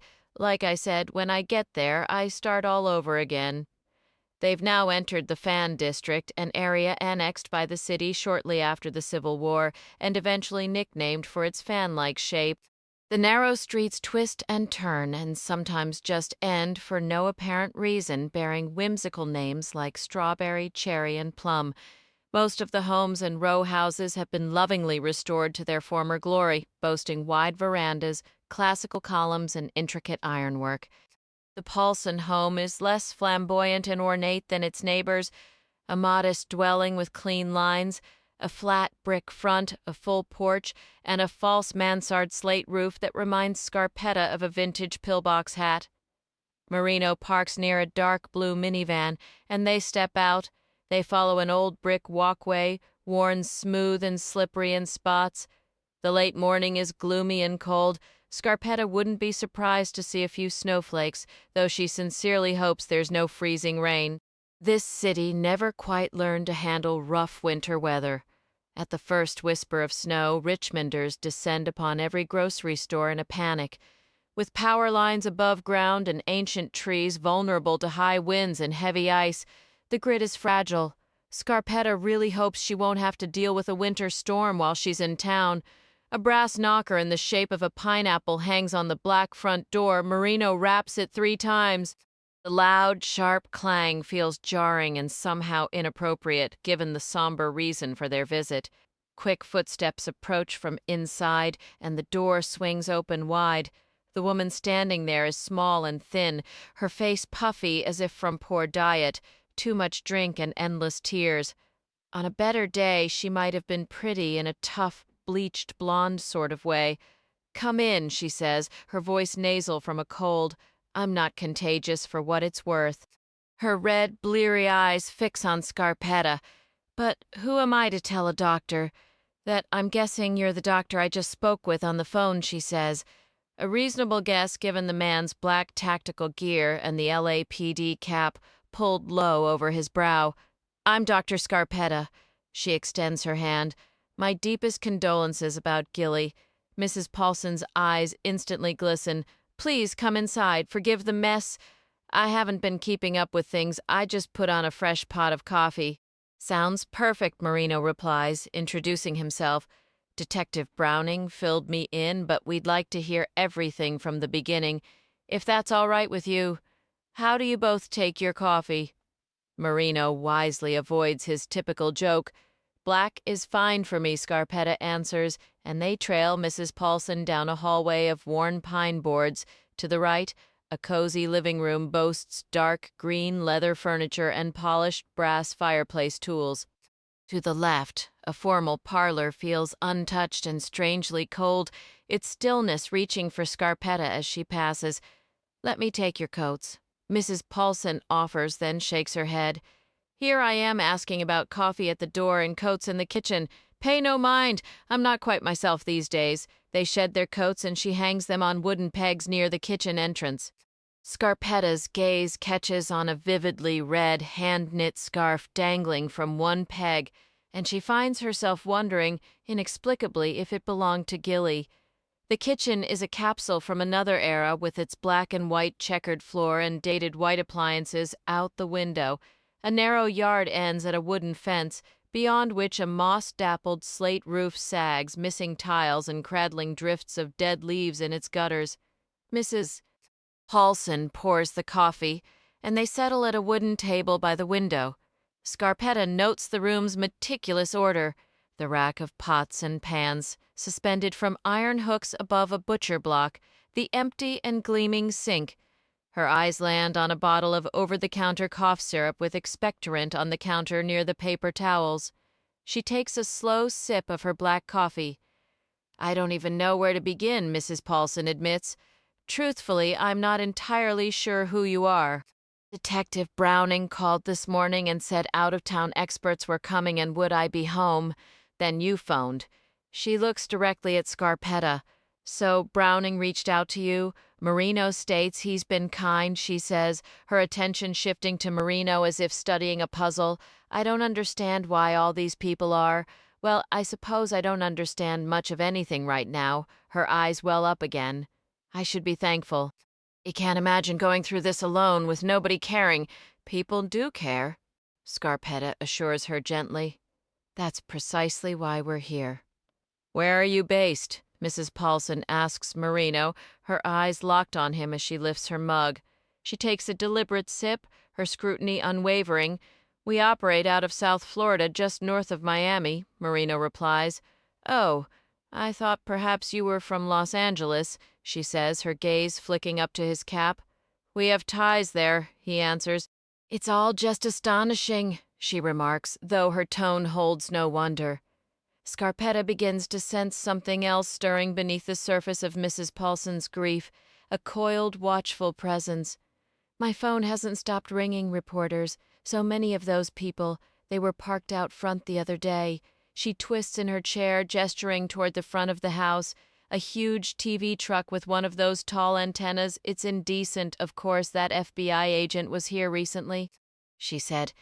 "It's because no one knows what happened to Gilly. She claimed it's not as bad as it could be. Whatever that means, said she's seen much worse. I can't fathom what could be worse. Perhaps she meant the media attention," Scarpetta offers softly. "What could possibly be worse than what happened to my Gilly?" Mrs. Paulson asks, dabbing at her eyes with a trembling hand. "What do you imagine happened to her?" Marino asks, his thumb tracing the edge of his coffee mug. "I know exactly what happened. She passed from the flu," Mrs. Paulson responds, her voice thin. "God called her home. I don't understand why. I wish someone would explain it to me. Others aren't so convinced it was the flu," Marino counters. "That's the society we're in now. Everyone craves a spectacle. My daughter was sick in bed with the flu. Plenty of people have died from it this season." She turns her gaze to Scarpetta. "Mrs. Paulson," Scarpetta says gently, "your daughter did not die of influenza. I believe you've heard this before. You spoke with Dr. Fielding, correct?" "Yes. We talked on the phone right after. But how can anyone know for sure after the fact? When they're not coughing, no fever, can't tell you how they feel." Her eyes well up. "Gilly had 100-degree fever and was coughing so hard she could barely breathe when I left for the pharmacy. He just drove to the CVS on Carey Street to get more cough medicine." Scarpetta's eyes flick again to the bottle on the counter. Her mind returns to the microscope slides in Fielding's office earlier. The lung tissue showed traces of healing, fibrin, lymphocytes, macrophages with the air sacs still open. Gilly's bronchopneumonia, a typical flu complication, was actually clearing up. It wasn't severe enough to cause respiratory failure. "Mrs. Paulson, we can determine if influenza was the cause," Scarpetta explains. "We can see it in the lungs." She avoids the grim details of how hardened and inflamed the lungs would have appeared in a true acute case. "Was your daughter taking antibiotics?" "Yes. For the first week she was, Mrs. Paulson says, reaching for her coffee. I truly thought she was improving. It seemed like she just had a lingering cold. Marino scoots his chair back. Do you mind if I let you two talk, he asks. I'd like to take a look around if that's all right with you. I'm not sure what there is to see, but go ahead. You're not the first person to want to look. Her room is down the hall. I'll find it. His boots thud heavily on the worn wooden floor as he walks away. Gilly was getting better. Scarpetta continues. The state of her lungs confirms that. Well, she was still weak and feeling poorly. She did not die from the flu, Mrs. Paulson, Scarpetta states firmly. It's crucial you accept that. If she had, I wouldn't be here. I'm trying to help, and I need you to answer some questions for me. You don't sound like you're from around here. I'm originally from Miami. Oh, and you still live near there, I suppose. I've always wanted to visit Miami, especially on dreary days like this. She rises with some effort, her movements stiff, and walks to the cough maker near the cough syrup bottle.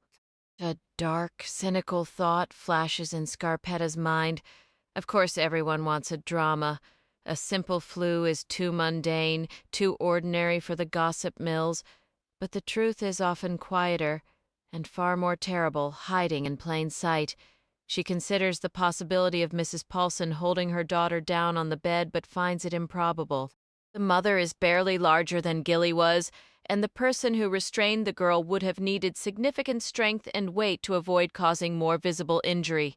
Yet Scarpetta cannot dismiss the mother as a suspect, however much she might prefer to.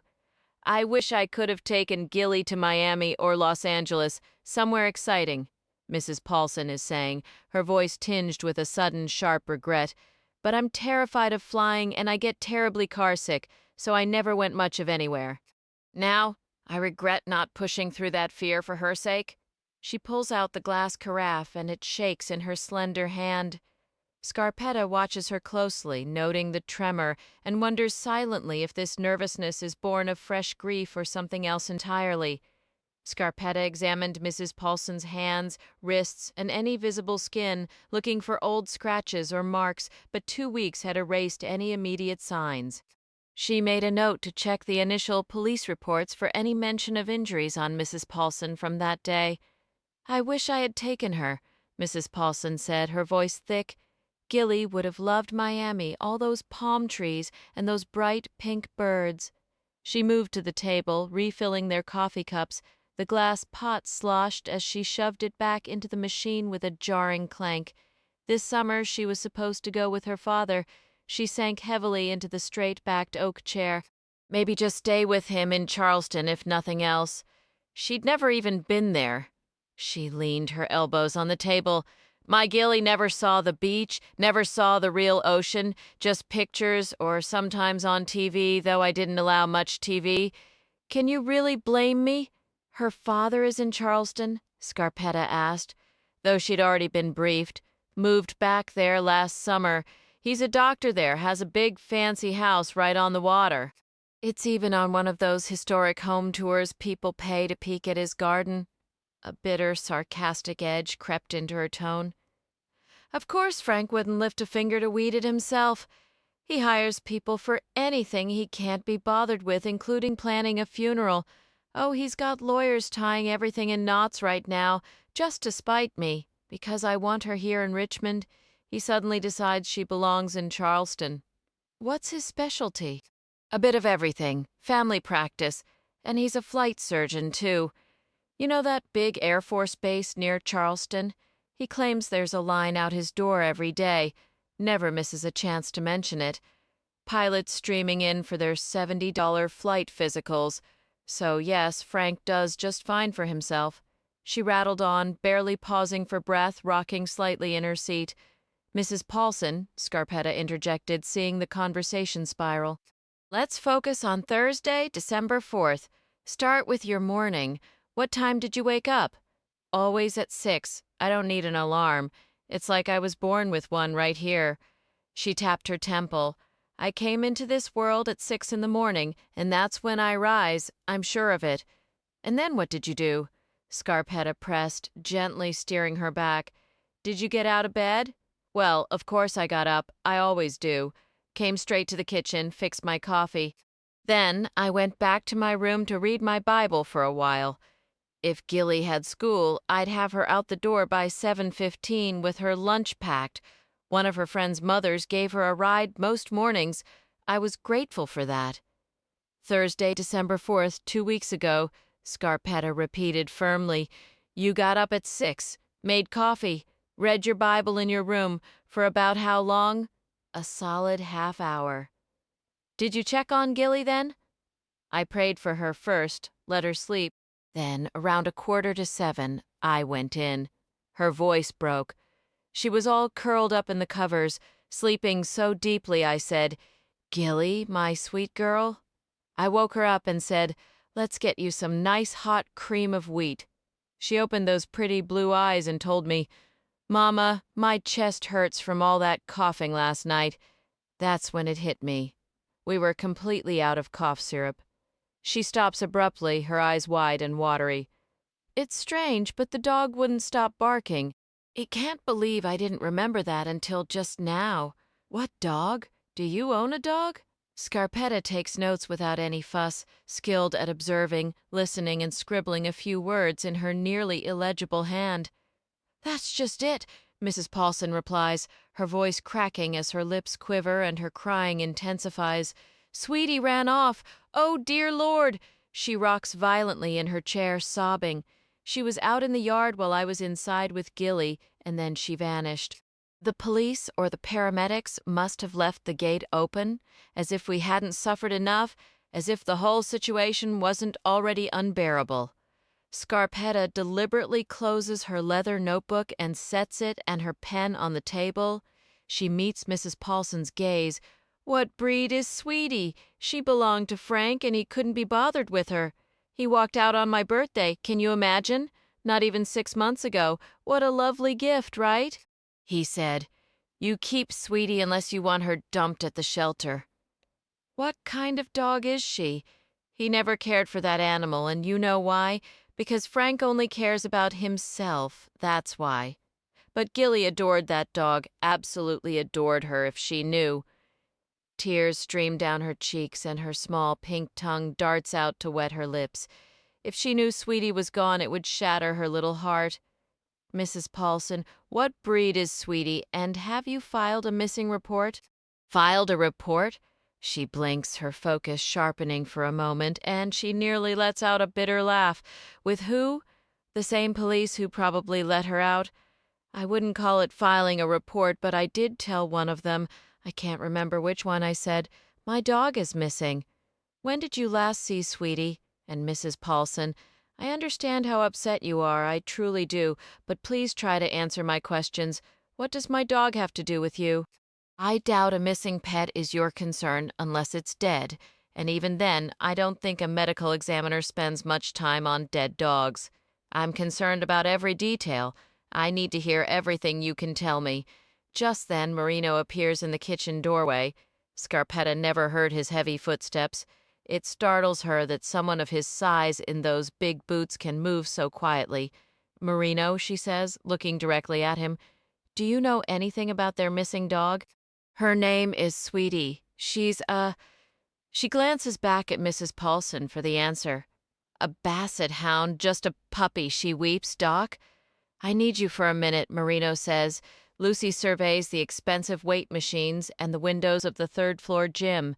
Her neighbor Kate has everything she needs to stay fit while enjoying a stunning view of the intracoastal waterway, the Coast Guard station and its lighthouse, the distant ocean, and a significant portion of Lucy's private property. The window facing south overlooks the back of Lucy's house, and it is more than a little unsettling to realize Kate can see nearly everything happening in Lucy's kitchen, dining area, living room, patio, pool, and along the seawall. Lucy looks down at the narrow, cedar chip-covered path running along the low wall between the two properties, the very route she believes the intruder, the beast, used to reach the unlocked door by the pool, the one Henri had carelessly left open. The alternative is that he arrived by boat, a possibility she doubts but must still consider. The thought that her sanctuary could be so easily observed and breached left a cold, metallic taste of vulnerability in her mouth, a stark shift from the controlled environment she usually commanded. The ladder attached to the seawall was folded and secured with a lock, but a determined individual could still moor a boat there and access the property. While the lock would deter most, it was no obstacle for someone with malicious intent. For those kinds of threats, other measures were in place. On a stand beside the elliptical machine sat a cordless phone connected to a wall jack. Next to that outlet, Lucy retrieved a device from her fanny pack that was cleverly designed to look like a simple plug adapter. She inserted it into the socket. The off-white unit blended seamlessly with the wall, an item Kate would likely overlook or dismiss. If Kate ever needed to use the outlet, the adapter would function normally. Lucy paused, listening intently, before quietly exiting the gym. Kate seemed to still be on the first floor, perhaps in the kitchen. The master suite in the south wing was vast, dominated by a canopied bed, and a large flat-screen television floor-to-ceiling windows offered a panoramic view of the water and, more troublingly, a direct line of sight to the rear of Lucy's home and her upstairs rooms. This is a problem, Lucy thought, her gaze catching an empty champagne bottle on the floor near the bedside table. The table itself held a smudged glass, a telephone, and a well-thumbed romance novel. Her wealthy, inquisitive neighbor had a front-row seat to far too much activity at Lucy's house, assuming the blinds were open, which thankfully they usually were not. She recalled the morning Henri was nearly killed, trying to remember the position of the shades that day. Spotting the telephone jack under the table, she weighed the risk. Hearing no elevator or footsteps, she knelt and quickly removed 2 loose screws from the wall plate with a small screwdriver.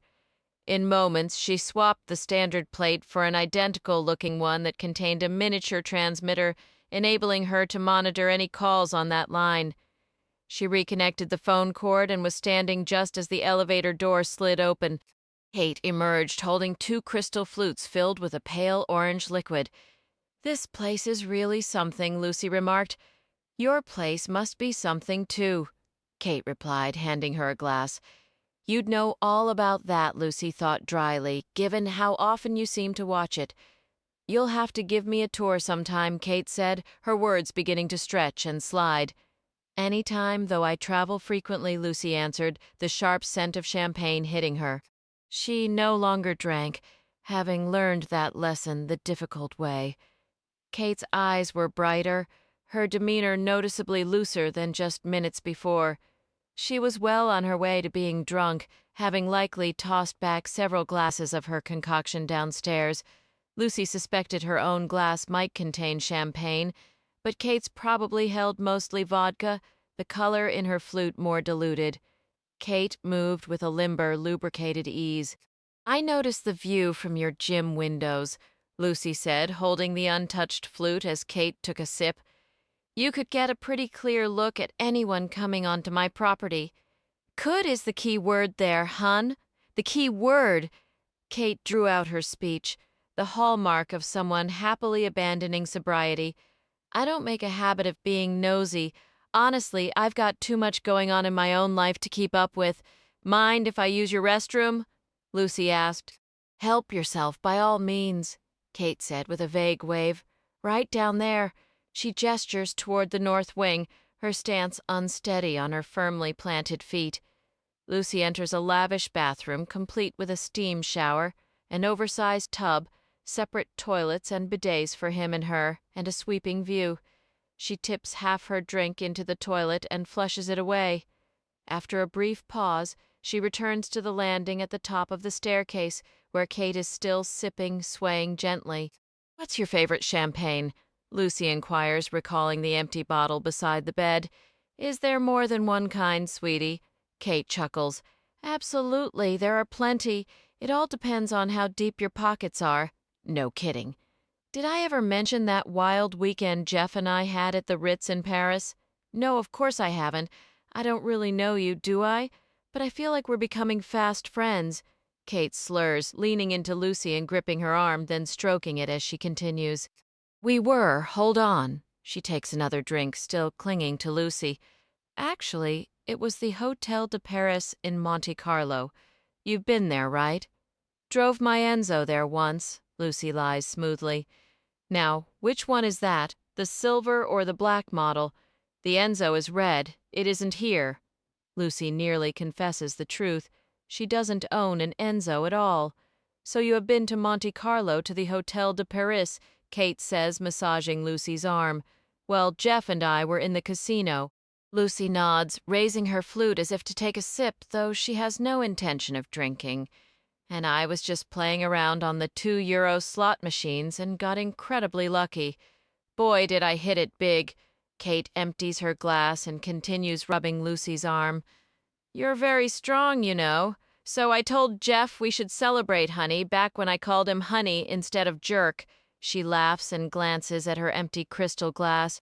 So we stumbled back to our suite, the Winston Churchill suite I still remember, and guess what we ordered?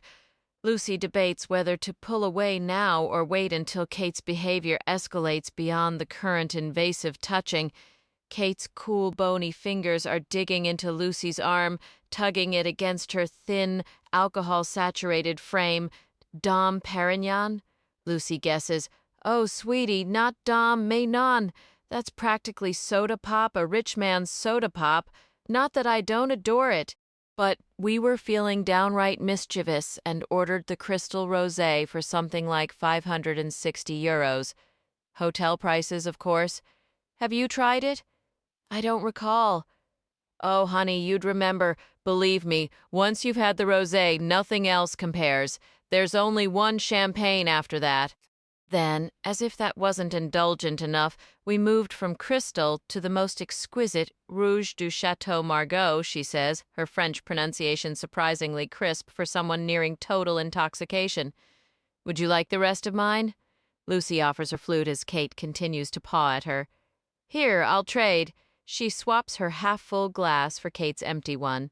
He remembers that time she came down to speak to his supervisor, which meant whatever was on her mind was serious enough for her to ride the freight elevator, a dreadful, rattling contraption. It was made of rusted iron, and the doors didn't slide open from the sides like a normal elevator. Instead, they met in the middle from top and bottom like a closing jaw. Sure, there were stairs. Fire codes required stairs in all state buildings, but nobody used them to reach the anatomical division, certainly not Edgar Allan Pogue. Whenever he traveled between the morgue and his subterranean workspace, he felt consumed like Jonah whenever he yanked the long iron lever inside to slam those iron doors shut. The floor was corrugated steel, perpetually coated in a fine layer of dust, the dust of human ashes and bone fragments, and there was usually a gurney parked inside that claustrophobic iron box because who cared what Pogue left in there? Well, she did, unfortunately. She cared very much on that specific morning, which Pogue now recalls while sitting in his Hollywood apartment polishing his T-ball bat. She stepped off the service elevator. A long white lab coat covered her teal-green scrubs, and he would always remember how silently she moved across the brown tile floor of that windowless basement where he spent his days and many nights. Her rubber-soled shoes likely prevented slipping and eased the strain on her back during long hours in the autopsy suite. It's amusing, really, how her cutting up people is considered respectable because she holds a medical degree, while Pogue is viewed as nothing. He never finished high school, though his resume claims otherwise, a lie among others that has never been challenged. We must stop leaving the gurney in the elevator, she said to Pogue's supervisor. Dave, a peculiar slouching man with dark smudges beneath his eyes and dyed black hair standing stiff with cowlicks. Apparently the body tray is one you're using in the crematorium, which explains why the elevator is coated in dust. That simply isn't good form, and it's probably unhealthy, too. Yes, ma'am, Dave replied, busy working the overhead chains and pulleys to hoist a naked, pink-tinged body from a floor vat of formalin. A sturdy iron hook was secured in each ear, the standard method for lifting bodies from the vats during Edgar Allan Pogue's tenure. But it's not in the elevator. Dave pointedly glanced at the gurney which sat parked in the middle of the room, scratched and dented with rust at the joints, a translucent plastic shroud crumpled on top. I'm just reminding you while it's on my mind. The elevator may not be used by most people in this building, but we still need to keep it clean and inoffensive, she stated. In that moment, Pogue knew she found his work offensive. How else could he interpret such a remark? Yet the irony is delicious. Without those bodies donated to science, medical students would have no cadavers to dissect, and without a cadaver, where would Kay Scarpetta be? Where might she be without one of Edgar Allan Pogue's bodies, though, to be literal, she never actually met one of his during medical school. That was before his time and occurred in Baltimore, not Virginia. She is about 10 years older than Pogue. She did not speak to him on that occasion, though he can't accuse her of being uppity. She usually made a point of saying, "Hello, Edgar Allan," and "Good morning, Edgar Allan," and asking, "Where is Dave, Edgar Allan?" Whenever she visited the anatomical division with some purpose in mind, but this time as she walked briskly across the brown floor, hands tucked in her lab coat pockets, she offered no greeting. Perhaps she didn't see him. She certainly didn't look for him. Had she glanced his way, she would have found him back by his hearth like some forgotten Cinderella, sweeping up ashes and fragments of bone he had just crushed with his favorite t-ball bat. But what truly matters is that she did not look. No, she did not. He, however, had the advantage of the dim concrete alcove housing the oven, giving him a direct view into the main room. There Dave had the pink old woman suspended on hooks, the motorized pulleys and chain humming smoothly as she moved through the air, arms and knees hitched as if still seated in the vat. The overhead fluorescent lights glinted off the steel identification tag dangling from her left ear.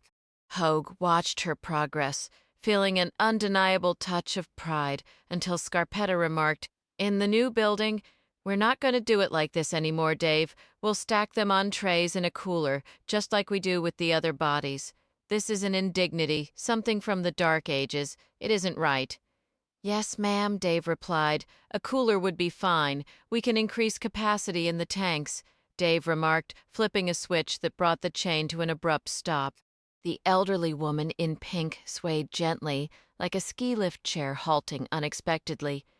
"If I can manage the room, you know how it is. They're constantly cutting back my square footage. Space dictates everything," Scarpetta observed, resting a finger thoughtfully on her chin as she scanned the room, surveying her domain. Edgar Allan Pogue recalled thinking in that moment, "Fine, this brown-tiled floor with its tanks, the oven, and the embalming room are your little kingdom right now.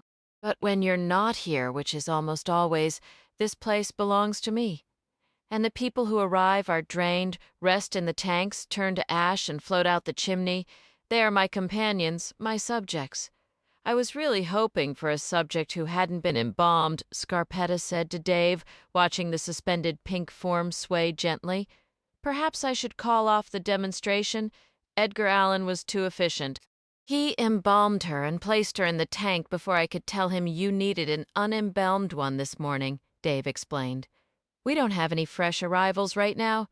"Is she unclaimed?" Scarpetta asked, her eyes on the gently swaying body.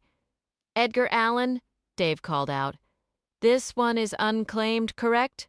Edgar lied and confirmed she was, aware that Scarpetta would never use a claimed body for a demonstration, as it would violate the donor's intended contribution to science. But Pogue knew this particular pink-haired woman wouldn't have minded in the slightest. Her only wish was to settle a score with the universe for a lifetime of perceived wrongs. That was the entirety of her motivation. "I suppose it will have to do," Scarpetta finally conceded. "I really don't want to cancel. So it will work out fine." "I truly am sorry," Dave said. "It's not ideal for a demo autopsy to use an embalmed subject." "Please don't worry about it," Scarpetta replied, giving Dave's arm a reassuring pat. "Of course, today of all days we have no active cases. The one day we're slow, I have the police academy scheduled for a tour. Well, let's get her upstairs." "You got it. Consider this a personal favor," Dave said with a playful wink, a hint of his occasional flirtation with Scarpetta. "Donations have been pretty scarce lately." Just be thankful the public doesn't see where they'd ultimately end up, or you wouldn't get any donations at all, she retorted, turning back toward the elevator. We need to finalize those plans for the new building, Dave, and soon. So Pogue assisted Dave in detaching their latest donation, and they transferred her onto the very same dusty gurney Scarpetta had complained about just minutes before. Pogue wheeled the pink-clad woman across the brown tile floor and onto the creaking service elevator. As they rode up together, he pushed her out onto the first floor, musing that this was a journey the old woman had never anticipated. No, she certainly hadn't pictured this particular detour, had she? And he would know he'd spoken to her often enough, hadn't he? Even before her passing, right? The plastic sheet covering her rustled softly as he navigated the heavy, sanitized air of the corridor, the gurney's wheels clattering over the white tiles as he steered her toward the open double doors of the autopsy suite. And that, mother dear, is what became of Mrs. Arnett, Edgar Allan Pogue says, sitting upright in his lawn chair. Photographs of the blue-haired Mrs. Arnett fanned out across the yellow and white webbing between his bare, hairy thighs. Oh, I know it sounds terribly unfair and grim, doesn't it? But it truly wasn't. I understood she'd prefer an audience of young police officers over being dissected by some indifferent medical student. It's a lovely story, isn't it, Mother? A perfectly lovely story. The bedroom is spacious enough for a single bed, a small table beside the headboard, and a dresser adjacent to the closet. The furniture is oak, not antique, but not brand new either, and it is pleasant and sturdy. Taped to the paneled walls surrounding the bed are scenic posters. Gilly Paulson fell asleep at the steps of Siena's Duomo and woke up beneath the ancient palace of Domitian on Rome's Palatine Hill, her dreams wandering those distant, sun-drenched places from the confines of her modest room. She likely stood before the full-length mirror near the Piazza Santa Croce in Florence, brushing her long blonde hair, the statue of Dante looking on. She probably couldn't have told you who Dante was and might have struggled to point out Italy on a map. Marino stands by a window overlooking the backyard, the view speaking for itself. The window sits low, no more than 4 feet from the floor, secured by 2 thumb latches that, when pressed, let the panes slide up without resistance. They don't catch, Marino notes, demonstrating with his white-gloved hands. Detective Browning should be aware of this, Scarpetta says, pulling a slightly soiled pair of white cotton gloves from her handbag, but none of the reports I've reviewed mention a broken window lock. Was it forced? Nah, Marino replies, sliding the window back down. Just old and worn out. You think she ever opened this thing? Hard to believe someone just happened to see she was home from school. Mom out on a quick errand and thought, hey, I'll break in and, wow, lucky me, the lock's busted. More likely someone already knew it didn't lock, Scarpetta offers. That's my guess, meaning someone familiar with the house or who watched it long enough to gather intel. Huh, Marino grunts, moving to the dresser and opening the top drawer. We need to know about the neighbors. The best view of this bedroom is from that house. He nods toward the window, indicating the home behind the back fence with the mossy slate roof. I'll check if the police questioned whoever lives back there. It still sounds odd when he calls them cops, as if he'd never been one. Maybe they noticed someone hanging around, thought you might find this interesting. From the drawer, he lifts a man's black leather wallet, curved and smooth from being kept in a back pocket. Inside is the expired Virginia driver's license of Franklin Adam Paulson, born August 14, 1966, in Charleston, South Carolina. No credit cards, no cash, nothing else. Dad, Scarpetta says, studying the photograph of the smiling blonde man with a hard jaw and winter gray blue eyes. He's handsome, but she can't decide what she thinks of him, assuming you can judge a person by a license photo. Maybe he's cold, she thinks. He's something, but she doesn't know what, and it leaves her uneasy. See, this is weird to me, Marino says this. Top drawer's like a shrine to him, these T-shirts. He holds up a neat stack of folded white undershirts, men's size large, Probably his, some stained, some with holes and letters. He hands her a dozen or so envelopes, several appearing to be greeting cards, all with a Charleston return address. And then there's this. His thick fingers retrieve a dead, long-stem red rose. "You notice what I do?" he asks. "It doesn't look very old." "Exactly," Scarpetta agrees. 2, maybe 3 weeks? You grow roses," he adds, as if that makes her an authority on wilted flowers. "I don't know, but it's not months old. It isn't completely dried out. So what do you want to do in here, Marino? Dust for prints? It should have been done already. What the hell did they do in here?" "Made assumptions," he replies flatly. "That's what they did.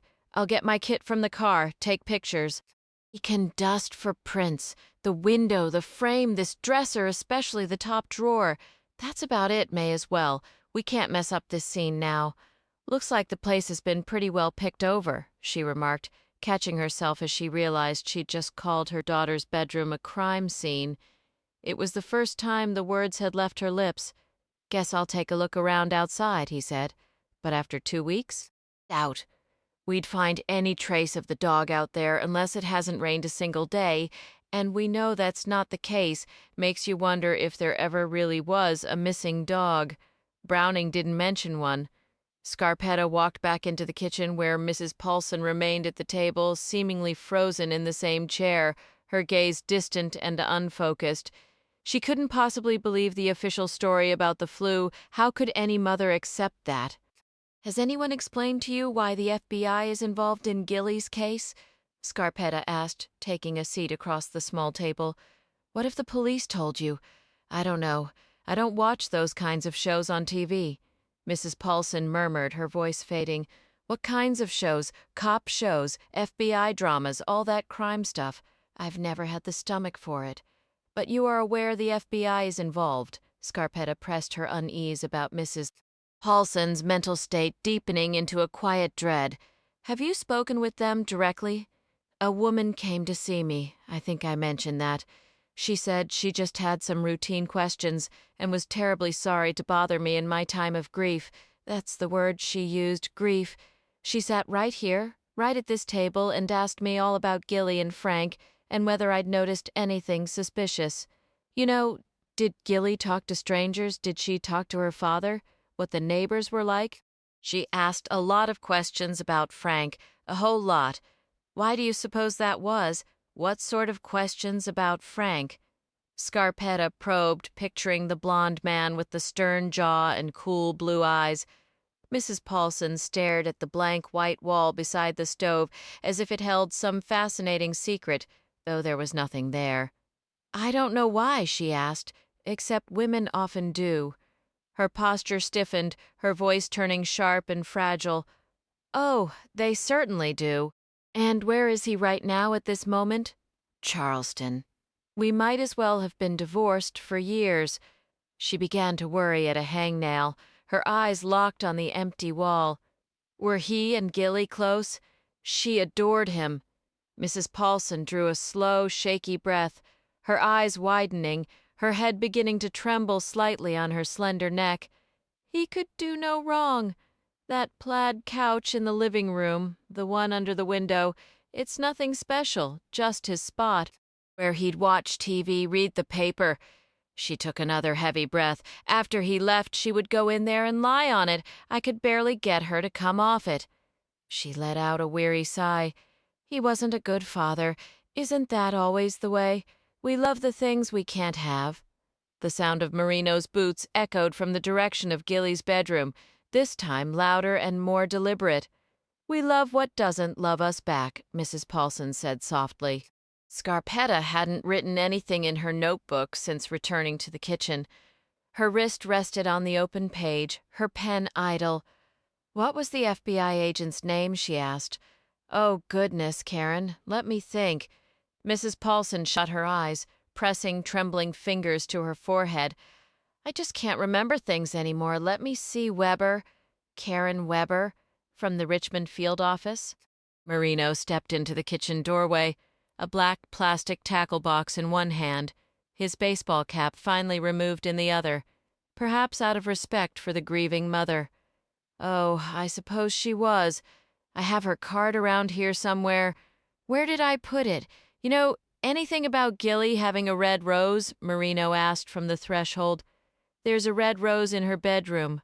What? Mrs. Paulson said, confusion clouding her face. Why don't we show you? Scarpetta said, rising from her chair. She paused, hoping Mrs. Paulson would follow. Paulson could manage what was coming. Let me clarify a few details, she began. Oh, I suppose that's fine. She rose, unsteady on her feet. A red rose. Scarpetta followed Marino back toward the bedroom.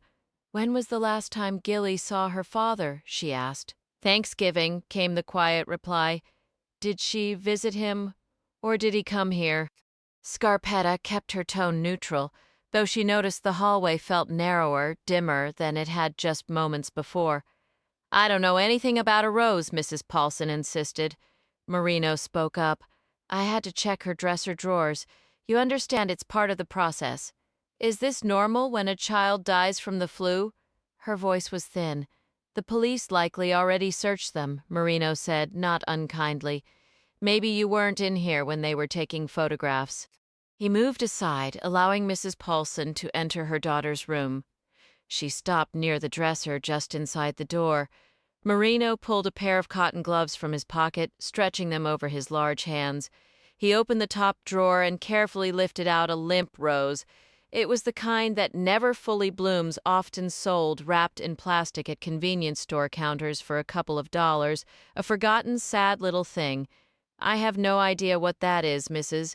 Paulson whispered, her face flushing a deep crimson that mirrored the rose's faded petals.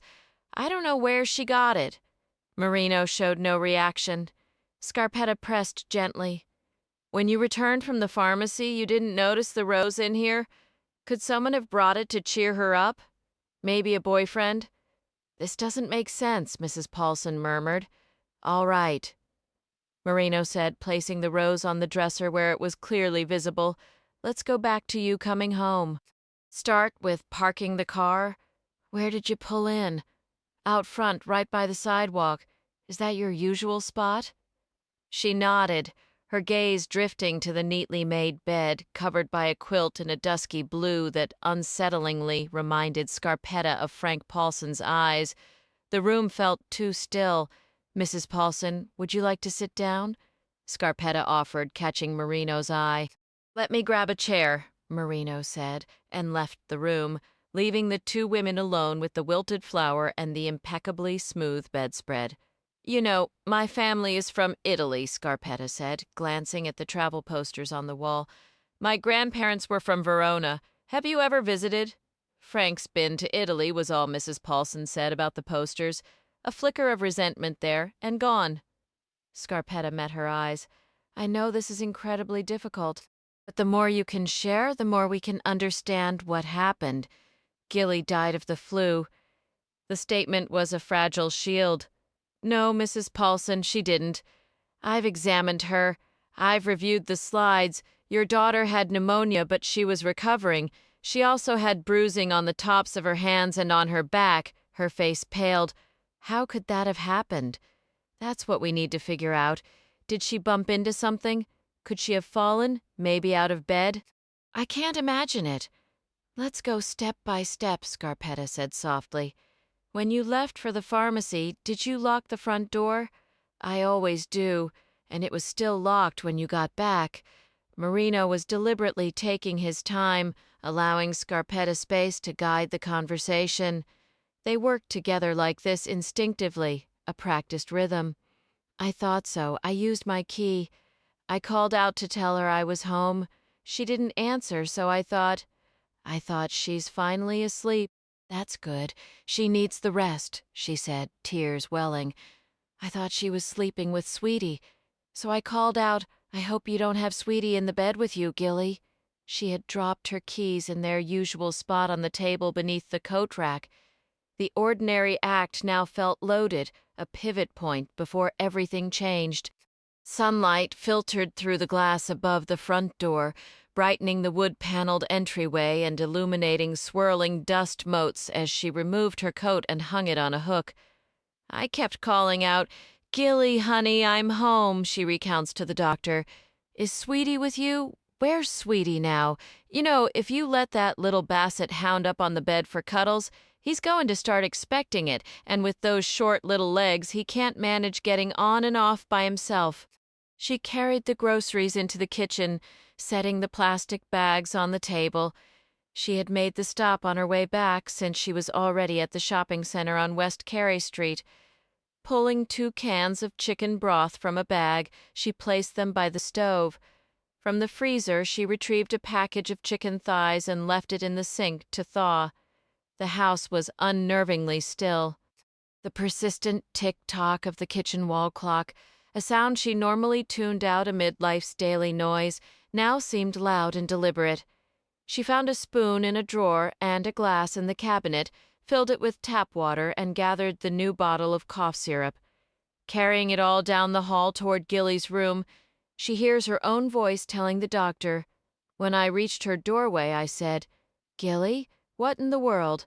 Because what I saw, it just didn't add up. "Gilly? Where are your pajamas? Are you that warm? Oh, good Lord, where did I put the thermometer? Please don't tell me your fever spiked again." There was Gilly, lying face down on top of the mattress, completely naked, her slender back and legs exposed. Her golden hair fanned out across the pillow, her arms were stretched straight above her head, and her legs were bent at the knees. Oh, Lord, without any warning, her own hands began to tremble uncontrollably. The patchwork quilt, the sheet, and the blanket had all been yanked down and were spilling off the foot of the bed, pooling on the floor. A disjointed thought pierced her panic. Sweetie wasn't on the bed. The covers weren't there for him to be under. They were all on the floor. She wasn't even fully aware of the cough syrup bottle, the glass, and the spoon slipping from her grasp and crashing to the floor, water spreading across the old wooden planks. She was screaming, and her hands, which felt detached from her body, grabbed Gilly's warm shoulders, shaking her, turning her over, shaking her again while she screamed. Rudy has been out of the house for some time.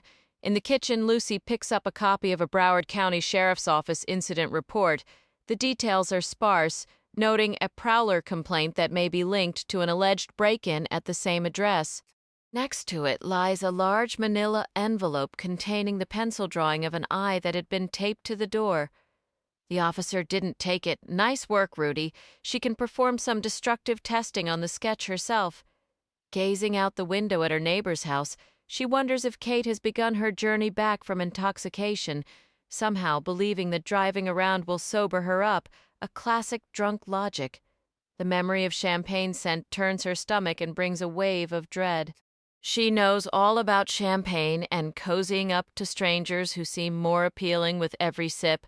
She knows that road all too well and has no desire to travel it again. The mere reminder makes her cringe with a deep, sickening remorse. She is profoundly grateful Rudy has gone out. Had he known what had just occurred, it would have sparked a memory, and then the two of them would lapse into a quiet so profound it would become a wall, growing thicker until it inevitably erupted into an argument. Just another ugly moment to push past. In her drinking days, Lucy would seize what she believed she desired, only to wake up later feeling a cold disgust or a hollow indifference toward whatever or whoever she'd claimed. That's assuming she could even recall her actions, which, as time went on, became a rare feat. For a woman still in her 20s, Lucy had already managed to forget a staggering amount. The last major blank spot started to fill in while she stood on an apartment balcony 30 floors above the street, wearing nothing but running shorts in the bitter dead-of-night cold of a New York January. She'd been partying somewhere in Greenwich Village. The exact location remained, and would stay, a mystery she had no interest in solving. Her reason for being on the balcony was just as fuzzy. Perhaps she'd been stumbling toward a bathroom, took a wrong turn, and opened the wrong door. If she had mistaken the balcony railing for the edge of a tub and stepped over, that would have been it, a 30-story drop to the pavement. Her aunt would have received the autopsy report, and the entire forensic community would have comfortably concluded Lucy drunkenly took her own life. No test in existence could have revealed the simple, tragic truth. She was just a disoriented woman trying to find the restroom in a stranger's apartment after a night out. But that's a tale for another time, one she refuses to pick at. After stories like that, there's nowhere left to go. She finally quit drinking, turning the tables on the alcohol that had so often turned on her. These days, the scent of liquor just reminds her of the stale, sour smell of lovers she never cared for and would never have approached with a clear head. She glances out the window at her neighbor's house, then leaves the kitchen and heads up to the second floor. At least she can find some solace in the fact that Henri was a choice made stone-cold sober. That, at least, is something to be thankful for. Inside her office, Lucy flicks on a light and unlatches a sturdy black briefcase.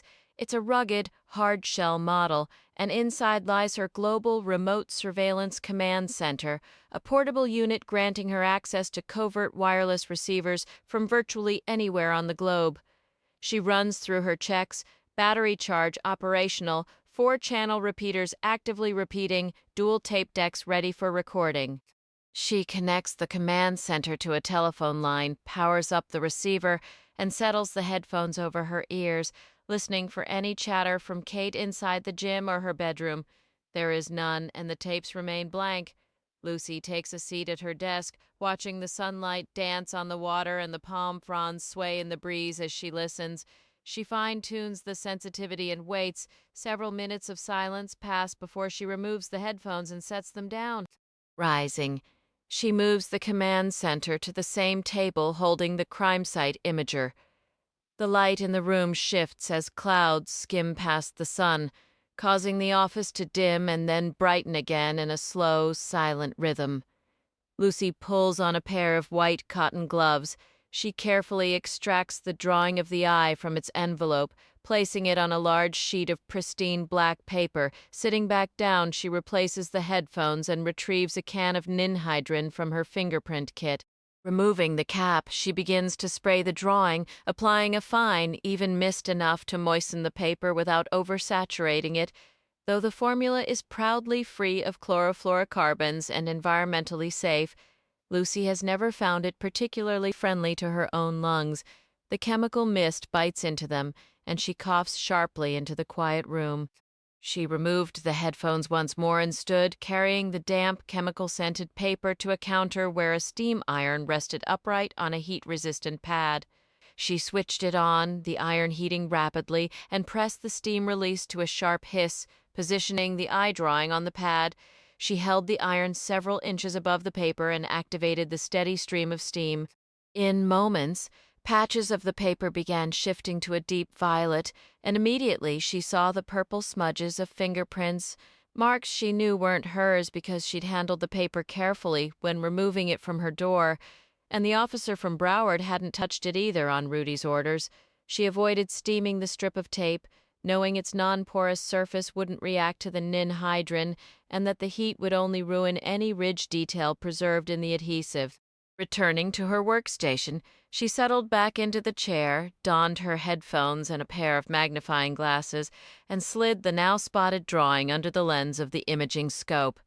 Powering up the unit, she clicked on the UV lamp and peered into the eyepiece at a field of glowing green, the acrid smell of cooked chemicals and paper filling the air. The pencil lines of the eye appeared as fine white traces, and there, near the iris, was the faint ridge detail of a fingerprint. She adjusted the focus until the image sharpened, revealing several distinct characteristics, more than enough to run through the FBI's integrated automated fingerprint identification system. Her previous search after the prints were lifted following Henri's near-fatal attack had turned up nothing. The beast had no 10-print card on file. This time she would execute a latent-to-latent search against billions of records in the IAFIS database and ensure her office manually compared these new marks to the ones from the bedroom. Mounting a digital camera atop the scope's eyepiece, she began capturing photographs.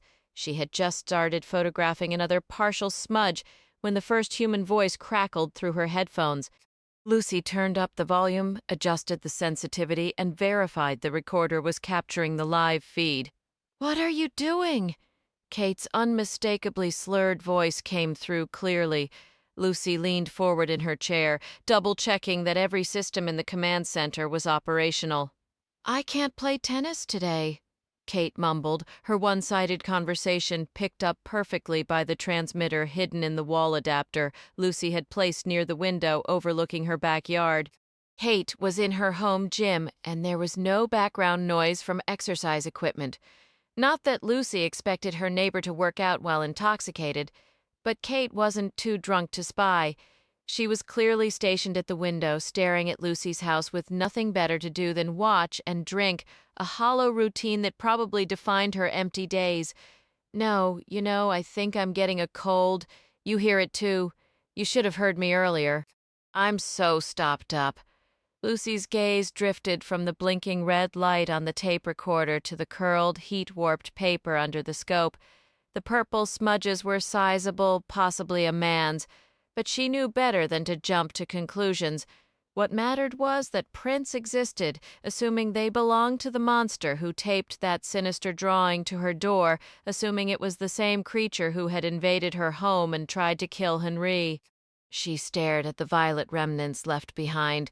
The lingering traces of his skin's amino acids and oils, the silent footprints of a predator.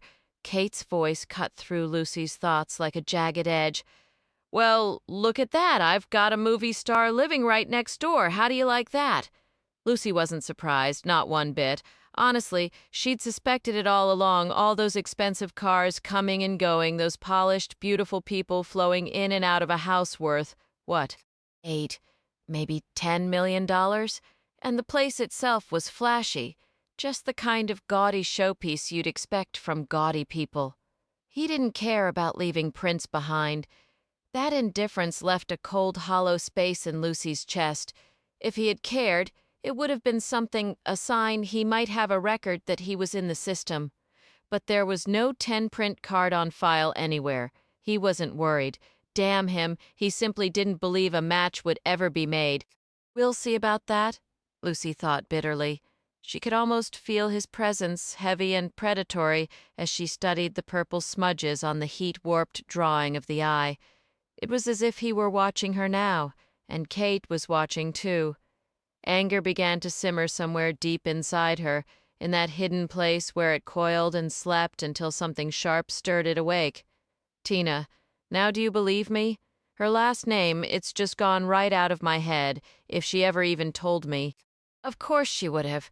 She told me everything about her boyfriend and that girl who got attacked and then hightailed it back to Hollywood.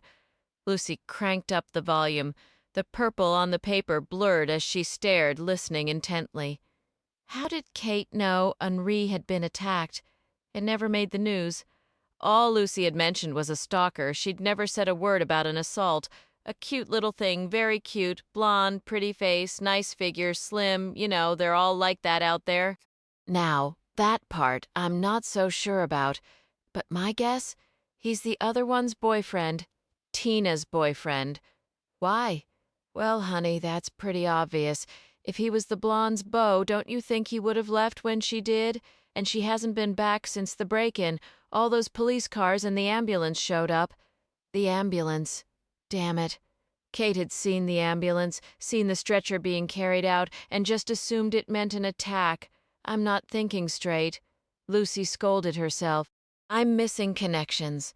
Anger bled into frustration, then into a low thrum of panic. What is wrong with you? She glared at the tape recorder inside the briefcase on the table near the crime site imager. What the hell is wrong with you? The memory of her own carelessness in the Ferrari, with that man following her, flashed with a sting of humiliation. I wondered the same thing. Why nothing in the news? He looked for it. Believe you me? Kate rambled on, her words thick and distorted, slurred by distance and even more drink than before. Yes, you'd think so, she added with misplaced emphasis. Movie stars and not a peep in the press. But that's exactly my point. They're here in secret. The media doesn't have a clue. It makes sense if you think about it, you silly goose. Oh, for God's sake, say something useful, Lucy muttered to the empty room. I have to get a grip. Lucy, get a hold of yourself. Think the long, dark, curly hairs on the bed? Damn it! Damn it! I never asked her about those. She pulled off the headphones and dropped them onto the table, the tape recorder whirred on, faithfully capturing Kate's drunken monologue. Perfect, Lucy said aloud, realizing she didn't have Kate's phone number or even her last name. She didn't have the energy to track it down now. Not that Kate would answer if she called anyway. With a weary shift, Lucy moved to another desk and sat before a computer screen. She pulled up a template and began to fabricate 2 VIP tickets to the premiere of her film, Jump Out, scheduled for June 6th in Los Angeles. The tickets included access to the private cast party afterward, a tempting little lure for a special friend. Lucy printed the tickets on glossy photo paper, trimmed them neatly, and slipped them into an envelope. She added a note that said, "Dear Kate, I really enjoyed our conversation. Here's a little movie trivia for you. Who's the one with the long, dark, curly hair? Think you can guess?" And included her cell number. Rushing back to Kate's house, Lucy found no answer at the door or the intercom. Kate was far beyond tipsy, well on her way to passing out if she hadn't already. So Lucy tucked the envelope into the mailbox. Somehow, Mrs. Paulson found herself in the hallway bathroom without any memory of how she got there. It was an old space, untouched since the 50s, with a checkerboard floor of blue and white tiles, a plain white sink, toilet, and a tub hidden behind a pink and purple floral shower curtain. Gilly's toothbrush sat in the holder, the toothpaste tube squeezed in the middle and half gone. Staring at these ordinary items, she broke down crying again. Splashing cold water on her face did nothing to steady her. Wishing she could pull herself together, she left the bathroom and returned to Gilly's bedroom, where the Italian doctor from Miami was waiting. The large policeman had thoughtfully placed a chair near the foot of the bed for her. He was sweating, which struck her as odd because the room felt cool. She noticed the window was open. His face was flushed and shiny. "Take a load off," the policeman dressed in black said with a smile that didn't soften his appearance, though she found herself drawn to him anyway. She liked looking at him. His presence stirred something in her, a confusing mix of comfort and unease. "Sit down, Mrs. Paulson, and try to relax," he continued. "Did you open the window?" she asked, settling into the chair and folding her hands in her lap. "I was wondering if it might have been open when you came home from the drugstore," he replied. "When you walked into this bedroom, was the window open or shut? It gets hot in here. The heat's hard to control in these older houses." She looked up at the policeman and the doctor, feeling nervous and small in her seated position. "Gilly used to open that window all the time. It might have been open when I got home. I'm trying to remember." The white gauzy curtains fluttered in the sharp, cold air like restless spirits. "Yes," she said. "I think the window might have been open. Did you know the lock is broken?" the big policeman asked, standing perfectly still, his eyes fixed on her. She couldn't recall his name. Something like Marinara. "No," she answered, a cold fear tightening around her heart. The woman doctor walked to the open window and closed it with her white-gloved hands, peering out at the backyard. "It's not very pretty this time of year," Mrs. Paulson said, her heart pounding. "But you should see it in the spring." "I can imagine," the doctor replied, her manner both fascinating and slightly intimidating to Mrs. Paulson. Everything felt frightening now. "I love to garden, do you?" "Oh, yes. Do you think someone came in through the window?" Mrs. Paulson asked, noticing black dust on the windowsill and frame, along with what looked like tape marks on the glass. "I lifted some prints," the big policeman said. "Don't know why the other officers didn't bother, but I got some. We'll see if they're useful. I'll need to take yours for comparison. I don't suppose the police took your prints." She shook her head, no, still staring at the window and the black dust everywhere. "Who lives behind your house, Mrs. Paulson?" asked the big policeman in black. "The house behind the fence, the old one. There was a woman, elderly." "I haven't seen her in years, not for a very long time. Honestly, I can't be sure she still lives there. The last sign of anyone back there was maybe half a year ago, when I was out harvesting tomatoes. My little vegetable patch runs along that fence, And last summer the tomatoes were overwhelming. I heard movement on the other side, someone walking around, but I couldn't tell what they were doing. The feeling I got was that whoever is there now isn't particularly neighborly. It likely isn't the same woman from 8 or 10 years back. She was quite old then. She's probably passed on by now, the larger officer asks. Any chance the police spoke to her, if she's still alive? I reply. I thought you were the police. He shakes his head. Not the same ones who were here before. No, ma'am, we're different. I understand, I say, though I really don't. Well, I think the Detective Browning, corrects the policeman in black. You notice his baseball cap is tucked into the back of his trousers. His head is shaved smooth, and for a fleeting absurd moment, I imagine what it would feel like to run my palm over it. He did ask about the neighbors, I continue. I told him an old woman lived back there, or used to. I'm not certain anyone's there now. I suppose I just said it. I never hear a sound from that yard, and if you peek through the gaps in the fence, the grass is completely wild. The woman doctor steers us back.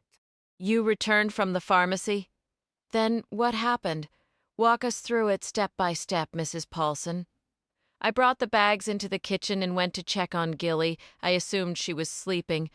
After a heavy pause, the doctor asks another question. She wants to know why I thought my daughter was asleep, what position she was in.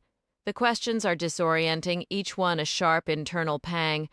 What difference does it make? What sort of doctor asks these things?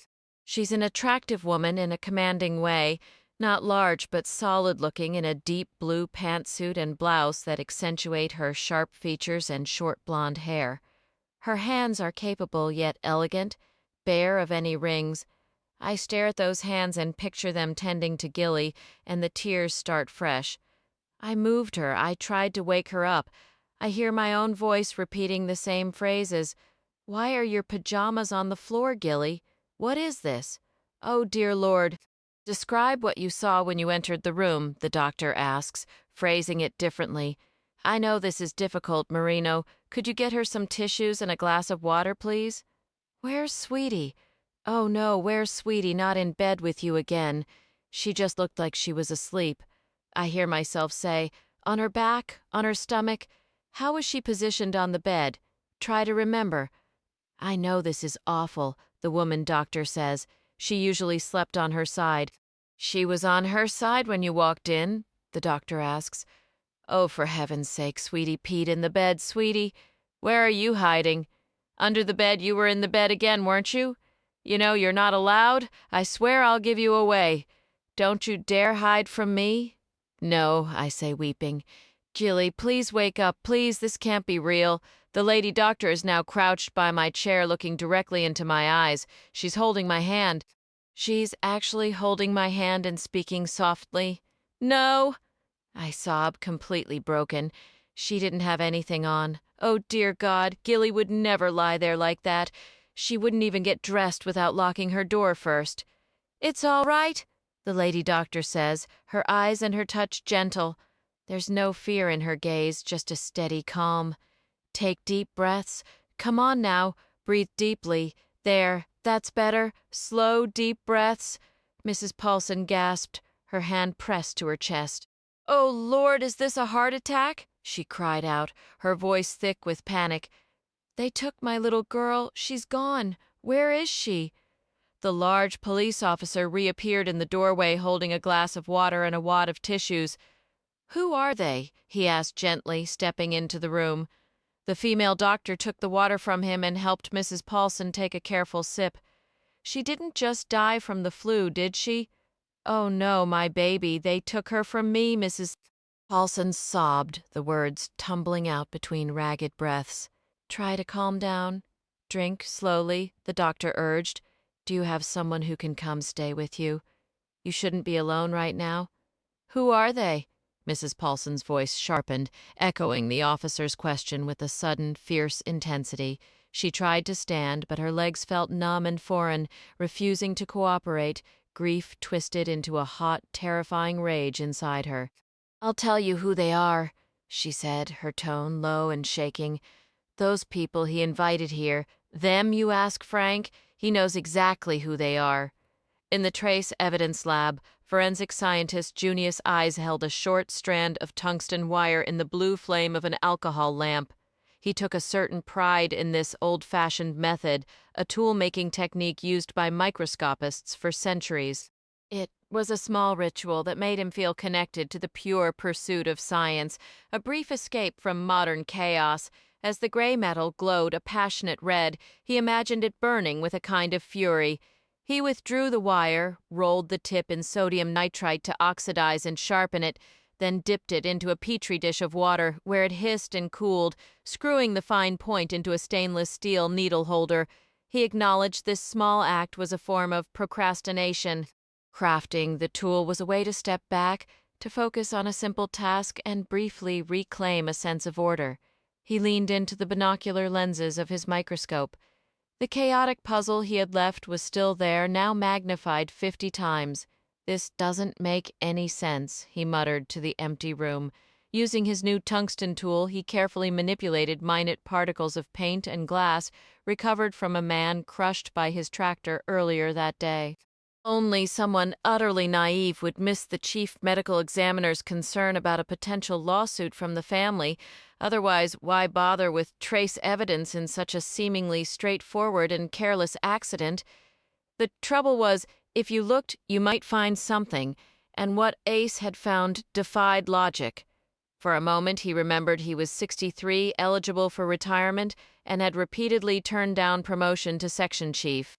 His idea of professional fulfillment was found here, peering into a microscope's world, not wrestling with budgets and office politics, a fact that had strained his relationship with the chief to a breaking point. Under the polarized light, he nudged the debris on the dry glass slide. Mixed with the expected material was a strange, gray-brown dust, unlike anything common, except for one critical instance. He had seen this exact same unusual particulate just 2 weeks prior in the trace evidence from the sudden, unexplained death of a 14-year-old girl, a case that should have no connection whatsoever to a tractor driver named Theodore Whitby. Eyes' body tensed, his eyes barely blinking. The paint chips, each no larger than a flake of dandruff, were red, white, and blue. They weren't automotive paint, certainly not from a tractor. Not that he expected to find tractor paint on the tractor driver. The colors and that strange dust pointed to something else entirely. Paint chips and an odd gray-brown dust clung to a gash on his face. That same peculiar dust, along with similar paint fragments, was discovered inside the 14-year-old girl's mouth, primarily coating her tongue. The dust troubled Eyes more than anything. It was unlike any dust he'd ever encountered. Irregular and crusty, resembling dried mud, yet clearly something else. Its surface was fissured and blistered, with smooth patches and thin, translucent edges that reminded him of a barren, cracked landscape. Some particles even had tiny holes. "What on earth is this?" he muttered to himself. "I've never seen anything like it. How can this identical strange material appear in 2 separate cases? They shouldn't be connected. You just don't understand what's going on here." He picked up a pair of fine-tipped tweezers and meticulously extracted several cotton fibers from the particles on the slide. Light filtered through the lenses, and the magnified fibers appeared like snippets of twisted white thread. "Do you have any idea how much I despise cotton swabs?" he asked the nearly empty laboratory. "Do you know what a colossal nuisance they are?" he continued, addressing the vast expanse of black countertops, chemical hoods, workstations, and the array of microscopes with their accompanying glass and metal tools. Most of the lab's personnel were elsewhere on the floor, occupied with atomic absorption, gas chromatography, mass spectroscopy, or other instruments. In a world of constant backlogs and tight budgets, scientists seized whatever equipment they could, using them relentlessly.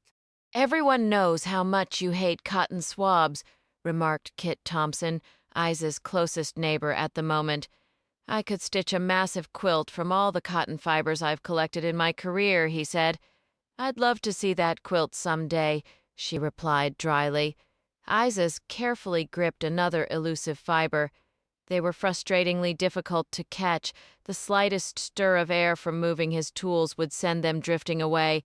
He adjusted the focus and lowered the magnification to 40x, sharpening his depth of field. Holding his breath, he peered into the bright circle of light, searching for answers. Why was it that whenever a fiber was disturbed by air, it always seemed to flee like something alive trying to escape? Why didn't it ever drift helpfully toward capture? He pulled the objective lens back several millimeters, and the tips of his needle-sharp tweezers dramatically invaded the view. That circle of light still brought to mind a brightly lit circus ring, despite everything he'd witnessed. For a fleeting moment, he imagined trick elephants and clowns under glaring lights, and recalled sitting on wooden bleachers as pink clouds of cotton candy floated past. With a gentle motion, he captured another cotton fiber and lifted it from the slide.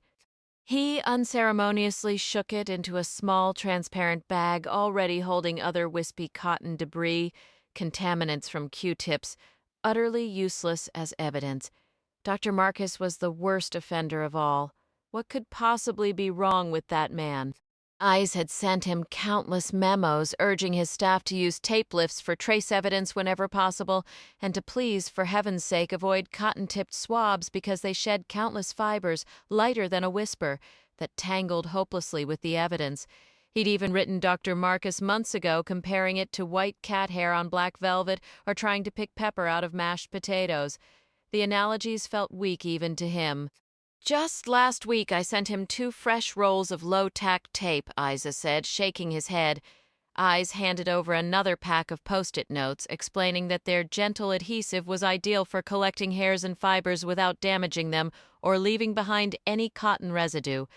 This careful method also prevented any interference with X-ray diffraction and other sensitive tests, so it wasn't just fussiness that had them meticulously picking fibers from samples all day long. Kit gave him a skeptical look as she opened a bottle of Permount mounting medium. "Picking pepper out of mashed potatoes. You actually mailed Post-its to Dr. Marcus?" When Ice got fired up, his thoughts flowed directly into speech, often without him realizing or caring that everyone could hear. "My point," he insisted, "is that when Marcus or whoever it was examined the inside of that child's mouth, they swabbed it completely with cotton-tipped applicators. They didn't need to do that with the tongue itself. It was already removed, sitting right on the cutting board where anyone could see some kind of residue. A simple tape lift would have sufficed, but no. They kept using those Q-tips. Now half my day is spent plucking out cotton fibers. Once a person, especially a child, is reduced to a solitary organ on a slab, their name tends to fade away. That's just how it works every single time.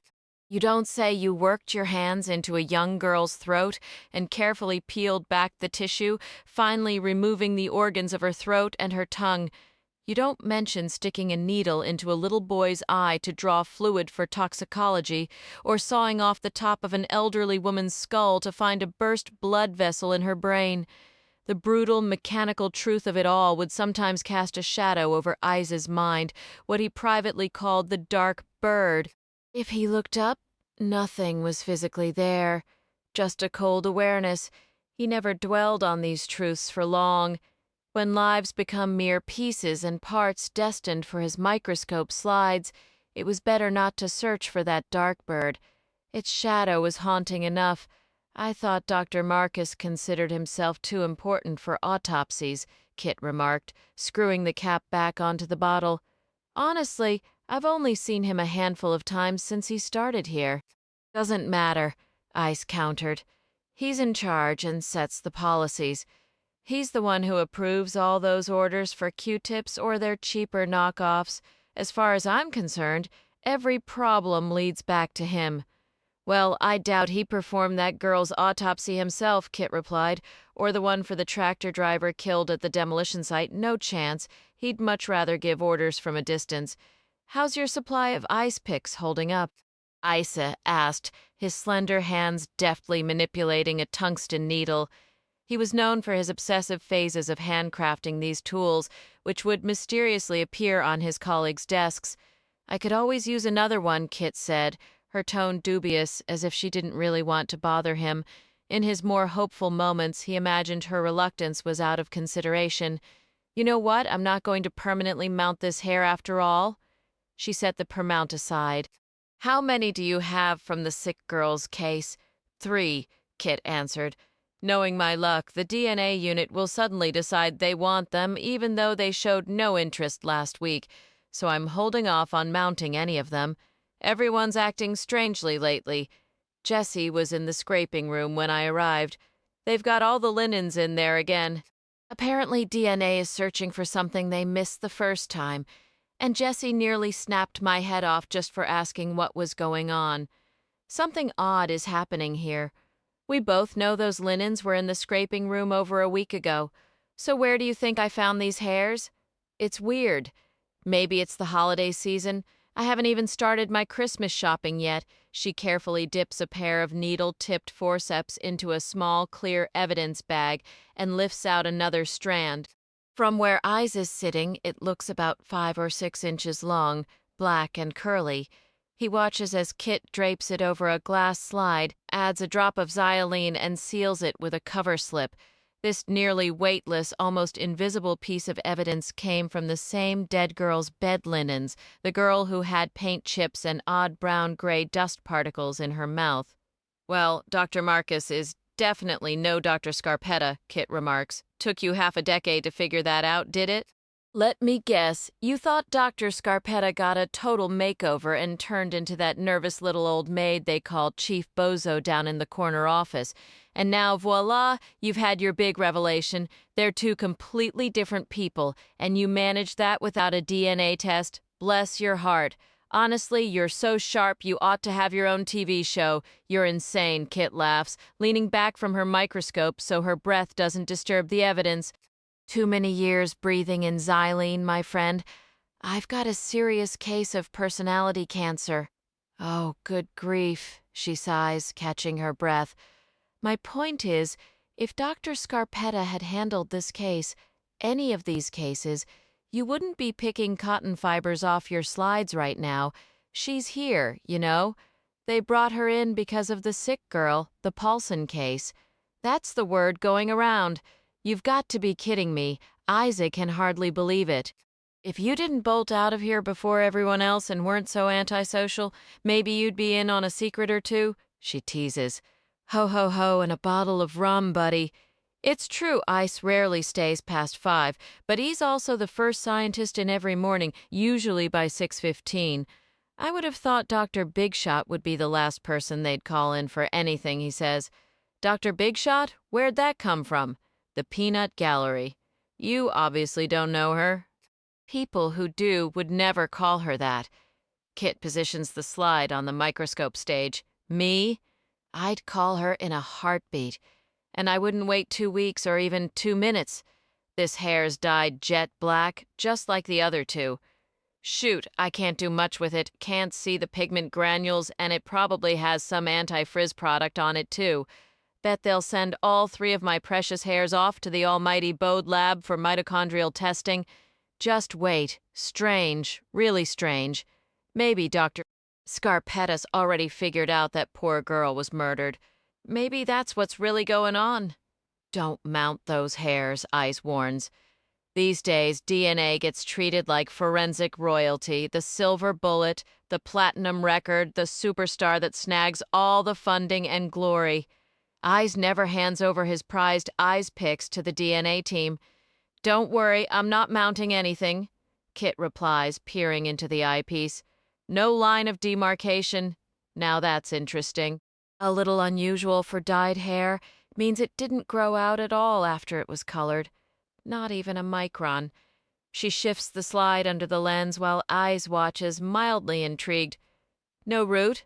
Did it fall out or was it pulled, broken, damaged by a curling iron, singed, tapered, split at the tip? Or cut, squared, angled? Come on, wake me up here, he prods. Definitely no root, clean as a whistle. The distal tip is cut at an angle. All 3 hairs are dyed black, no root. And that's the weird part. Both ends are cut on every single one. Not just one hair, all 3. They weren't pulled out or broken off. These hairs didn't just fall out. Someone cut them. Explain to me why the hair would be cut on both ends, Kit pressed, Could be the individual just left a barber or salon, Ice suggested. Stray clippings might have been on their clothes, caught in their hair, or settled into the carpet for some time. Kit frowned, a dull ache pulsing behind her eyes. If Dr. Scarpetta is in the building, I'd really like to say hello. I never got over her leaving. Honestly, it felt like this city lost the war all over again, thanks to that fool Dr. Marcus. She rubbed her temples, her joints stiff and sore since morning. I'm not feeling great. Woke up with this headache and everything hurts. Maybe she's considering a return to Richmond, Eyes mused. Could be the real reason for her visit. Back when she sent us samples, everything was labeled perfectly, and we always knew the source. She actually talked to us, came up here in person, never treated the lab like a factory full of machines just because we aren't physicians or attorneys. She listened to our advice. If we suggested using tape or a post-it note instead of swabbing something to death, she'd do it. You're right. The critics don't have a clue. What in the world is a peanut gallery anyway? Kit asked. Your guess is as good as mine, Eyes admitted. Totally obscured cortical texture, Kit declared, peering through the microscope at a magnified black hair that loomed like a barren tree in the circle of light. It's like someone dunked this thing in a vat of ink, no visible line of demarcation, so it was either dyed very recently or cut off below any undyed grown-out roots. She made notes, maneuvering the slide and adjusting the focus, trying to coax a story from a strand of dyed hair. It was a futile exercise. The dye had smothered the cuticle's distinctive pigment granules, much like an over-inked fingerprint where all the ridge detail is lost. Dyed, bleached, or gray hairs were practically useless for microscopic comparison, a frustrating fact given how many people altered their hair. Yet these days, juries expected a single hair to deliver a full confession, name, date, motive, the works. Eyes resented what television had done to his field. People would tell him his job must be so thrilling that they wanted to do what he did, and it was all a fantasy. He didn't rush to crime scenes or carry a firearm. He never had. There was no special phone, no jumpsuit, no all-terrain vehicle hunting for fibers or Martians. That was for the cops, the crime scene techs, the medical examiners. In simpler times, detectives like Pete Marino would roll up in their own cars, knowing precisely what evidence to pick up and, more importantly, what to leave behind. You don't vacuum an entire parking lot. You don't bag a victim's entire bedroom and dump it all at the lab. That's not detective work. It's intellectual laziness, bringing home the whole stream bed instead of patiently panning for gold. The modern nonsense was bad enough, but the deeper, more corrosive problems made him think about retirement. There was no time for real research or simple curiosity, just a mountain of paperwork that had to be flawless. Just like his analysis, his eyes were constantly tired, sleep was elusive, and he was almost never acknowledged when a case was closed. What a world. It kept getting worse. If you do see Dr. Scarpetta, Eyes remarked, ask her about Marino for me. He and I used to share a few beers at the Fop Lounge whenever he was in town. He's already here, Kit said, clearing a faint tickle from her throat. He came with her, and now I'm feeling really off, achy and everything. I really hope this isn't the flu coming on. He's here? Well, I'll be damned, I said, a genuine smile breaking through. I'm calling that guy immediately. Now, that is some good news. So he's working on the sick girl case as well. Gilly Paulson is now known by that moniker, if she's referred to by a name at all. It's simpler to avoid using a real one, assuming you can even recall it. Victims become defined by where they were discovered or what was done to them. The suitcase lady, the sewer lady, the landfill baby, the rat man, the duct tape man. As for the actual birth names of these deceased individuals, most of the time Ice has no idea. He prefers it that way. If Scarpetta has any theories about why sick girl has red, white, and blue paint and some other strange particulate matter in her mouth, I'm all ears, he remarks. Apparently it's metal painted in those colors. There's also unpainted metal, little bits of it, shiny, and something else I haven't identified that component yet. He fusses with the trace evidence on the slide, shifting it around compulsively. I'll run SEMEDX next to determine the metal type. Was there anything red, white, and blue at sick girl's residence? I suppose I'll be tracking down that guy Marino and buying him a couple of cold ones. Honestly, I could use a few myself.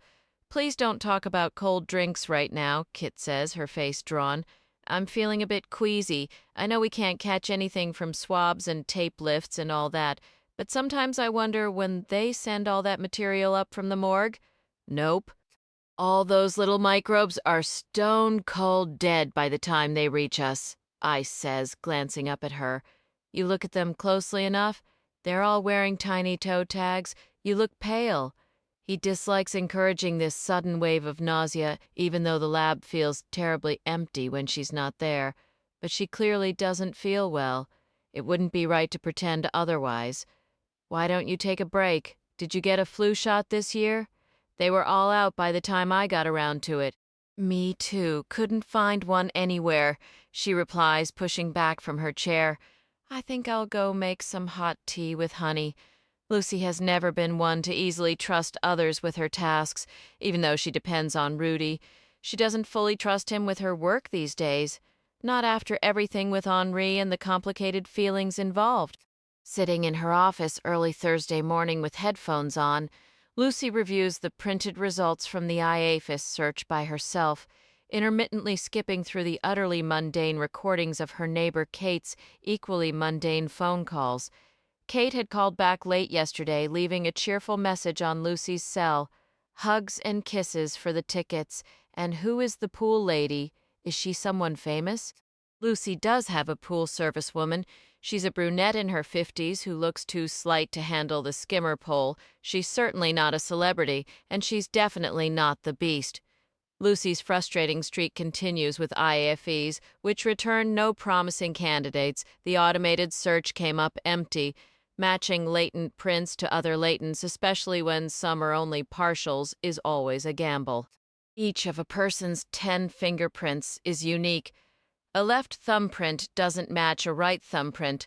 Without a full 10-print card on file, IAFEs could only generate a hit if the perpetrator left a latent from, say, his right thumb at one scene and a latent from that same thumb at another, and both were entered into the system with enough overlapping ridge detail. A manual visual comparison tells a different story, however, and here Lucy's luck takes a slight turn for the better. The partial latent prints she lifted from the drawing of the eye do match some of the partials recovered from the bedroom after Henri was attacked. This doesn't shock Lucy, but she's gratified to have the confirmation. The individual who invaded her home is the same one who left the ominous drawing and the same person who keyed her black Ferrari, even though no print was recovered from the car. But honestly, how many criminals go around sketching eyes on paper? So it was him, though. None of these matches bring Lucy any closer to discovering his identity. The whole situation leaves her with a cold, simmering anger, not fear, but a sharp, focused resolve to finish this herself. The only thing she knows for sure is that the same predator is behind all of this chaos. He's a ghost in the system, with no 10-print card on file in IAFS or any other database she can find. He's still fixated on Henri, and he likely has no idea she's far from here now. Or perhaps he's operating under the assumption that Henri will return, or at least hear about his latest twisted gestures in the beast's mind. If Henri becomes aware that he taped a drawing to her door, then he wins. Her fear, her distress, her potential decision to never come back, all of it serves his purpose. The core of stalking is about domination. It's a psychological siege, a way of taking someone hostage without ever making physical contact, sometimes without even meeting them. As far as Lucy's aware, this stalker has never actually met Henri, but then again, what does she really know? Not a damn thing, if she's being honest. She sifts through a printout from another database search she ran late last night, the words blurring as she wrestles with a different dilemma, whether to call her aunt. It's been too long since she last spoke to Scarpetta, and her excuses, though plentiful, are wearing thin. They both live and work in South Florida, barely an hour apart. Scarpetta moved from Delray to a place on Las Olas last summer, and Lucy's only seen it once, months ago. The longer the silence stretches, the heavier the phone feels in her hand. Unspoken questions will hang in the air, making everything awkward, but given the circumstances, not calling feels worse, so she makes the call. "Consider this your wake-up call," Lucy says the moment her aunt answers. "If that's your best impression, you won't fool a soul," Scarpetta replies dryly. "What's that supposed to mean? You don't sound like any hotel front desk, and I didn't request a wake-up call. How are you? And more importantly, where are you?" "Still in Florida," Lucy says. "Still? That implies you might be leaving again?" "I don't know, probably. Where to?" "I'm not sure yet," Lucy admits. "All right, what are you working on?" Scarpetta asks. "A stalking case. Those are notoriously difficult. Tell me about it. This one's in a league of its own." "But I can't discuss the details." "You never can. You don't talk about your cases either," Lucy points out. "Usually not," Scarpetta concedes. "So what else is new?" "Not a single thing. When am I going to see you?" "I haven't laid eyes on you since September." "I know. What have you been up to in the thrilling metropolis of Richmond?" Lucy asks, a hint of sarcasm creeping into her tone. "What's the latest battle over up there? Any new controversial monuments? Maybe a fresh mural on the floodwall that's causing an uproar? I've been preoccupied with trying to understand what happened to a young woman who died. I was supposed to have dinner with Dr. Fielding last night. You remember him, of course? How is he? I didn't realize he was still there." "Not well," Scarpetta replies. "Remember when he used to take me to his gym and we'd lift weights together? He doesn't go to the gym anymore." "You're kidding. Jack Fielding not at the gym?" "That's like, well, I don't even know what to compare it to. It's unheard of. I'm genuinely shocked. See what happens when you leave? The whole world seems to fall apart." Lucy's attempt at humor feels hollow even to her. "You won't be buttering me up this morning. I'm not in the best mood," Scarpetta states flatly. Lucy feels a sharp twist of guilt. It is her fault, after all, that Scarpetta isn't in Aspen right now. "Have you talked to Benton?" she asks, trying to sound offhand. "He's busy with work. That doesn't mean you can't call him." The guilt tightens its grip, a hard knot in her stomach. "Right now, it does mean exactly that. He told you not to call him?" Lucy's mind immediately conjures an image of Henri in Benton's townhouse, listening in on the conversation. Of course she would eavesdrop. The thought fills her with a nauseating mix of guilt and dread. Scarpetta shifts the subject abruptly. "I went by Jack's house last night and he didn't answer the door. I have this strange feeling he was home, but he just didn't come to the door. What did you do?" "I left. Maybe he forgot. He certainly has enough stress. He's definitely preoccupied." "That's not what this is about," Lucy says, her voice losing its earlier edge, turning more direct. "He probably didn't want to see you. Maybe it's just too late for that now. Maybe everything is too far gone to fix." Lucy decided to share some unsolicited information. "I did a little digging on Dr. Joel Marcus," she began. "I know you didn't ask, but let's be honest, you never would have." Scarpetta remained silent, a clear sign of her disapproval. "Come on, Aunt Kay." Lucy pressed, her feelings bruised by the cold reception. "He likely knows plenty about you. Isn't it fair you know a bit about him?" She couldn't shake her own anger and hurt. "Fine," Scarpetta finally conceded, her tone weary. "I don't approve of this, but go ahead. I'll admit working with him has been nothing short of difficult." Feeling slightly vindicated, Lucy continued. "What's really interesting is how little there is to find. The man has no life. Born in Charlottesville, his father was a teacher. His mother died in a car crash back in '65. He did his undergrad and med school at the University of Virginia, so he's a Virginia guy through and through, but he never worked in the state's medical examiner system until they made him chief just 4 months ago. I could have told you he wasn't in the Virginia system before last summer," Scarpetta replied dryly. You didn't need to spend a fortune or hack some secure database for that. I'm not even sure I should be hearing this. His appointment is the weird part, Lucy said, undeterred. It makes zero sense. He was a private pathologist at a small hospital in Maryland for a bit. He didn't even complete his forensic fellowship or pass his boards until he was in his 40s, and fun fact, he failed them the first time around.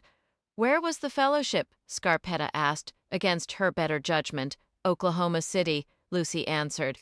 She then added, mimicking her aunt's earlier concern, I'm not sure I should be listening to this. She detailed his stint in New Mexico, a mysterious 5-year gap from 93 to 98 that included a divorce from a nurse, no children, a move to St. Louis for work, and finally Richmond. He drives a beat-up 12-year-old Volvo and has never owned property. He's currently renting a place in Henrico County, not far from the Willow Lawn shopping area, if you're curious. I'm not curious. That's enough, Scarpetta insisted. He's got a clean record, no arrests, just a few boring traffic tickets. Thought you'd want that reassurance. This isn't right, Lucy. I don't need to hear any more. No problem, Lucy replied, her voice flat and wounded, the sound it always took when her aunt crushed her efforts. That's the gist of it anyway. I could find a lot more, but for a preliminary look, that's your guy. Scarpetta's tone softened, a mix of gratitude and exhaustion. Lucy, I know you're trying to help. You're incredibly capable, and I'd hate to have you investigating me. He is not a pleasant man, and who knows what his real motives are, but unless you uncover something that directly affects his ethics, his competence, or suggests he's a genuine danger, I don't need the details of his personal life. Do you understand, please? No more digging. Oh, he's dangerous, Lucy shot back, her voice regaining its edge. Put a guy like that, a real loser in a position of power, and of course he's dangerous. My God, who hired him, and why? I can only imagine how much he must resent you. I don't want to discuss this. The governor is a woman, Lucy barreled on. Why on earth would a female governor appoint a failure like him? Lucy, I said, I don't want to talk about it.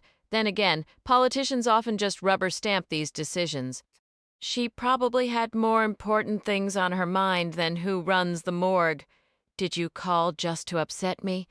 Scarpetta's voice broke with frustration. Why are you doing this? Please stop. I'm barely holding it together as it is. Lucy fell silent.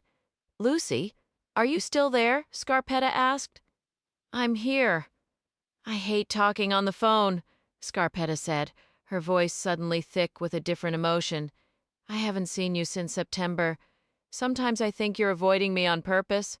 Meanwhile, in his quiet living room, he sat with the newspaper open on his lap. The deep, rumbling growl of a diesel engine announced the approach of the garbage truck. The garbage truck's diesel rumble finally faded down the street, leaving only the echo of clattering bins in its wake. Dr. Marcus remained frozen in his leather chair, his breath shallow, waiting for the pounding in his chest to ease. In his Westham Green neighborhood, just outside the city in Henrico County, the sanitation crew made their rounds every Monday and Thursday morning. These days were always a struggle. He'd been late to countless staff meetings, and there was a period not long ago when he simply couldn't bring himself to leave the house at all on those mornings. It didn't matter what title they used, sanitation engineers, waste management specialists, the result was the same, a wave of pure dread at the sight of the large truck and the workers in their heavy, dark uniforms. His fear had only deepened since moving here 4 months ago. He wouldn't dare step outside until the truck was completely gone, a ritual that left him drenched in nervous sweat and shivering in his pajamas. Therapy in Charlottesville was helping, he reminded himself. Slowly, he rose from the chair and padded across the oak floor to the window. The green bins sat askew at the end of his driveway, a testament to the hurried departure he both craved and feared. He listened intently, though he knew the route by heart. They'd be several blocks over by now, working their way toward Patterson Avenue. Where they went after that was none of his concern, as long as they were far away. Yet, staring at those haphazardly placed containers, A fresh wave of uncertainty washed over him. It still didn't feel safe. Retreating to his bedroom, he verified the burglar alarm was still engaged, then shed his damp sleep clothes. A quick, hot shower washed away the physical chill, and, as he dressed for the office, a grim gratitude settled in. The worst of it had passed this time. The unspoken terror of a public episode lingered, but he pushed it aside. He had his safeguards, his home, his office, a closed door. In the kitchen, he shook out a small orange pill. He'd already taken his morning dose, but he added another 0.5 milligram of Klonopin to the routine. His dependence on the medication was a source of quiet frustration, though his psychiatrist assured him it was the better alternative. Better this, the doctor had said with a blunt practicality that was almost amusing, than losing your job because you're hiding in a supply closet. The thought struck him with a dark, sarcastic clarity. He couldn't afford the luxury of a public meltdown. He didn't have Scarpetta's financial cushion, or, it seemed, her capacity to shrug off professional humiliation. His safety was built on a careful chemical balance, and today at least it was holding. Before taking over as Virginia's chief medical examiner, he never relied on Klonopin or antidepressants. Now, according to his psychiatrist, he's dealing with a comorbid condition, 2 disorders instead of 1. Back in St. Louis, he occasionally missed work and rarely traveled, but he got by life before Scarpetta was something he could handle. Standing in his living room, he glances out the window once more at the large green trash bins, listening for the rumble of the truck and the voices of the crew, but the street remains quiet. He pulls on his worn gray wool coat and a pair of old black pigskin gloves, pausing by the front door to take stock of his mood. Feeling steady, he disarms the security system and steps outside. Walking briskly to the end of his driveway, he scans the street for any sign of the garbage truck. Seeing none, he calmly wheels the bins to their spot beside the garage. Returning inside, he removes his coat and gloves, a sense of calm, even a flicker of happiness washing over him. After thoroughly washing his hands, his mind drifts back to Scarpetta. He feels relaxed and almost cheerful, buoyed by the quiet certainty that in the end things will go his way. For months it's been nothing but Scarpetta this and Scarpetta that. Since he never knew her personally, he couldn't exactly voice a complaint. When the health commissioner remarked, "Her shoes will be incredibly hard to fill, maybe impossible for you, and some people still won't respect you simply because you aren't her," Dr. Marcus stayed silent. What was there to say? He had no frame of reference. Then the new governor, as a courtesy after his appointment, invited him for coffee in her office. She scheduled it for 8:30 on a Monday, the exact day and time of garbage collection in Westham Green. He couldn't possibly explain his reason for declining, so he simply did. And he remembers sitting in his living room, straining to hear the truck, wondering how his life in Virginia would unfold after turning down a meeting with the governor. She was a woman, he reasoned, and probably wouldn't have respected him anyway, since he wasn't a woman and he certainly wasn't Scarpetta. He had no proof the governor was an admirer of his predecessor, but he assumed it was true. The irony is almost laughable. He had no clue what he was walking into when he accepted the position and relocated from St. Louis. He left behind an office full of female medical examiners and death investigators who all knew about Scarpetta's legacy. They told him how fortunate he was to land her job, praising how she'd built Virginia's medical examiner system into the best in the country. They whispered it was a shame she'd clashed with the previous governor, the one who let her go. In hindsight, their encouragement for him to take the job was transparent. They wanted him gone. He knew it then. They couldn't fathom why Virginia would want him, of all people, unless it was precisely because he was non-confrontational, apolitical, and essentially a non-entity. He was aware of the hushed conversations, the worries that his opportunity might collapse, and they'd be stuck with him. So he moved to Virginia, and within a month he'd managed to start off on the wrong foot with the governor, all because of a garbage pickup schedule in Westham Green. He blamed Scarpetta for that, too.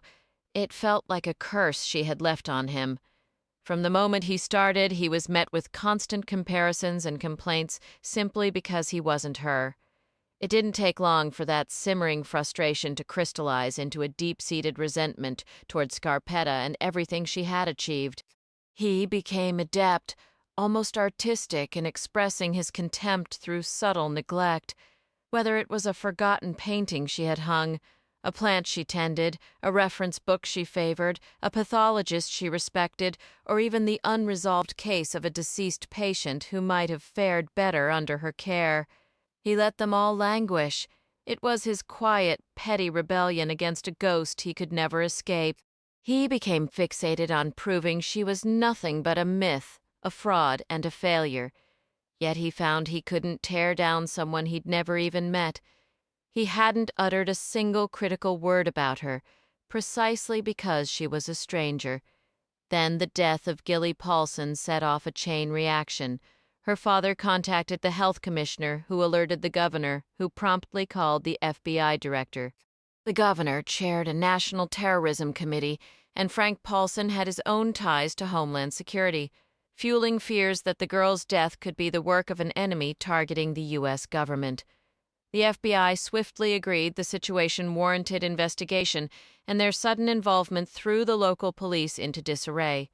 Evidence was split between local and federal labs. Some items were overlooked entirely, and Dr. Paulson refused to release his daughter's body from the morgue until every question was answered. Compounding the chaos was Dr. Paulson's strained relationship with his ex-wife. Before long, the tragic death of this unknown 14-year-old was so entangled in bureaucracy and politics that Dr. Marcus felt he had no option but to seek guidance from the health commissioner. "We need to bring in a heavyweight consultant," the commissioner insisted, "before this spirals completely out of control." "Things are already out of control," Dr. Marcus countered. The Richmond police retreated the moment the FBI showed up, and the worst part is, we still don't know what killed her. I believe it's suspicious, but we have no cause of death. We need a consultant, now, someone from out of town, someone who can absorb the fallout if necessary. If the governor takes serious heat over this, national heat, heads will roll, and mine won't be the only one, Joel. What about Dr. Scarpetta? Dr. Marcus suggested, and it struck him then how effortlessly her name came to mind without any prior thought. It was an almost instinctive response. An excellent suggestion, truly inspired, the health commissioner agreed. Do you know her? I will soon enough, Dr. Marcus replied, marveling at his own strategic brilliance. It was a talent he hadn't fully appreciated until that very moment, since he had never publicly criticized Scarpetta. How could he when he didn't know her? He was perfectly positioned to recommend her with genuine enthusiasm.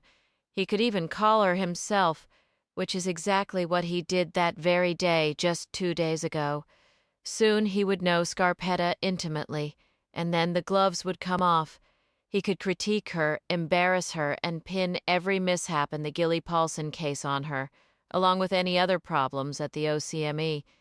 The governor would surely forget that earlier snub over coffee. Should the invitation be extended again, Dr. Marcus would simply explain that the medical examiner's staff meeting is at 8:30 on Mondays and Thursdays, and perhaps they could schedule for later. It was crucial he chair those meetings, after all. Funny, he hadn't thought of that excuse initially, but he'd be ready next time. Picking up the phone in his quiet living room, he glanced out at the deserted street, mildly pleased that trash day was still 3 days off. Thumbing through a worn, black address book filled with crossed-out names and numbers, he dialed. As he waited, an old blue Chevrolet Impala drifted past the window, unexpectedly summoning a memory of his mother's white Impala perpetually stuck in the snow at the bottom of the hill back in Charlottesville every winter of his youth. "Scarpetta," she answered her cell. "Do" Marcus answered the call, using the carefully modulated, pleasant enough tone he kept in his repertoire for such occasions. "Dr. Marcus speaking," he said. "Yes, good morning," Scarpetta replied.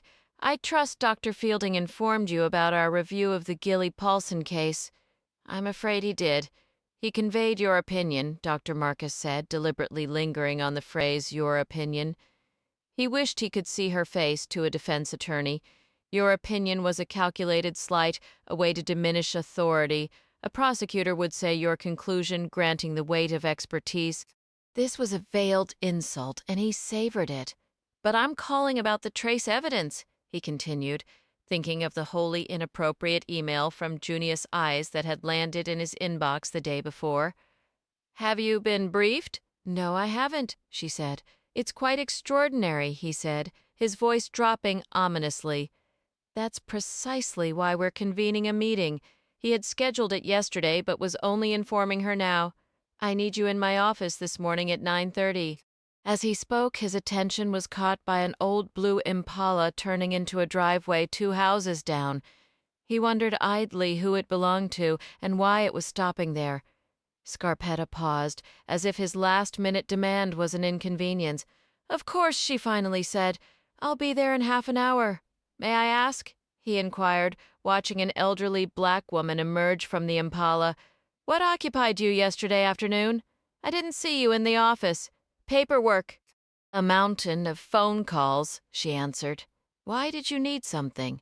A strange, light-headed feeling washed over Dr. Marcus as he watched the woman in the car. The great Scarpetta was asking if he needed something as if she reported to him, which technically at this moment she did. The reality of it was still a shock he could scarcely believe. I don't require anything from you at the moment, he said coolly. I'll see you at the meeting.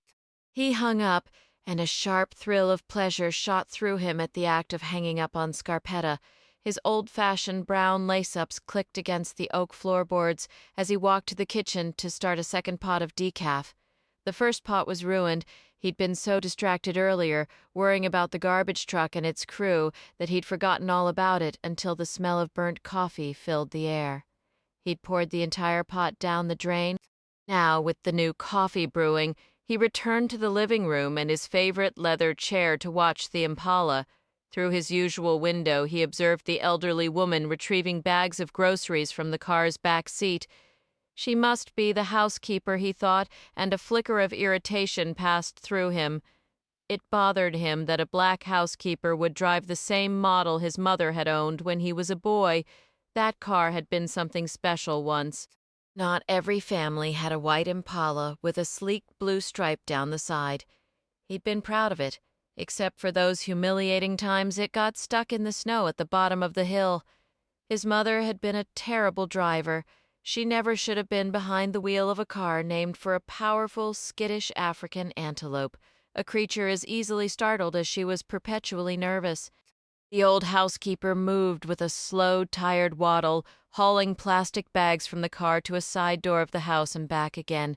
She finally nudged the car door shut with her hip.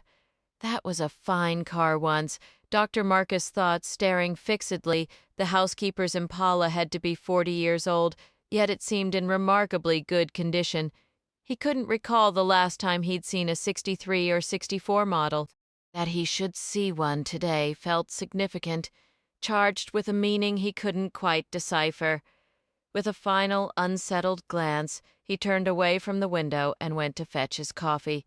If he holds out for another 20 minutes, his doctors will be engrossed in their autopsy work, sparing him any conversation. His pulse quickens once more as he waits, nerves crackling back to life. At first, he attributes the racing heart, the tremors, the involuntary twitches to the faint caffeine lingering in his decaf coffee. But he's barely taken a few sips.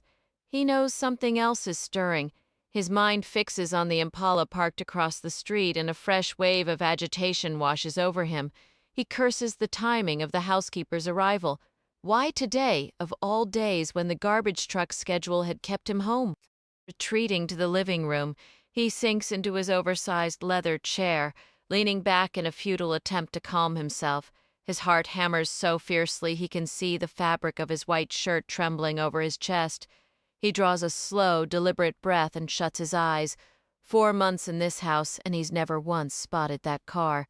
His thoughts drift to the thin blue steering wheel, devoid of an airbag, to the unpadded blue dashboard on the passenger side, and to the antiquated lap-only seat belts missing any shoulder harness.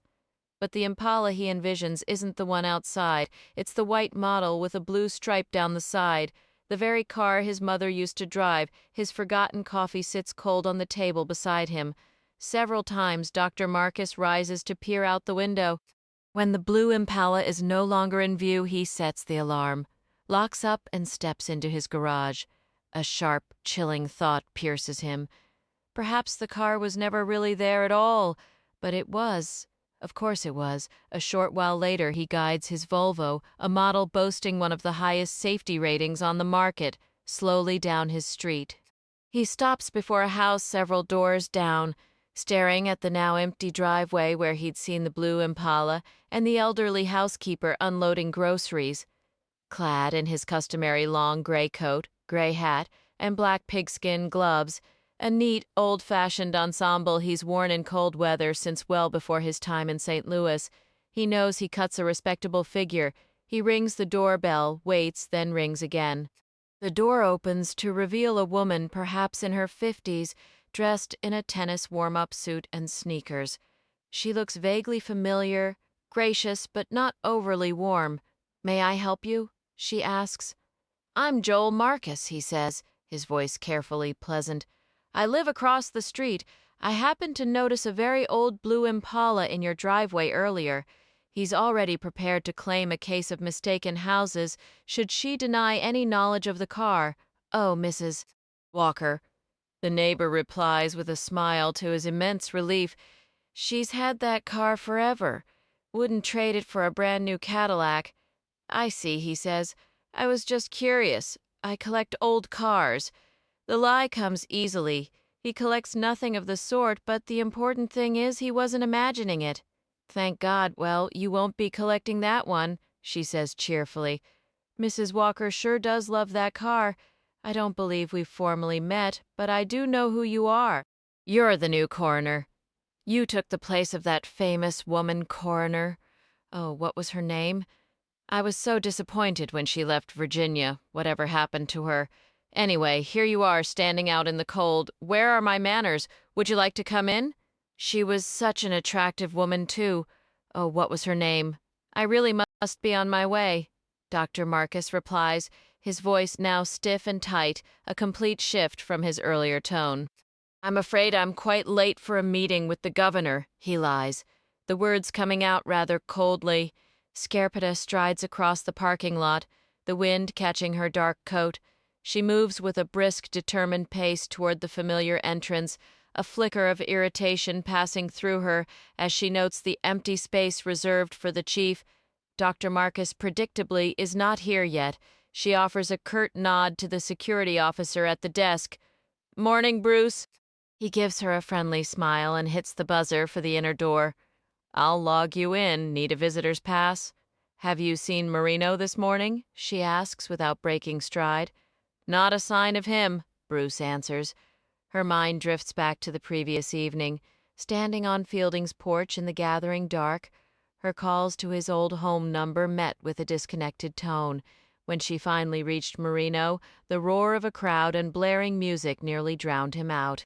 She didn't ask where he was, simply reporting that Fielding wasn't answering. Marino's reply was a distracted series of "Okay, Doc," and "Call if you need me, Doc," before the line went dead. She had tried both doors, found them locked, and knocked until her knuckles were sore.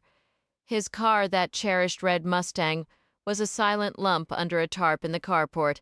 She'd lifted a corner to confirm it. She'd seen that same car in its usual spot behind the building just that morning. But the car being home didn't mean he was. Maybe he had a truck or an SUV for weekends and was just running late, or had completely forgotten their dinner plans. The rationalization spun in her head as she waited on his steps, a cold dread slowly seeping in. What if he was hurt inside? What if some medical crisis had struck? A darker, more cynical thought intruded. What if he'd chosen tonight, knowing she would be the one to find him? People always assume she can handle the gruesome, the tragic. It's her cursed role to be the steady one who walks in and deals with the aftermath. Only Lucy seems to understand that her aunt isn't made of stone. But Lucy has been distant, almost ghost-like since fall. Something is happening, and Lucy has decided Scarpetta can't handle that either. Well, I can't seem to locate Marino, Scarpetta tells Bruce, her voice tight. If he turns up, please tell him there's a meeting and I need him. Junius Eyes from Trace might know, Bruce suggests. He mentioned linking up with him last night. Probably ended up at the FOP lounge. Dr. Marcus's urgent call about trace evidence echoes in her mind, the very reason for this sudden meeting, and now her key contact is missing, likely nursing a hangover with the trace evidence analyst. She feels utterly out of the loop. Pushing through the frosted glass door into her old waiting area, she stops short Mrs. Paulson is perched on the edge of the couch, her gaze empty, fingers white-knuckled around her handbag. Mrs. Paulson, Scarpetta says, her professional concern immediately surfacing as she approaches. Is someone assisting you? They instructed me to arrive when they opened, Mrs. Paulson replies. Then I was told to wait because the chief hasn't arrived. Scarpetta had received no notice that Mrs. Paulson would be attending this meeting with Dr. Marcus. Let's go, she says to her. I'll walk you in. You're here to see Dr. Marcus? I believe so. I have a meeting with him as well, Scarpetta says. It seems we're headed to the same appointment. Come along. You can walk with me. Mrs. Paulson rises slowly from the couch, her movements heavy with exhaustion and discomfort. Scarpetta's gaze sweeps the sterile waiting area, and she finds herself wishing for the simple comfort of living plants, anything to soften this cold space and remind a person they are still among the living. A morgue is the loneliest place on earth, and no one should ever have to find themselves waiting to enter one. She presses the buzzer beside the window. On the other side of the glass, a stretch of gray-blue carpet leads to a doorway for the administrative offices. May I help you? A woman's voice crackles over the intercom. Dr. Scarpetta, she identifies herself. Come in, the voice responds, and the glass door to the right clicks open. Scarpetta holds it for Mrs. Paulson. I hope your wait wasn't too long, Scarpetta says to her, a pang of guilt sharp in her chest. I'm truly sorry. Had I known you were coming, I would have met you myself, or ensured you had a more comfortable place to sit, perhaps with some coffee. They said to come early if I wanted a parking spot, she answers, her eyes darting nervously around the outer office where clerks are absorbed in their filing and computer screens. It's clear to Scarpetta this is Mrs. Paulson's first visit to the medical examiner's office. She isn't surprised. Dr. Marcus isn't known for lengthy, compassionate sit-downs with grieving families, and Dr. Fielding is too emotionally depleted for such wrenching encounters. A cold suspicion settles in her gut. This summons for Mrs. Paulson feels political, a maneuver likely designed to provoke anger and disgust. From her cubicle, a clerk informs them they may proceed to the conference room as Dr. Marcus is running slightly behind. It strikes Scarpetta, not for the first time, how the clerks seem to merge with their workstations, becoming fixtures rather than people. This way, Scarpetta says, gently guiding Mrs. Paulson forward with a touch to her back. Would you care for some coffee? Let's get you a cup and we'll go sit down. Gilly is still here. Mrs. Paulson says, her steps wooden, her eyes wide with a frightened, haunted look as she takes in the surroundings. They won't release her to me. Her voice breaks and she twists the strap of her purse. It isn't right, her being left here like this. What explanation are they giving you? Scarpetta asks as they move slowly down the corridor. It's all because of Frank, she whispers, the words tumbling out. She was so devoted to him. He promised she could live with him in Charleston, and she wanted to go. Her crying intensifies as Scarpetta stops at the coffee machine, filling 2 foam cups. Gilly even told the family court judge she wanted to move there after finishing the school year. He wants her there, with his family's generations buried in Charleston. Carrying the coffees, Scarpetta leads them into the conference room, choosing a seat near the middle of the long, polished table. They are alone in the vast, quiet space. Mrs. Paulson stares blankly at the anatomical model of the torso, then her gaze shifts to the skeleton hanging from its stand in the corner. Her hand trembles as she lifts the coffee to her lips. My family plot is here in Hollywood Cemetery. I have a space there too, she says, her voice hollow. Why must everything be a battle? It's hard enough. He only wants Gilly to punish me, to get revenge, to make me look unstable. He always swore he'd drive me to madness, that they'd end up locking me in a hospital. Well, he's nearly succeeded this time. Are the two of you communicating at all? Scarpetta asks.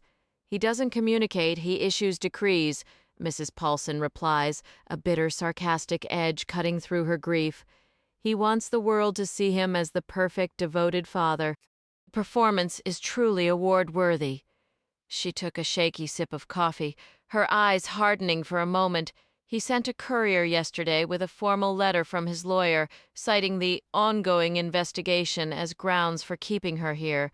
As if she's evidence in a storage locker. Not my child. He doesn't care for her the way I do. He's the reason she's gone. You've mentioned that? How exactly is he responsible? I just know he did something. He wants to ruin me. First, he took Gilly to live with him. Now he's taken her for good. He wants to drive me out of my mind. That way, no one sees what kind of husband and father he truly was. No one sees the truth, and there is a truth. They just see a broken woman and feel sorry for him. But the truth is there. The conference room door opens, and they turn as a polished woman enters. She looks to be in her late 30s or early 40s, with the rested appearance of someone who prioritizes sleep, nutrition, exercise, and regular appointments to maintain her highlighted blonde hair. She places a leather briefcase on the table, offering a familiar smile and nod to Mrs. Paulson. With two sharp snaps, the clasps release. She retrieves a file folder and a legal pad before taking a seat. "I'm FBI Special Agent Karen Weber," she says, then glances at Scarpetta. "You must be Dr. Scarpetta. I was told you'd be here, Mrs. Paulson. How are you today? I didn't expect to see you." Mrs. Paulson finds a tissue in her purse and dabs her eyes. "Good morning," she replies. Scarpetta fights the urge to demand why the FBI has become involved in the case, but with Gilly's mother present, direct questions are off the table. She opts for a subtler approach. "Are you with the Richmond field office?" she asks Special Agent Weber. "Quantico," the agent replies. "Behavioral Science Unit. Have you seen our new forensic labs there?" "No, I haven't had the chance. They're impressive, truly state-of-the-art. I'm sure they are. Mrs. Paulson, what brings you here today?" Special Agent Weber inquires. "I'm not certain," she answers quietly. "I came for the report. They said I could collect Gilly's jewelry, the earrings she was wearing and a little leather bracelet she never took off. They mentioned the chief wanted to speak with me." "You're here for this meeting?" the FBI agent asks, a puzzled expression crossing her well-groomed face. "I don't know. Are you here for Gilly's reports and personal effects?" Scarpetta asks, a suspicion forming that there's been a mix-up. "Yes, they told me to come by at 9. I haven't been able to face it until now." Mrs. Paulson's eyes hold that same frightened look. "I even brought a check because there's a fee. Maybe I shouldn't be in here. No one said anything about a meeting." "Well, since you are here," Special Agent Weber says smoothly, "let me ask you something, Mrs. Paulson. When we spoke the other day, you indicated your former husband was a pilot. Is that correct?" "No, he's not a pilot. I said he wasn't." "All right. I was confused because I couldn't locate any record of him holding a pilot's license," Special Agent Weber replies with a practiced smile. "A lot of people assume he is," Mrs. Paulson says flatly. "It's an easy mistake. He prefers to spend time with pilots, especially military ones. He has a particular fondness for women pilots. I've always known what he's after." Mrs. Paulson states dully, "You'd have to be blind not to see it. Could you elaborate on that?" Special Agent Weber presses. "Oh, he gives them their physicals, you can imagine," she says, a flicker of bitter irony in her tone. "That's what excites him. A woman walks in wearing a flight suit. Just picture it." "Are you saying you've heard allegations of him sexually harassing female pilots?" Special Agent Weber asks, her demeanor turning grave. "He always denies it and gets away with it," Mrs. Paulson adds. "He has an older sister in the Air Force, you know. I've often wondered if that's where it started. It is at this exact moment that Dr. Marcus walks into the conference room. He wore a crisp white cotton shirt with the outline of a sleeveless undershirt visible beneath, and a slim, dark blue tie. His gaze slid past Scarpetta and settled on Mrs. Paulson. "I don't think we've been introduced," he stated to her, his voice carrying both authority and a practiced cordiality. "Mrs. Paulson," Dr. Scarpetta interjected, "this is Dr. Marcus, the chief medical examiner. Was one of you expecting Mrs. Paulson?" He glanced from Scarpetta to Special Agent Weber, his expression one of genuine puzzlement. "I must admit, I'm a bit lost here." Mrs. Paulson rose from her chair, her movements uncoordinated and sluggish, as if her arms and legs were receiving conflicting commands. "I don't understand any of this," she murmured. "I only came for the paperwork and for her little gold heart earrings and the bracelet." "I'm afraid the misunderstanding is mine," Scarpetta said, also standing. "I saw her waiting and drew the wrong conclusion. My apologies." "Exactly," Dr. Marcus said, turning his attention to Mrs. Paulson. "I was informed you might stop by this morning. Please accept my deepest condolences." He offered a smile that didn't quite reach his eyes.